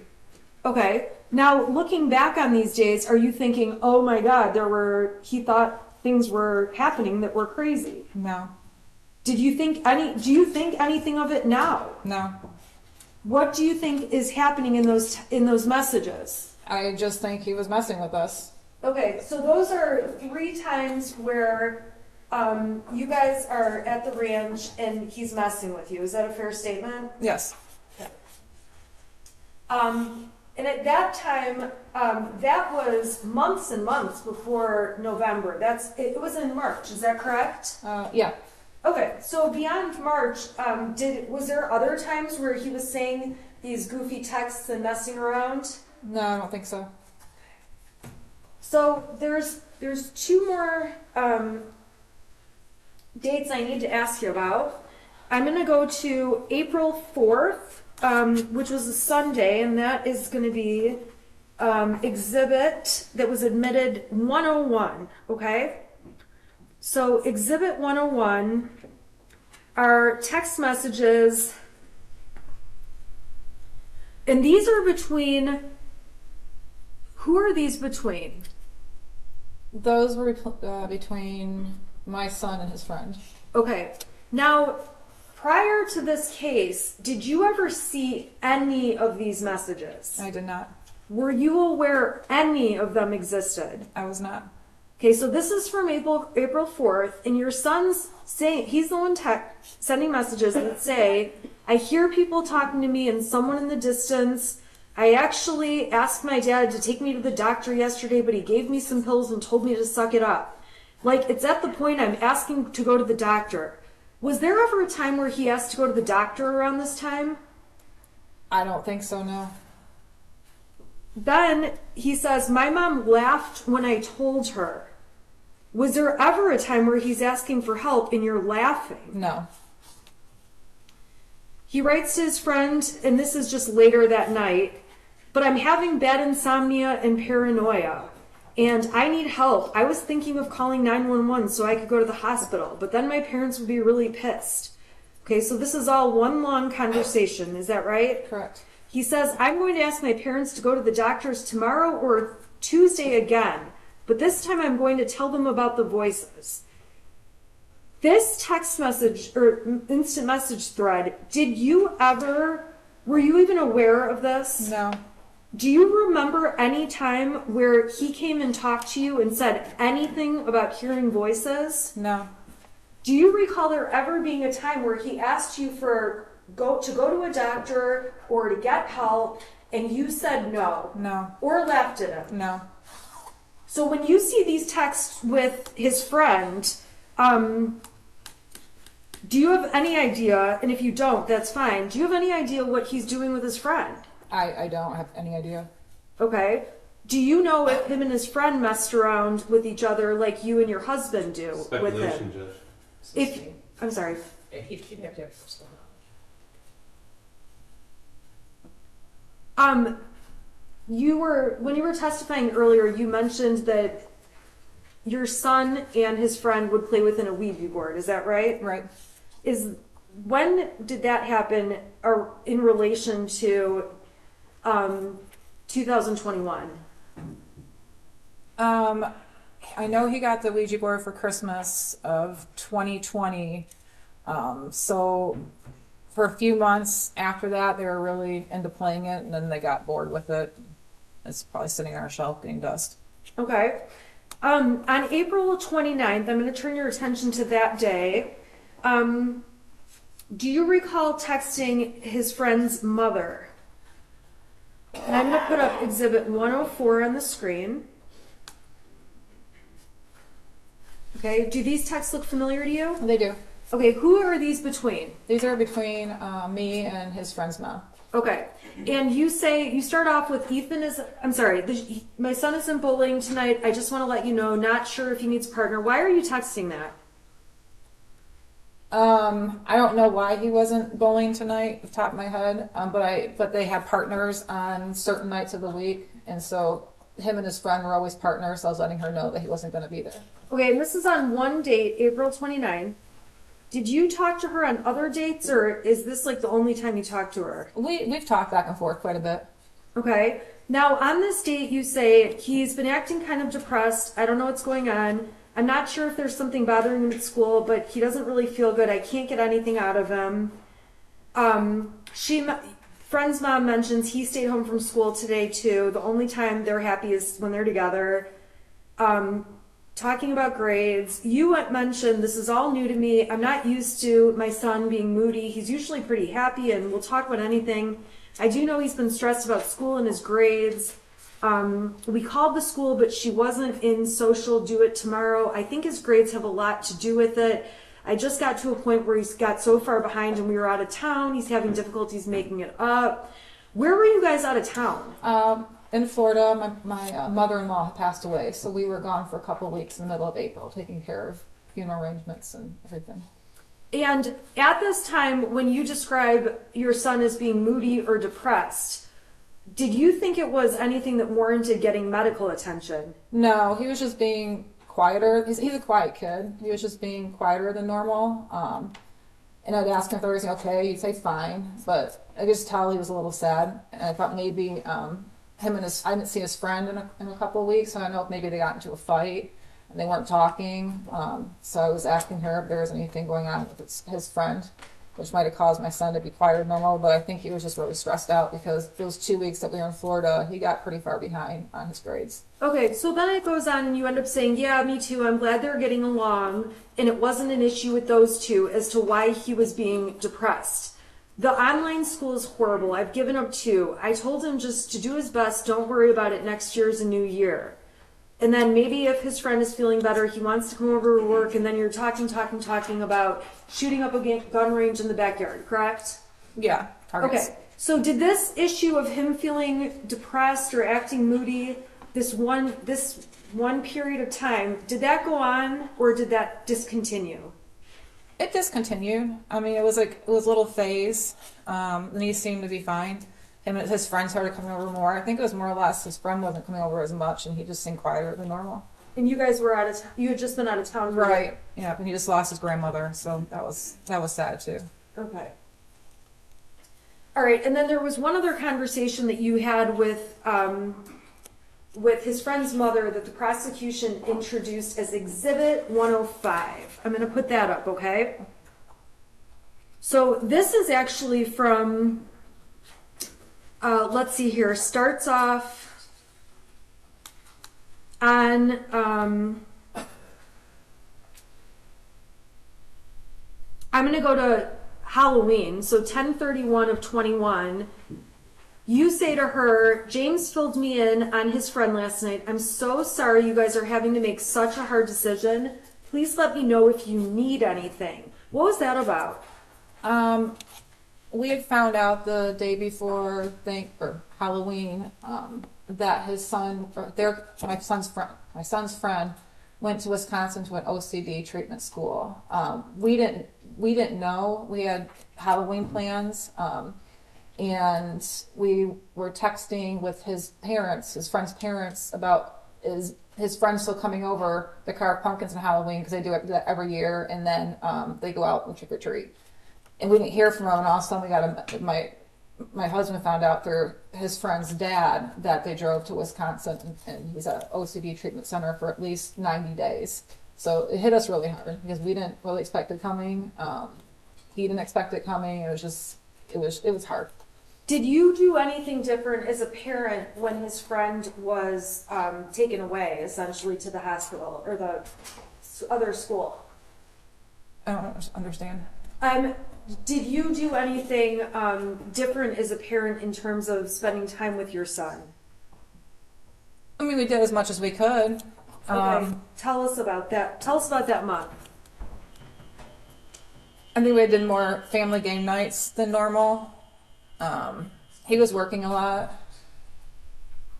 I would check in with him, make sure he's doing okay. That's when I started asking him, do you have friends at school that you can hang out with? And if so, you're more than welcome to invite him over. Okay. I was more on point of the fact that he was sad. Okay. And even though he was sad, did you feel like there was anything where he needed help or needed mental health treatment? No. Was his loss of his friend being in his life anything that made you think he needed counseling or a therapist? Not to that extent, no. I'm gonna unplug this so that we can go back through go to questions that don't involve exhibits, okay?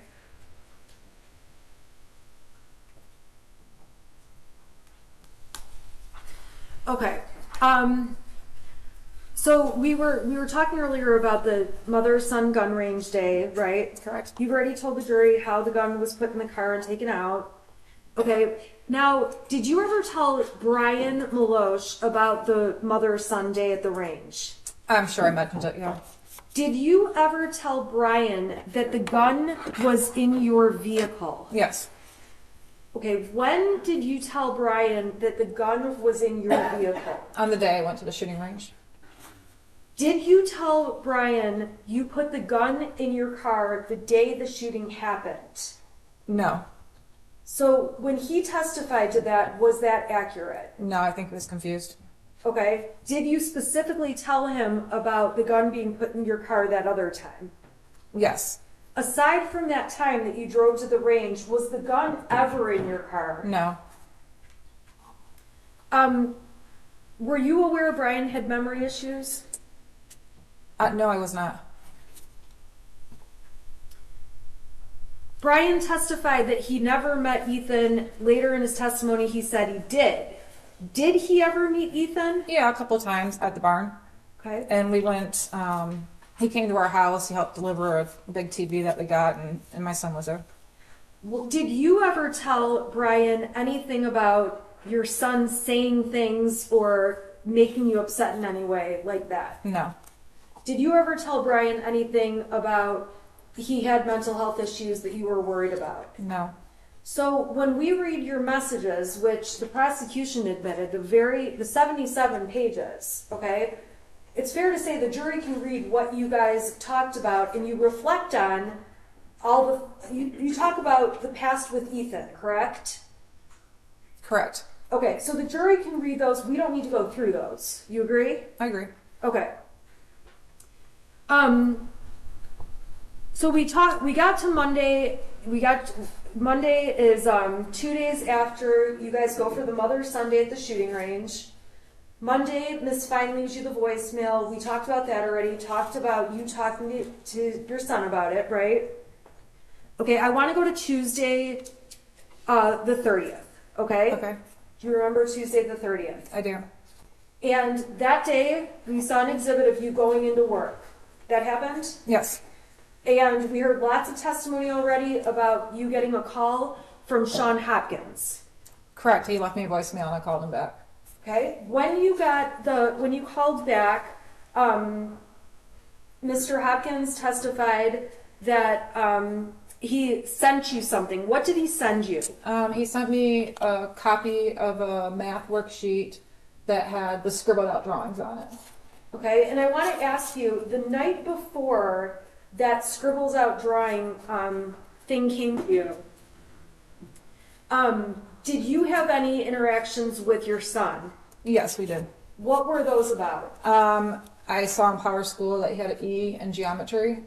So we got in an argument again about his grades.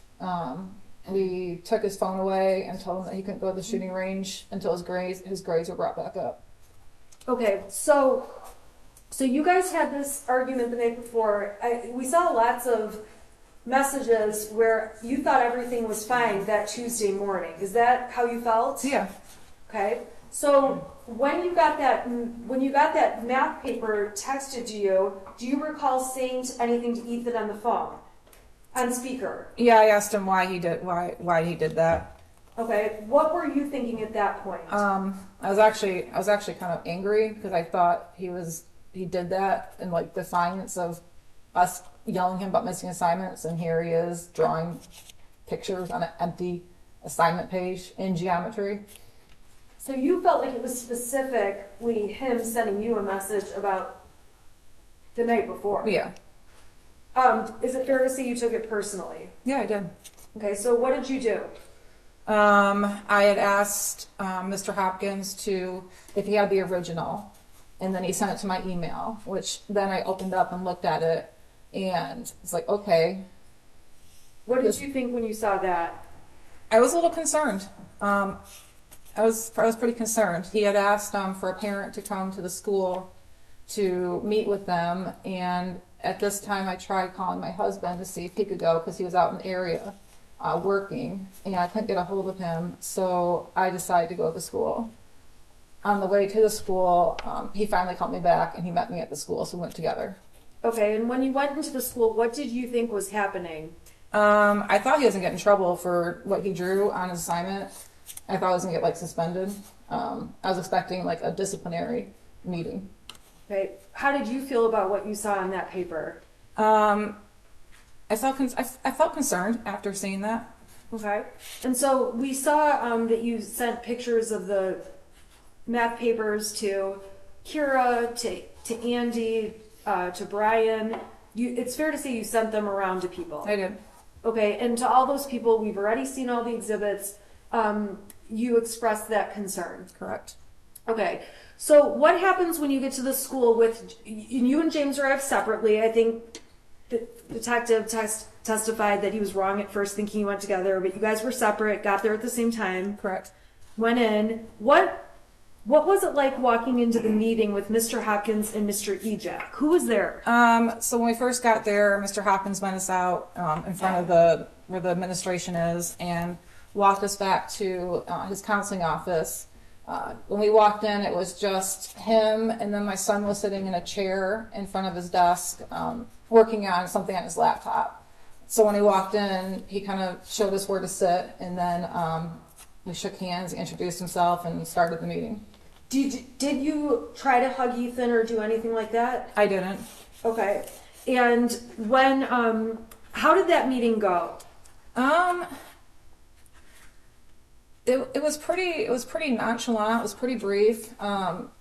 He started to talk. He basically filled me in on what my son and him were talking about for the last hour and a half.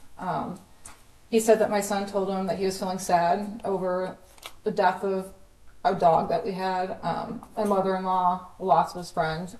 So we talked a little bit about that. We confirmed it. We just said we agreed it was hard on him. He told us that he didn't feel my son was a risk and actually gave him the option if he wanted to stay at school or go home. My son wanted to stay at school, so we all discussed that. Did you feel like you were taking the position of I am leaving him at school whether he can be here or not? No, absolutely not. Okay.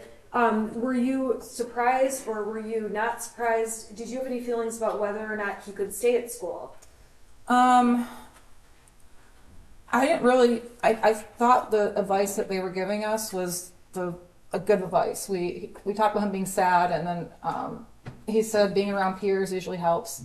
So we all agreed to that. My son gets very stressed out when he does virtual school, so we agreed that it might stress him out more to do his school remotely the rest of the day. But there was never a time where I would refuse to take him home. I could easily, if he wanted to go, take him with me. I had no issues with that. Okay, so ultimately, did you take a paper from the school?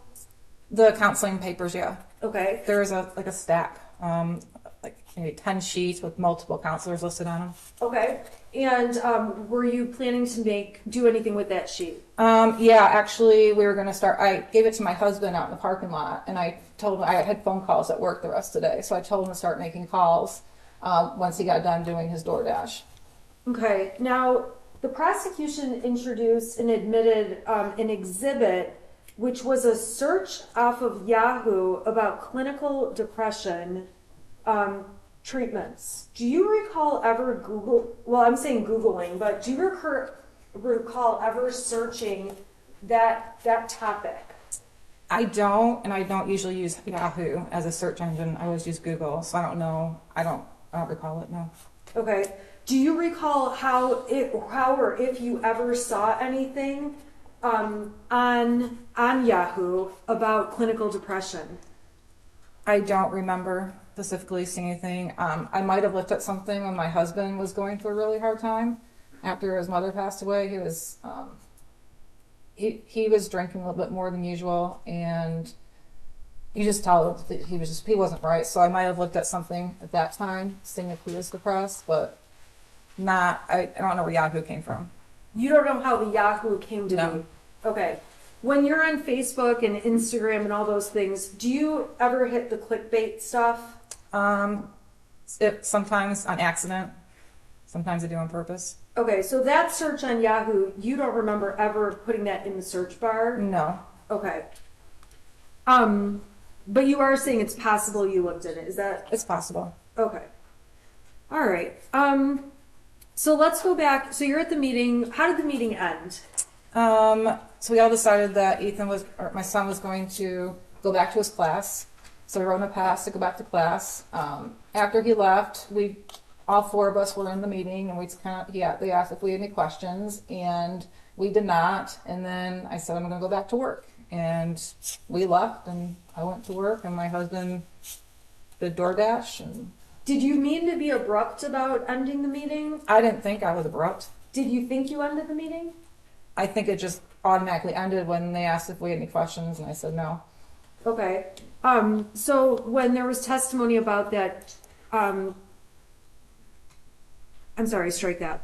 Yes, Ms. Smith, I don't want to interrupt you. I'm looking for an actual break. We could do it now. Well, do you need a break? Yeah, Yeah, that's fine. okay.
this is our time for our closing argument. And I'm going to spend some time going through the evidence, and I'm going to spend some time going through the elements of the crime. I want you to know that I have been watching you diligently, taking notes and listening. So what I'm not going to do is spend a lot of time repeating everything that was said from the witness stand, because I know that you all listened, and I also want you to know that I really appreciate that, and I know the court does too. I told you during jury selection that it wasn't going to be easy, and it was not easy. Listening and watching and thinking about 4 young kids being gunned down in their school is not easy. You listen to every witness, you examine the evidence, and I suspect that many of you feel the way that we do, that it's difficult. But we owe it to the victims and their families to say what really happened. And you've listened and you've done that. In our system of justice, we have different roles to play, and each role is different. There are people who think it's the prosecutor's job to convict people. I don't think that's the prosecutor's job. I think my job and our job is to present the evidence and the facts and tell you the truth. And telling the truth sometimes means showing you things none of us want to see, some of us don't agree with, some of us don't like. But I believe that that's my job. We don't pick or choose the very best things, because I believe that you should have the truth. And I believe that it's not my job, nor is it right, to sanitize what happened in that school that day. Because if we don't tell you exactly what happened, then you don't know all the facts, and you don't know what the truth is.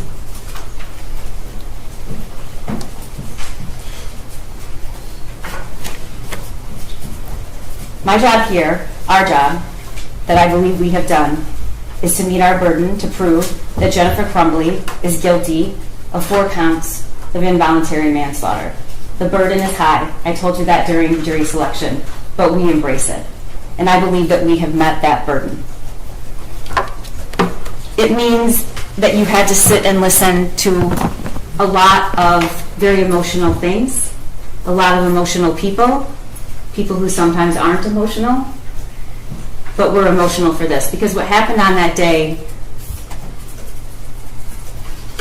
every single person in that building had never experienced anything like that in their entire lives. And I hope to God they never do again. So you did see a lot of people, including law enforcement, become overwhelmed with the emotion of it all. That's not a show. That's just how that was. That's how it felt that day and every day after. So I want you to know that there was no picking and choosing the very best evidence to give you. There was no filtering things out that didn't help our case. I showed you everything. And I called witnesses to the stand to say things I knew you probably wouldn't like. But my job is to give you all the facts. But my job is also to prove beyond a reasonable doubt that Jennifer Crumbley is guilty, and I believe we've done that. The defense also has an important job, to advocate and argue for their client. I do. And they decide how they want to do that. And of course, the judge plays an important role. Her job is to call balls and strikes when 2 sides disagree, to make a ruling, and then to tell you what the law is. And she's going to do that as soon as we conclude here. And then there's your job. Your job is to decide what the truth is, what really happened, what are the facts, and then take those facts and find the truth and apply the law. The judge is going to give you instructions about the law, but I want you to go over what you now know, Yes. and I want you to think about it. So you told us And you we're spent gonna a go over lot some of of the family time evidence. together. We did. But I also want to remind Now, I'd you like to talk to you about that you're allowed to use your own Okay. the evidence observation. on your phone shows. Okay. Now, it's true, you agree with me that having horses is quite a time-consuming hobby. It can be. Okay. It was for you. It can be. And that's what you said yesterday? Yes. Okay. And you were at the barn for between 3 and 5 times a week? More like 3 times a week. 3 times a week Yeah. for a couple hours a trip? Correct. Okay. It's also an expensive hobby. It is.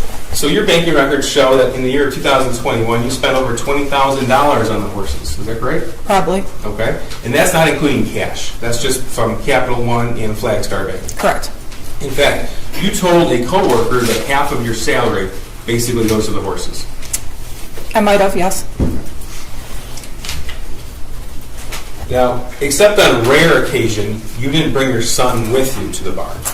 He was not into horses. I would ask every time I went to the barn, but he didn't want to go. So the answer was no? No. Okay. And at least as far as your horses being boarded with Kira Pennock from June of 2021 to November of 2021, your son never went with you. Is that correct? I think he went once when my in-laws were in town and we met them at the barn. Okay. But there was nothing stopping you from taking him? No, he just didn't want to go. Okay. It's a family atmosphere. It can be. Okay. Like the Halloween party that she had. That was for families. Yeah, most of the kids there are young. Okay. In the winters, you were on ski patrol as well? Correct. Okay. And that can be a bit of a time-consuming hobby. It can be. All right. And you would be on ski patrol between 1 and 2 times a week? It's a total of 10 hours a week. 10 hours a week. Okay. So how many days? I did doubles on Saturdays, so 1 day a week for me. Okay. So you told this jury yesterday, you depicted your affair with Mr. Malash as a one time a week meet up at a Costco parking lot. Is that your testimony? Correct. Okay. But it wasn't just that, was it? No. Okay. In fact, there are numerous photographs sent to Mr. Malash. Okay. Yes or no? I'm sure there was. Okay. Numerous messages exchanged with him. Correct. And it wasn't just during the week, Monday through Friday, was it? No. No. In fact, that's what you said yesterday. But in fact, it included trips. There were actual business trips that he met me on. Okay. And included other individuals. Yes. What's Adult Friend Finder? So where you can go on and meet people who meet certain tastes that you're looking for. This is 429. And you had the app Adult Friend Finder on your phone. I do not believe I had the app on my Okay. phone. It was found on your phone. Okay, well, I guess it was on my phone. Okay. And there were messages from you to other individuals. Correct. Your Honor, I would object that this is going outside of the scope of the affair with Brian, but I don't think the court's ruling on opening the door was confined to just her extramarital affair with Brian Walsh. Well, I guess with regard to Mr. Malash, I determined that the defense opened the door. I don't know, but I determined that the defense opened the door as to other relationships. She depicted herself as having one extramarital affair for about a 6-month period of time, where she met with him 1 time a week. That was her testimony yesterday. We have evidence to the contrary, and I think it's important. it's going to get exciting. All right, It is what it is. all right, well, go ahead, but I won't delve too far okay, yeah, into it, Judge. really, this jury has been here a long time, and I respect your time, Judge. I'll be brief. We might all blush. So, Mrs. Crumbley, I'm sorry, this is not a laughing matter. Mrs. Crumbley, on Adult Friend Finder, we see messages from you in at least of August of 2021, August the 4th, 2021. Okay. Okay, and you don't dispute August the 10th of 2021, No. August the 11th of 2021, No. and more importantly, November 21st, 2021. No. Okay, and more important than that, November the 28th, 2021. No. Okay, you don't dispute that evidence was found on your phone. I don't dispute it. Okay. And you don't dispute that it wasn't just you and Mr. Malash meeting after work hours. It was with you and Mr. Malash arranging with other individuals to meet after work as well. No, I only met with Brian during work hours. The times that we were at the hotel, I was on business. We did arrange for other people to meet us there. So Sunday, November the 28th. You remember that day?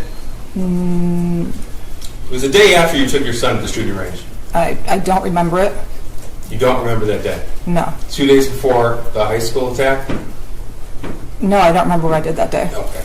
Well, you were pretty specific in what you did on November the 27th with the firearm. You remember that. Correct. All right. Now, on November the 28th, 2021, you spent your time arranging a meetup with somebody on Adult Friend Finder. I never met anybody with an adult friend finder that day. Arranging a meetup. Oh, okay. I'm not just talking about the time that you spent physically with somebody. I'm talking about the time that you spent and devoted your energy to setting that up. Okay. And you'll agree with me, it's not just the time period at the Costco parking lot or the time period at the hotel or the time period on the trip, correct? That's the only time I met with people. Right. But that's not the only time that you devoted your own personal time and energy and focus to that, is it? I guess I don't understand what you're asking. Okay. Well, these meetups didn't just happen by themselves. You had to set them up. Correct. You weren't driven there. You weren't dropped off there. You set them up with somebody else. Correct. And that took your time and your energy and your focus to do so. I don't believe it took too much time and energy, no. Now, you told this jury that when your son texted you that he was seeing demons and bowls flying off the shelves, that was in the spring of 2021. You recall that evidence, right? Correct. You don't dispute that that was on your phone. No. You don't dispute that at some point you read those messages. No. And you don't dispute that your son said at least one time, "Can you please text me back?" Correct. Okay. You don't dispute that when you're at the barn, your other messages show that you can take pictures, send pictures, and receive pictures. Usually I'm at the barn. If I take pictures and I try to send them, they don't go through right away, or I won't send them until I hit a spot where I actually have service. So in Exhibit 423, the Facebook message chat between you and James, the chat that you deleted, there are a number of pictures that James sent to you from the barn of a horse in a conversation about that particular horse. Do you dispute that? No. Okay. And in fact, dozens and dozens of pictures of the like. I'm sure, yes. You're sure, okay. And those pictures were sent to you with a timestamp on that Facebook message chat. Okay. Do you dispute that? No. No. Okay. And then you responded in that same time frame. Do you dispute that? No. No. So that conversation with that picture that was taken at the barn was occurring while one of you were at the barn. I'm sure it was. Okay. Now, you don't deny that your son wrote in his journal that he asked his parents for help. You don't deny that evidence that was admitted. No, I don't. Okay. And you don't deny that he wrote in his journal that he now had access to the 6-hour 9mm handgun. I do not deny that. And you don't deny that the 6-hour 9mm handgun was in fact a murder weapon. I don't deny that. And you also don't deny that that gun was gifted by you and your husband to your son on November the 26th. Describe gifted. How about when he posted on Instagram his new Christmas gift? Correct. And I explained yesterday that it was for him to use at the shooting range. We didn't just hand him a gun as a here you go, son. It was something he could use when we went to the range as a family together. You don't deny that in April of 2021, you described your son as being depressed. I didn't describe him as being depressed. I noticed that he was acting depressed. You used the word depressed. Yes, he was acting sad. He was acting depressed. Okay. And you know what depressed means? It means a lot of different things. Well, to you, it meant depressed, and you wrote that. Right. You don't deny in April of 2021, the evidence shows, that your son told his only friend that he had asked you for help. No, I don't deny that. Okay. And you also don't deny that he told his only friend that you laughed at him. I do not deny that. Now, yesterday you told us that you took those messages in the spring of 2021, which, by the way, is at the same time you started your affair with Mr. Malash? Around that time. Okay. So in the spring of 2021, when you sent those messages, or when you received those messages, you indicated it was messing around. It was. It was messing around. In your mind, messing around. That's what your testimony was. Yes. Okay. Even when he said, "Can you please text me back?" I didn't see his text message, so I didn't text him back. Even when your phone logs show missed calls? Can you ask that again? Even when your phone logs show missed calls from your son in that time period? No. Now, you said yesterday about these messing around texts. You agree with me that there's no indication in any text message, either between you and your son, or any Facebook message between you and your husband, in any of those exhibits, in fact, anywhere on your phone, that indicated that any of those messages were a joke? No, there weren't. There weren't. And we're talking about hundreds of messages between you and your son, and thousands of messages between you and your husband. Correct.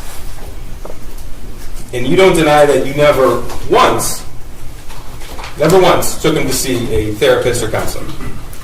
No, I did not. You did not. Now you testified that, actually Mr. Moss testified, that you would meet during work hours, and we've established that it wasn't just confined to work hours, but you were permitted to leave as you please. Correct. Okay. And your boss actually testified that no problem if you needed time off. Correct. If you had a family issue, no problem, you can go. Correct. If you were sick, no problem, stay home. Correct. Okay? In fact, you could work from home on an as-needed basis. Correct. In fact, on November the 30th, you didn't even ask your boss if you could leave. You just told him you were leaving. Correct. And you told him when you were coming back. Correct. And you told him when you were coming back after receiving a phone call from the school asking for an immediate meeting.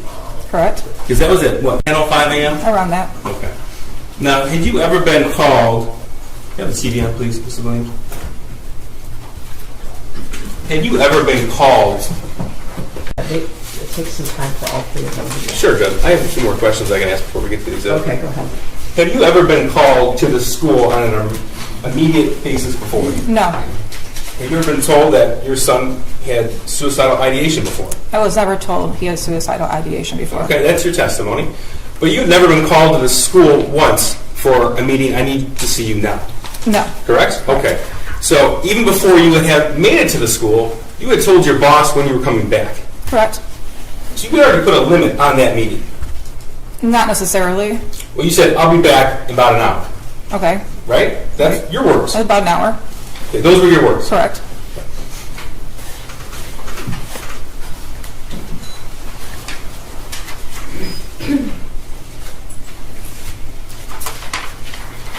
This is Exhibit 74. Do you see it? No, she doesn't. Oh. It's not on here. That's... Yeah, it takes a minute. Okay. Is it? Yeah. Can you see it? Yeah. Okay. This was sent to you. So Sean Hawkins called you at 9:24 in the morning, correct? Correct. Okay. You called him back at 9:27. Correct. You had a 5-minute phone call. Correct. And then in that phone call, he texted you the picture with it was drawn out, and he emailed you this original picture. Yeah, he texted me the modified one, and then later emailed me this one. Later is at 9:32. Yeah, like after I asked him for it. You looked at it. I did. Okay. You told us yesterday you found it, I think your quote was, a little concerning. What struck you about this? Originally, when I saw the modified one, I was kind of angry at my son because we just talked about his missing assignments in geometry and his E the night before. Then when I got this one and opened it, it was concerning. I honestly thought the guy on there was a poor drawing of Batman, the way the thing and the cat. I thought it was a cape. I didn't know. You thought that was a cape? I did. I didn't look at What that did you think closely. of the gun? I thought it was a gun. Yeah. What about the fact that it is identical to the gun that you got him for Christmas a couple days before? I mean, honestly, it looks like a gun to me. I didn't even notice. Well, you took a picture of the gun. You posted it on Instagram. You know what it looks like. I do, but I didn't analyze it. You saw Sergeant or Special Agent Brandon's testimony. He described how it's identical. And you told us yesterday how your son was a good drawer. He's a very good drawer. Okay. What about the thoughts won't stop, help me? Did that ring out to you? Yes, that was what was concerning to me. Blood everywhere, and there's a bullet. And actually, you were the one who bought the bullets on November the 27th. Correct. You later came to learn that those bullets were used in the shooting. I did. Okay. So you said yesterday it was a little concerning, yet you told your husband emergency in all caps. Correct. That's why I left to go to the school, and I texted him. And he wrote back, my God, WTF. Correct. And then you told him he was distraught about last night. Correct. Distraught's an intentional word you chose. Correct. Not sad. It's not a little anxious about school or his future. It's not talking about a video game. Distraught has a meaning. Correct. And you chose that word to send to him. Correct. So you went to that meeting, and this was November the 30th of 2021. And at that point, you'll agree with me that you knew prior to that day, the November 26th purchase day, that your son was wanting to get a 9mm. That's what you said yesterday. Yes, I knew that they were talking about getting one because they had Okay. rented it in the past. And you knew that he had shot one in the past. Yeah. Okay, and you knew that a 9mm is significantly more powerful than a 22. I did not know that until I actually shot it. Okay, well, your dad took your son with James to the shooting range when they visited in July of 2021. Correct. And they talked about how powerful the 9mm was because they rented one then. Okay. I don't know. Yes or no? I don't know if I was part of that conversation, but if it was, it didn't register to me. Didn't register. Okay. You knew at the November 30, 2021 date that your son's friend had been taken without notice to your son. Correct. You said, I'm sorry, incorrect or I said correct? correct. And you knew that when your son's friend was taken, your son was extremely upset. He was upset, yes. He didn't go to school for a few days. I don't remember that. Okay. Well, if the school records show that he was absent for a few days after that, would you deny that? I wouldn't. Okay. And would you deny that he missed school because he was so upset? I don't know if he missed school because he was so upset or maybe he was sick. I don't know. Now, you told us yesterday and you acknowledged that that individual, that child, was like a second son to you. Correct. So he was the only one that your son hung out with? Outside of school, correct. Okay. Well, who did he hang out with inside of school? He named some names to me. I've never met them before, but he told me some group of kids that he sits and eats lunch with and he talks to in class. Did he ever visit their houses? No. Did they ever visit your house? No. The only other peer to visit your house was this student who left the state around Halloween 2021. At that time, correct. We're talking about that time in October, in September, in at least August, July, June, May, all 2021, correct. 2021, thank you. Now, he left on Halloween, and you knew that your son was planning to hang out with him on Halloween. Yes. Okay? But his friend didn't show. I had texted his friend's mom the day before trying to confirm if he was still coming over, and that's when we found out that he was driven to Wisconsin and taken to that school. Okay, so you're telling us you found out the day before Halloween? Yeah. Okay. So that didn't stop you and James from going to a Halloween party at the barn. I don't believe it was on Halloween. Oh, that's what Kira testified It was a Friday before Halloween. If there was a picture with a date stamp on it, would you deny it? No. Okay. And it didn't stop you from after you left that party without your son, you went to another Halloween party. We did. And your son was home alone at that point. Yes. Mm-hmm. So you talked to us a little bit about your son's hobbies in 2021. But in November of 2021, so we'll start with November the 1st, 2021, you know that those hobbies were non-existent. And I'll go one by one. Okay. So you told us about bowling. Correct. Bowling the team wasn't in session at that point in time, was it? No, I think actually at that time he decided he didn't want to do bowling that year. Okay, so he stopped bowling the sophomore year. He did. And it wouldn't have been bowling season anyway. I guess not, no. So one hobby you talked about yesterday, that was not in existence in November 2021. Correct, but we did still go to the bowling alley with him. Okay. And you said that he worked, but would you be surprised to learn that he only worked a few shifts post-COVID? No, not surprised at all. Okay. So he wasn't at work every day? No, he worked Tuesdays and Thursdays and sometimes Saturday mornings. Okay. But not very often? No, not very often. A handful of shifts post-COVID, which of course March 2020 is when things shut down. He was working on a weekly basis. And you knew that he didn't have any friends? That's not the right way to put it. I knew he had friends, but no, he did not have many friends. You had never met another peer his age who he refers to as a friend? He actually had friends that used to come over prior to 2021 that he was still in contact with. We went through defense exhibits yesterday from 2019 to 2020. I'm talking about 2021, at least from the time period where he sent you a message that he saw demons in the house. Right. In 2021, the only friend that came to our house was the one that was on the thing. So you knew to be true in November of 2021 that he had no peer support. I don't know what he had in school. He told me he had friends in school that he talks to. Okay. You never met him though? No. Okay. And he didn't have any clubs at school he was a part of? No, not that year. So you told us yesterday that your son wanted to design video games. Correct. Okay. He wasn't in a robotics club or a coding club at the high school. He did take a coding class prior to 2021, and he was in a robotics after-school activity in middle school. Talking about in 2021. I'm just telling you, he's been in that before. Yeah. Now, despite what you have called yourself as a vigilant parent and a helicopter mom, you never decided in at least November of 2021 to look at his phone. No. No. Okay. That's despite what happened in the spring of 2021, right? What happened in the spring of 2021 did not concern me. Okay. Now, the one thing that seemed consistent with your son, to you at least, is his desire to obtain a weapon. Is that right?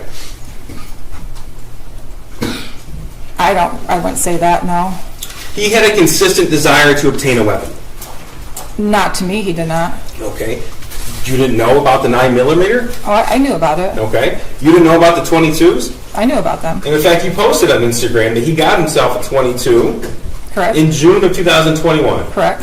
And from that time up until the November 26, 21 purchase, he was wanting to get a 9mm. I know him and my husband had discussed getting a 9mm. I'm not part of those conversations. But you knew about it. I knew, but not that he was so, however you described it. I said he consistently had a desire to obtain a weapon. I know they consistently talked about it, correct. Okay. They didn't just talk about this is a gun, he talked about how he wanted the gun. You don't deny that. Oh, no. In November 26, you said you weren't there for the gun purchase. No, I was not. Okay. But are you telling us you didn't know it was going to happen? I did not know they were going to the gun store that day, no. Okay. But you knew that you were going to eventually get him a 9mm. No, I did not know that. Okay, so you're telling us that that was a surprise purchase to you?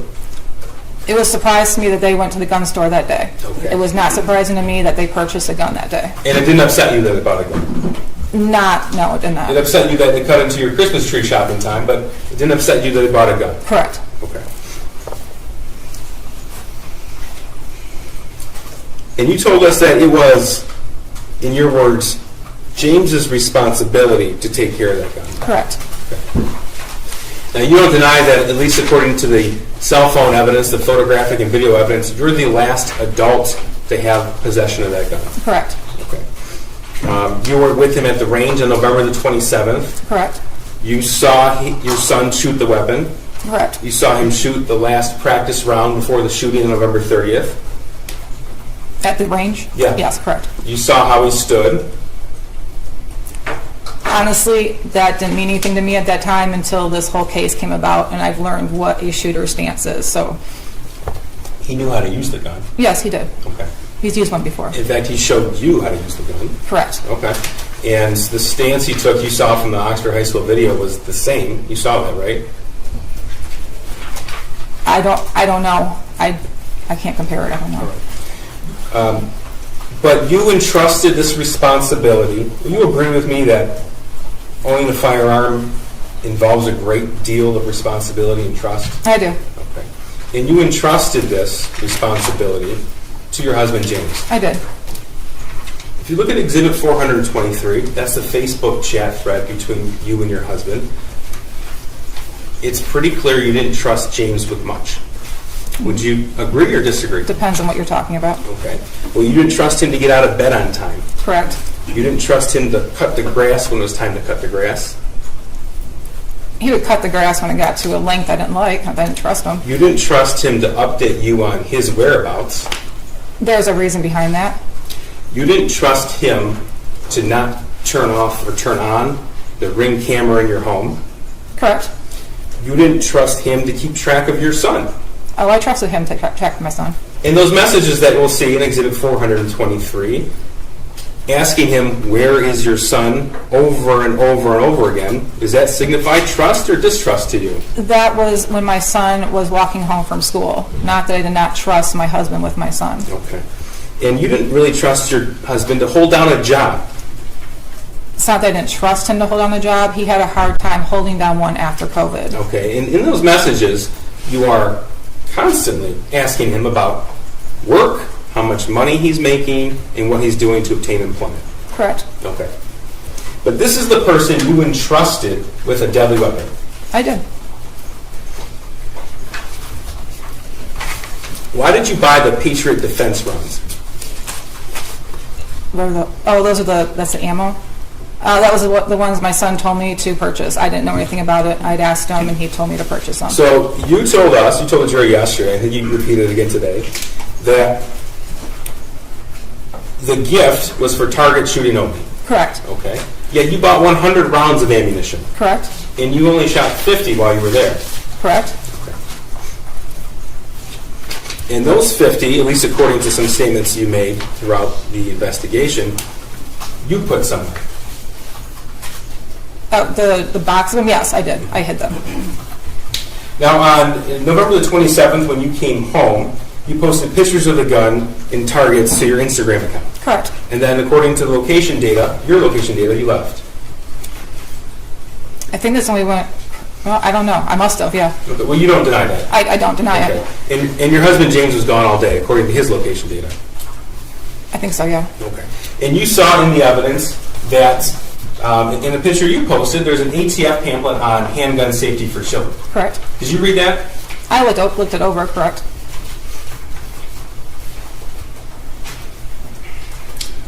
Now, on Exhibit 74 here, I want to get back to this meeting for now. Exhibit 74, you don't deny that you could have left work for the day. No, I don't deny that. Okay. And you don't deny that you didn't tell the school officials, Mr. Hopkins and EJAC, about the gun purchase on the 26th. No, we had stated that we went to the shooting range. I went to the shooting range with my son on Saturday. You didn't tell them that you had gotten him that Christmas gift. I didn't think it was relevant, no. You acknowledge that you never told Mr. Hopkins and EJAC that it wasn't just a friend, but it was the only peer that you had ever met and left. I had probably said his best friend. You acknowledge that you didn't go home to look for that firearm after the meeting at the school. We wouldn't have a reason to. So that the answer is, and you acknowledge that? No, I acknowledge that. Okay. And you acknowledge that you had already made plans for the night to go to the barn? Yes, I do. Okay. And you acknowledge that you had the time to stop at your house before you went back to work? I would have, but I didn't have a reason to. Now, you had told us that you had never taken your son to any sort of mental health professional. No. Okay. But you know how to obtain that help. Correct. In fact, you have prescriptions related to that. I do. So it's not that you didn't know who to call or how to call. You didn't. Correct. Correct. Okay. Yesterday you talked a little bit about how you express emotion. Correct. And in fact, the counsel asked you about your nerves when you testified. But you're capable of emotion. Yes, I am. Right? Okay. And in fact, you had some explosive emotional fights with your husband. What we did. And that was in the home that you shared. Correct. Okay. And with your son. Correct. We saw pictures of that home. Correct. And you told us that your son was at an age where he wouldn't text you back, I love you. It wasn't a text me back, I love you. It's like in passing, like, hey, Ethan, good night, I love you. Well, yesterday you told us that your son was at the age where he wouldn't text you back, I love you. Those were your words yesterday. Yeah, but more or less like just saying it in passing. He wouldn't say it back. I say good night, Ethan, love you, and he'd be good night. Okay. For him to text me that he loved me was abnormal. Abnormal. Correct. Okay. But you didn't respond to that text until 44 minutes later? No, I was in a meeting at work. Okay. And if you go through your entire text message thread between you two, the word love pops up how many times do you think? Between me and my son? Yeah. I have no idea. Okay. 3. Okay. The first is in reference to the game chess about a year before. Okay. And the other 2 times are right before your son committed this act and after the shooting when you responded. Does that surprise you? No. I would just ask if there could be a foundation for the dates of those texts, because I feel like we got just a few texts. Okay, well, I think he did you specify the date? I did, Judge. Two of the times were before and after the shooting, and the other time was when? About a year prior. I could pull the data if council would like it. And I'm also wondering if what the data he's relying on is coming from Jennifer's phone where she deletes all her texts, or if it's coming from the shooter's phone. Because the prosecution's asking questions, I just want to know the foundation. Oh, sure. Let me clear that one up. It's from your son's phone. So all the messages would be contained there. You don't deny that information would be accurate? No, I don't deny it. Okay. Now, What time period? you told us that... Well, she said he asked if the chest one was a year earlier, and the other two were close in time to the shooting. The day of the shooting. Yeah, I know. I'm asking, Those have been admitted in evidence. do we know? Wait, what's the question? Okay, but he's asking about the text overall, which have not been admitted into evidence, and I don't know that the text chain has all the texts. There is no foundation that what Mr. Heese is looking Judge, at. in cross-examination, All the texts. if He's asked is that wrong? Would you argue with that? That's what he's asking. I mean, there are people. I know she just doesn't know what. Hold on, counsel can't testify. Okay. Well, there are people that end every conversation with love you. Yeah, right? I'm with that. Okay. So, and there are people who don't, right? So he is asking what's normal for them, and would she be surprised that how many times that appeared? Yeah, I'm just asking, I get that, and I get that it's not common. I'm just asking what Judge, this is argument. I'm just Counsel asking can argue what whatever she wants to. period of text this is from. Well, you have redirect. Okay, well, she doesn't know what he's even basing these questions on. Okay, it is inappropriate for counsel to Okay, suggest to the court what she or does not know. She can say I don't know, or she can also say I don't understand the question. She can say that too. Mrs. Crumbley, if you don't understand the question, ask Mr. Peace to clarify it. Okay. All right? All right, thank you, Judge. Now, yesterday, Mrs. Crumbley, you talked about going into planning mode. Yes. Okay. And that was in reference to counsel asking you about emotions and how you express emotions. Correct. All right. So, I want to talk to you about your planning mode and your priorities from the time that you were arrested. Okay. Now, your phone calls were recorded from the time that you were arrested until now. Do you know that? You know that, right? I knew that. You know that, okay. And your priority on your first phone call, December the 4th of 2021, was on your animals and the cash recovered from the art studio. Do you deny that? I don't deny it. Do you deny that it wasn't until 10 days later and 14 calls later that you even mentioned your son? Do you deny it or not? I don't, but I was under the impression that I couldn't mention him because I could get flagged at the jail. Well, you mentioned him in later conversations. I did. Okay. And in fact, in one, a year later, March 25th of 2023, you said he just needs to man up. Do you recall that? I do not. Okay. Do you not deny that you said it? It sounds like something I would say. In December of 2021, your concern was about a GoFundMe. Do you remember that? No, I do not. I'm going to play this for you. Ms. Williams, can you have the volume up, please? Is this submitted as an exhibit? This is impeachment, Judge. Very nice. Number 2.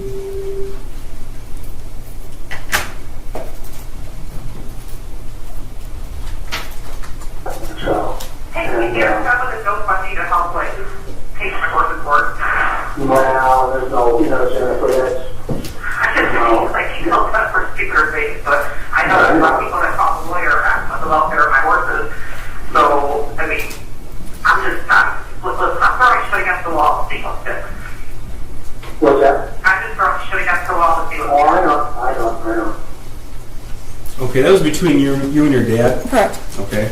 And you asked him to set up a GoFundMe to pay for the board of your horses? I did, yes. You were concerned about other things related to yourself around that time, weren't you? Is Yeah, this still planning mode? I believe so. Okay. And you were arrested December the 4th. This is going to be December the 22nd. Okay. Oh, I got a project for Mom. Yeah, okay. Can you have her Google how many calories are in a bologna sandwich with white bread?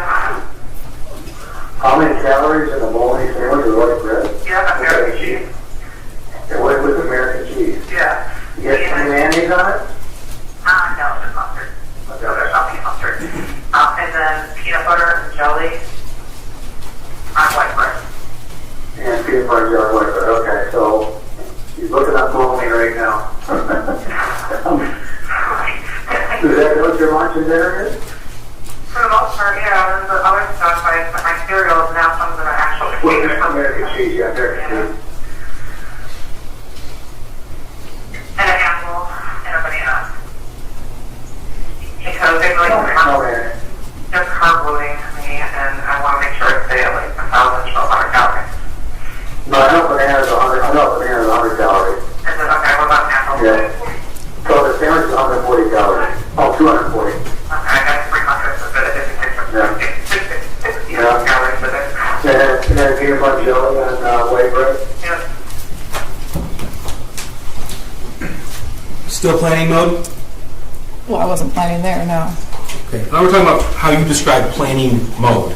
You describe that in context to statements you made to the police on November the 30th, 2021. Right? That's the context you use the words planning mode in relation to. Correct. Okay.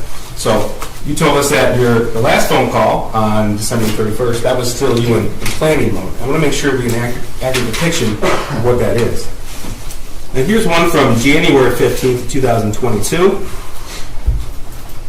No, it's not an issue of that. It's an issue of, that bank seemed to be always, they had issues with their online stuff, and they had issues with, just all kinds of stuff. I don't know, geez, how can they bank with these people? It's like, so. This is about that child deposit thing. Yeah, what? Am I still going to get a deposit of $300? That child thing the government does? I just got, because I lost access. For some reason, I'm not supposed to Yeah. I had access basically to view only, and a card to see everything on there, and then also I lost access, and then it took me, I lost access like a couple days before Christmas. Yeah. Okay.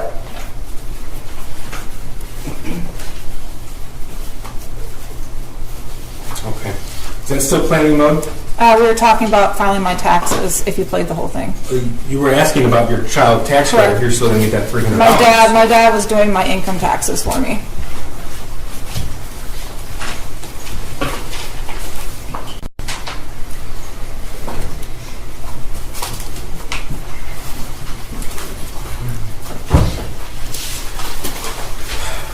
Now, when we started,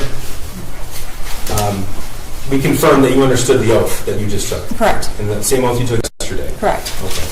And you don't deny that you had $6,000 in cash in your purse the night you were arrested? No. You don't deny that your purse with the cash and 4 cell phones were in a plastic tote? Correct. You don't deny that that plastic tote was contained in a different plastic tote? Correct. You don't deny that your backpack with clothing items was found in a different plastic tote in a different area of that studio? Correct. Okay. And you don't deny that you knew you had been charged with involuntary manslaughter? Correct. In fact, as early as December the 1st, 2021 at 6:10 p.m., you were talking about how you were being charged with involuntary manslaughter. That was what I was being told by a family that was texting me. That's what the charges might be announced as, correct. Okay, and one is to Mr. Malash. There's a text to your cousin about you are being charged with involuntary manslaughter. You don't deny receiving that? No, I don't. That's Wednesday, December the 1st. Correct. Right? And you sent your neighbor a message on Wednesday the 1st of 2021, 6:55 p.m., that you were reading, they may charge us Correct. Okay. And December the 2nd, 2021, you wrote, they're saying involuntary manslaughter. Correct. You don't deny that? No. And of course, you looked at different news articles about that the next day Yeah. and later on that day. And then you texted, after all of these messages and news articles, on December the 2nd, 2021 at 2 p.m., we're fucked. You wrote that to Mr. Melash. Correct. Okay. And then you wrote announcing charges at noon on December the 3rd, 2021 at 8:17 a.m. Correct. And you wrote that to Mr. Melash, you wrote that to Kira, you wrote that to your dad, right? Correct. Okay. So you don't deny any of that? No. Okay. Now you told us yesterday that you popped 4 Xanax? I did. Okay. And your husband popped 4 Xanax? Correct. You said you went to bed about 11 o'clock. It was around that time. Okay. And the evidence that we have admitted show that you set your alarm for 6:30 a.m. and 6:45 a.m. I don't know if it was me who set it, but it was set for that time. Okay. And from the evidence, it shows when it was set too. Correct. Okay. And it was set a little after 11 p.m. Okay, correct. Yes? Okay. So, yesterday you said, I want to say it was after 11 about going to bed. I want to say it was after 11, maybe around 11 o'clock when we finally went to bed. I prescribed Xanax for anxiety, and we each took 4 because we knew we were going to turn ourselves in the next day, and we hadn't slept in 4 days, and we just wanted to sleep. The question was, okay, so you each took 4? Your answer, we did. And the next question was, okay, so the next thing, the next piece of evidence we saw that was coming in that art studio, do you recall that? Your answer? I recall my husband screaming, "There's people with guns against in-our-face officers." Question, what were you doing prior to hearing your husband screaming? Answer, we were sleeping. Question, okay, were you aware that there was anything going on? Answer, I was not. Correct. That's your testimony? Correct. Okay. And you know when you say something that isn't true, that's called a lie. Correct. Okay.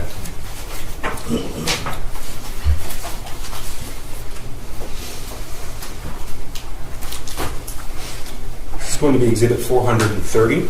Council does have a copy. Is it The entire thread. perfect? No Here you objection. go. Oh, thank you. Judges of the court have a copy? Is this today's? Yes, Judge. Okay. Any objection? No. Okay. Mrs. Crumbley, you knew the police were there. 430 is admitted. Thank you, Judge. Not until I woke up, no. Not until you woke up. Correct. Okay.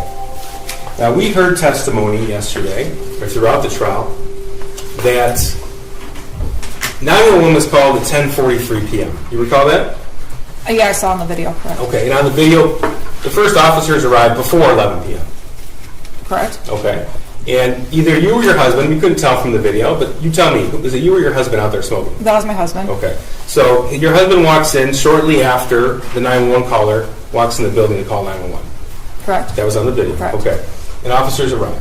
And then we've heard testimony from Mr. Kirtley, who had a studio there. We heard testimony from Sergeant Hendrick, who was in the fugitive apprehension team, as well as Corporal Shaw with the Detroit Police SWAT team, about the amount of officers there. Correct. You recall that? I do. And you recall hearing the testimony that Corporal Shaw's team, their SWAT team, they actually used a 35-pound steel ram to bash in a door at the studio next to where you were at. You recall that testimony? I do. Okay. And your testimony was that you were asleep when the officers arrived. Yes, I was. Okay. But you had an alarm set for 6:30 in the morning on your phone, and that phone was found powered off, hidden in a tote, contained in a different tote, in a place away from the bed. Correct. You don't deny that? No. All right. And there are certain messages in 430. I'm going to go through them with you. This is actually to your attorneys. At the time, you had 2 attorneys. Marielle, this is Jennifer's phone. James and Jennifer are using Jennifer's phone now. That's it. December the 3rd, 2021, 6:04 p.m. Do you recall that? I don't, but I don't deny You don't, it. okay, you don't deny it. No. Okay. Your next message.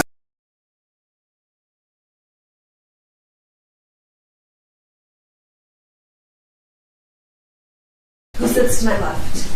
All right, we, Your Honor,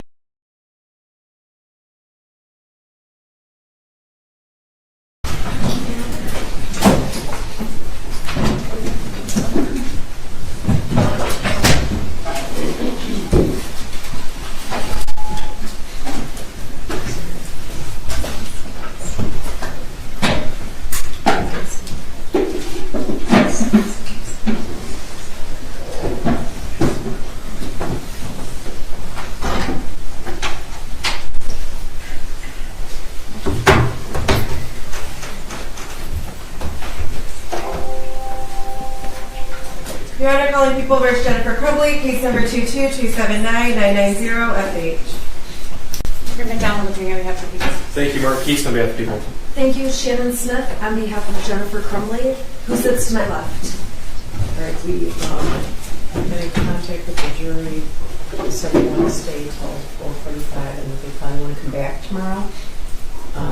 But unless there's an objection, I might release two of the other 5 sequestered jurors and tell them that they're sequestered at their home.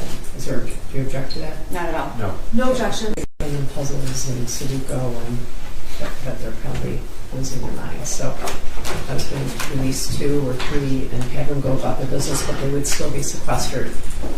So they would still be subject to sequestration of the court and not be permitted to be spoken to by anyone, right? Okay. All right. Any preference? 2, 3? If it's so reliable, Your Honor, I'd say 3. Can we approach her? Sure.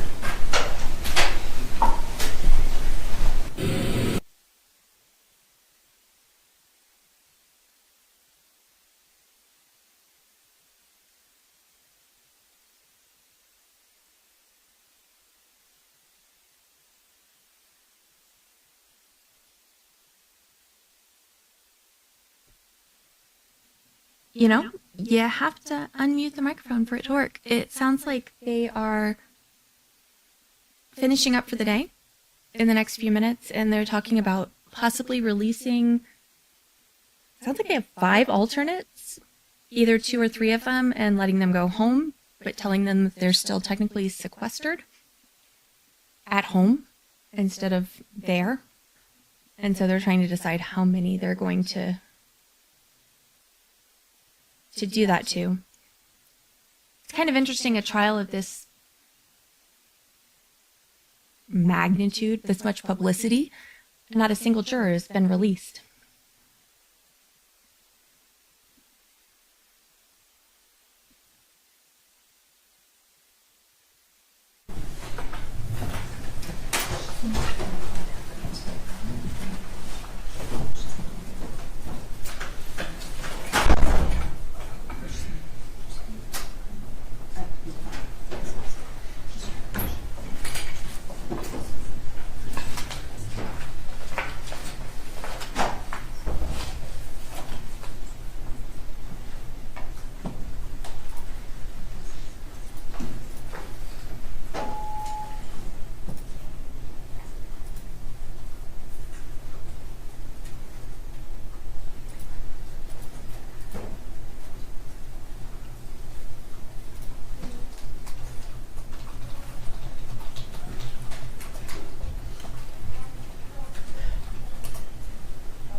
Good afternoon, you may be seated.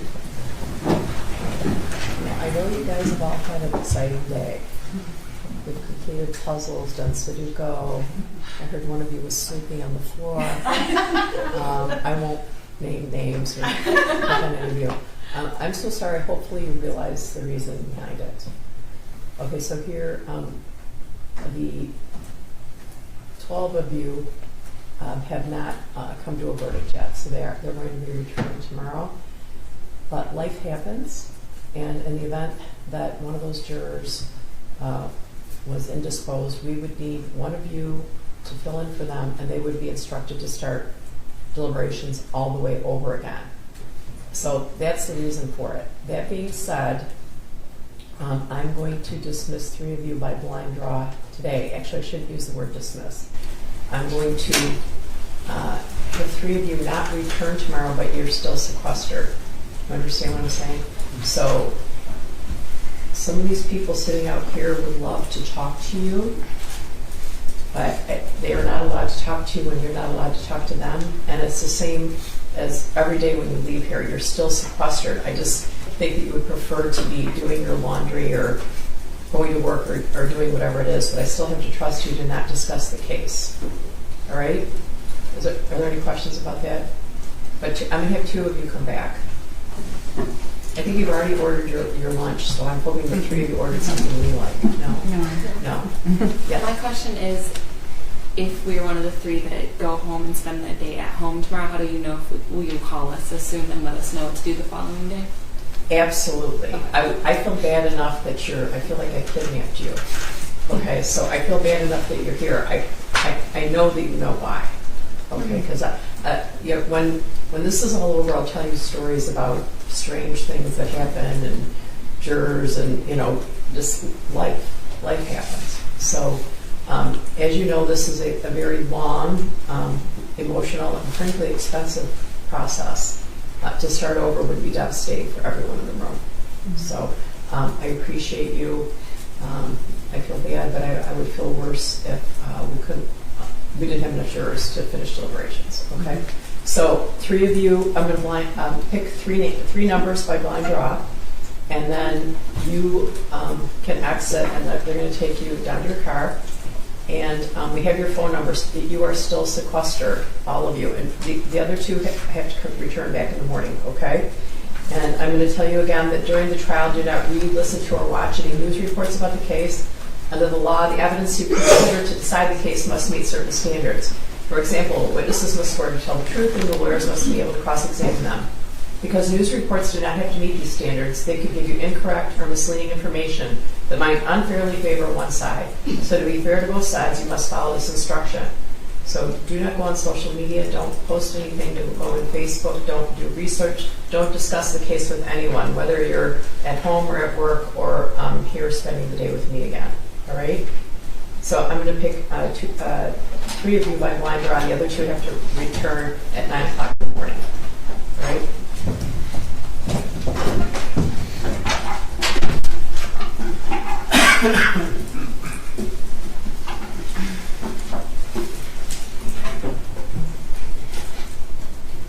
All right.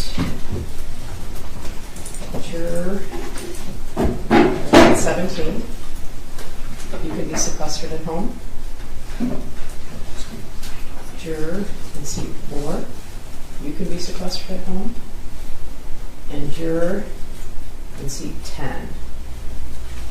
You can be sequestered at home. All right. You can bring things with you. You're 9 and 15. Jurors in seat 9 and 15. I mean, obviously you can't bring a newspaper or something like that. You still can't research the case.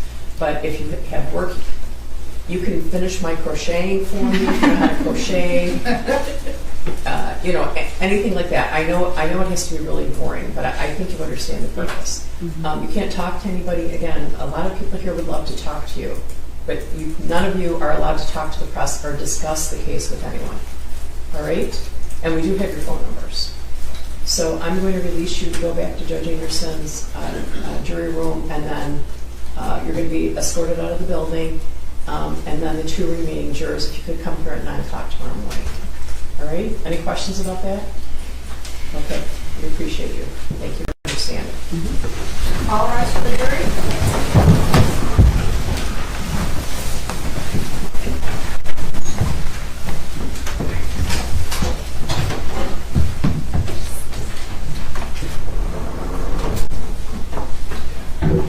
Okay, now I'm going to read another jury, and if you can all be seated.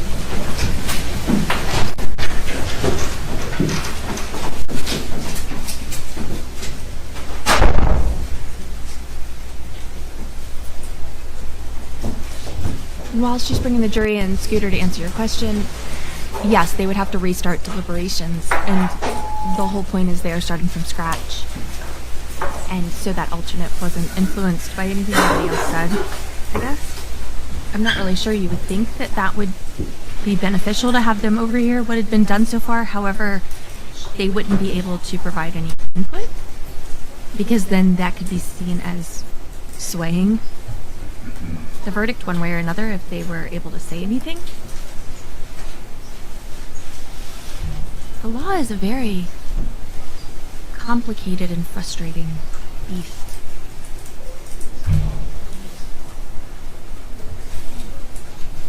I kind of want to know what she's crocheting. I'm crocheting a donkey and a shawl, because they can't just do one thing.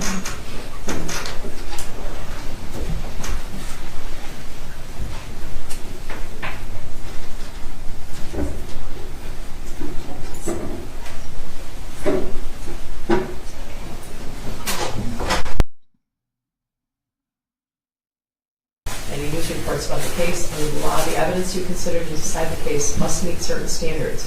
For example, witnesses must swear to tell the truth, and the lawyers must be able to cross-examine them. Because of news.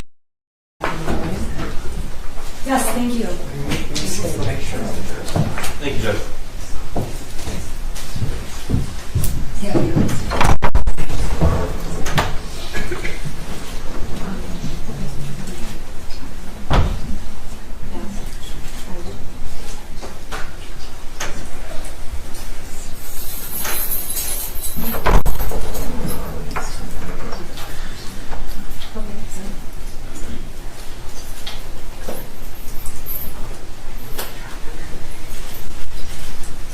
So I already crocheted a poop emoji, and before I got finished with it, Penny got it and decided that was her new toy.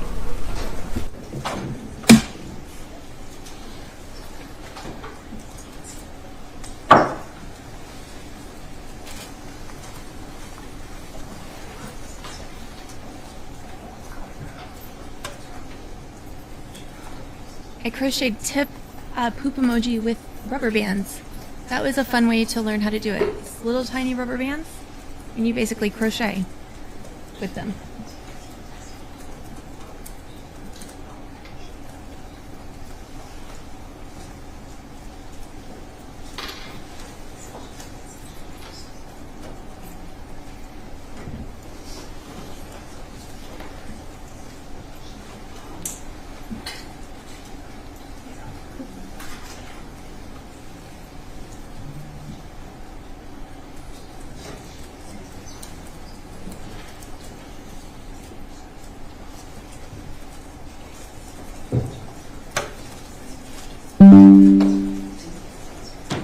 I spent forever crocheting my grandmother coasters for her birthday. I was just learning how to crochet. It took me forever.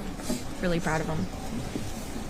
And her cat got them and plays with them. And she's so excited to see her cat play with toys. Like, well, at least they're getting some use.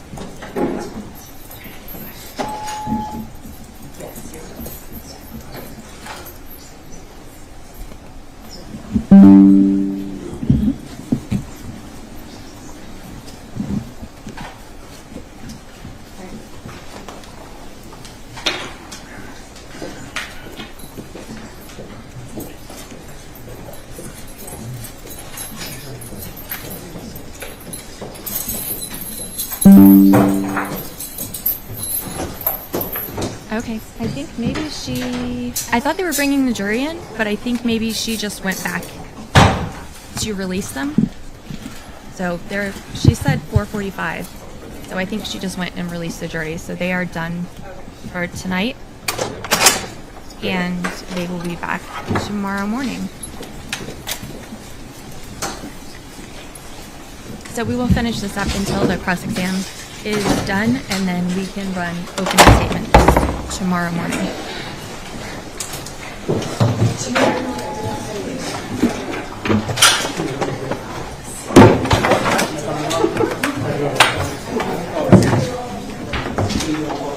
Message, the other phone broke. That's December the 3rd, 2021 at 6:04 p.m. The response was, when you can, we would like for you to call us. That was from either... And 5-star, Love You Blood. Okay. And do you know who at Berman 5-star? Who's I'm sorry, this is from Marielle. vanity name is that? Shannon is I do. And who is that? Brian Wood. At the top it says to and from. I'll make sure I identify for the record. From Shannon, Marielle and I are going to come get you guys in the morning. We do not think it will help to make a statement that you're coming back now or that it will be tomorrow a.m. We can say that we told everyone you were coming back, and as of tomorrow a.m., you are back. That's Friday, December 3rd, 2021, 7:02 p.m. Correct. Right? Okay. So that's after James had already moved the car around and backed into that parking spot. I believe so. All right. From Shannon, we can show them that everything we said was going to happen did happen. That's Friday, December 3rd, 2021 at 7:02 p.m. Right? Right. Your response, okay, that's at 7:03 p.m. From Shannon, I'm going to drive home from my office right now and call you guys in about 40 to 45 minutes so I can get all the bond factor information written down for Marielle and me. That's Friday, December 3rd at 7:36 p.m. Correct. Okay? Your response, okay, we'll be waiting, 7:37 p.m. Shannon, I'm going to call in 1 minute. That's at 8:54 p.m. that Friday night. Your response was okay. You recall? I don't, but I don't deny it. But you don't dispute the records. Correct. The next message you send was, think we might have found, don't know, just heads up, please check. December the 3rd, 2021, 11:14 p.m.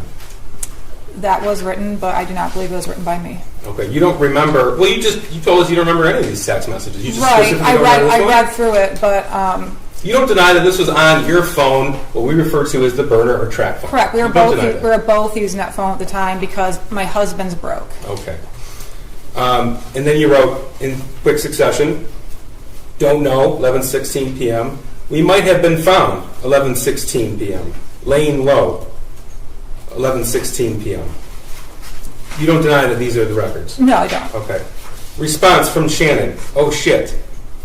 Friday, December 3rd, 2021, 11:16 p.m. Now, we know from all of the objective evidence, the testimony, the video, everything that the officers testified to, they were on scene before 11 p.m. You don't deny that? No, I don't. You don't deny that there were hundreds of officers on scene? I don't know how many were on scene. Okay. How many did you see when you got pulled out of the art studio? Honestly, I don't know. It all happened so fast. I knew there was more. There was a few. There was more than a few, but not. You saw the body hundreds. camera footage? Right. Okay.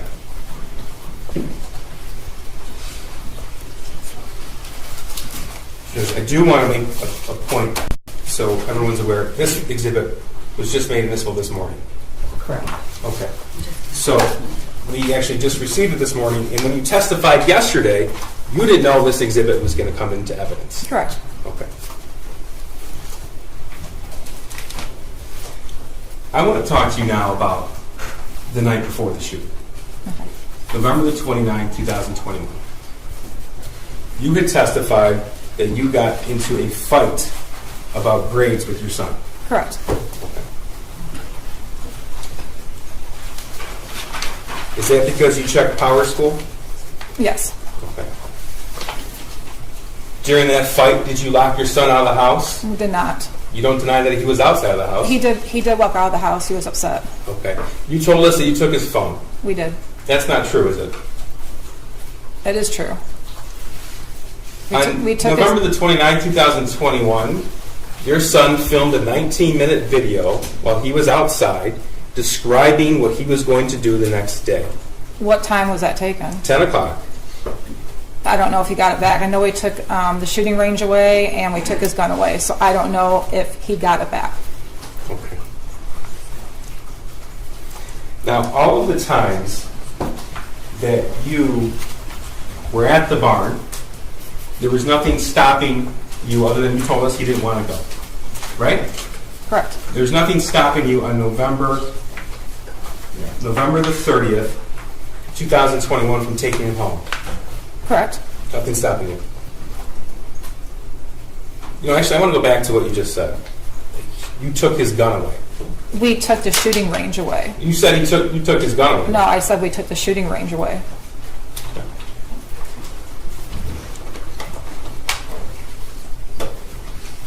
Your son could have been with you those 3, 4, 5 times a week when you were at the bar. He could have, yes. Your son could have been with you on those times when you were with either Mr.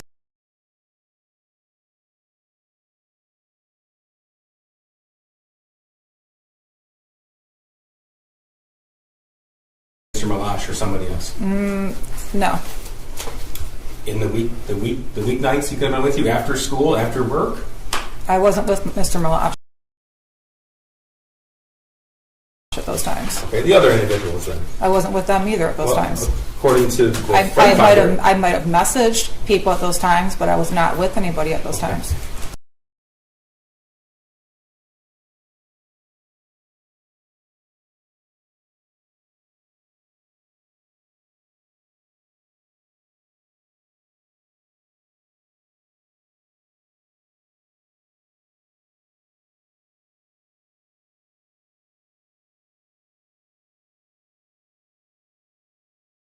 he could have been with you on the Halloween party. He did not want to go. It was a bunch of little kids. And on November the 30th of 2021 at 12:51 p.m., you could have been with him. I could have, yes. And you didn't. No. Nothing further. Redirect. Thank you. Mrs. Crumbley, I just have two areas of questions for you. Mr. Keast played some recordings. Who were you on the phone with in those recordings? And my dad. Okay, so you asked a couple of questions about calories, and then what was the other one? The child tax credit. Okay. How often did you speak with your dad? During the summer, it was every day. They went back to work. It was just on the weekends. They're both teachers. And how many hours a day do you spend with other people? Sometimes it's none.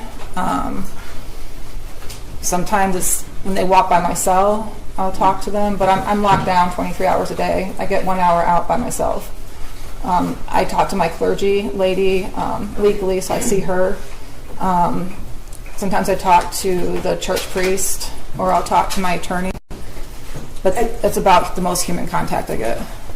So I guess one of my questions is, when you do talk to people, you talk about, are there more conversations than just those? Right, there are. Okay. And then that night on December 3rd, going into the 4th, after 11, there was one phone being used, is that right? Correct. Whose phone was being used? It was my burner phone. Who was using the phone? My husband was using the phone. Okay, were you also using it? No, I was using my other phone. So he started using my burner phone. I used the one with our regular phone number to do anything on. Okay, so these messages are from the burner phone. Correct. To myself and Mario. Correct. So the ones after 11 o'clock, so at 11:17 or whenever these texts came in, what were you doing? When I saw the video of my husband going to the car and having a cigarette, I knew I was probably sleeping at that time, because I did not like us not being together after what happened to us on the 30th when the police came to our house. So if he went out to have a cigarette, it was most likely because I was asleep. Okay, when guns were in your face and we saw that on the video, before that, had you been asleep? Yes. Are you absolutely sure about that? I'm positive. Okay, I have no further questions. Thank you. I'm going to excuse you for about 10 minutes, and we'll see where we're headed. Okay? All rise for the jury.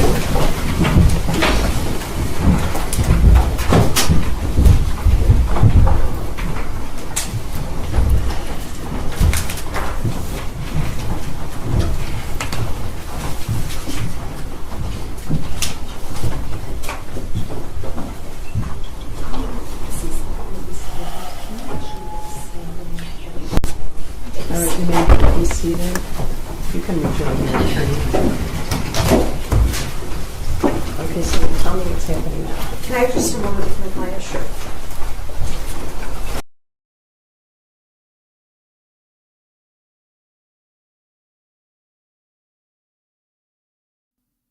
Oops. Gotta unmute.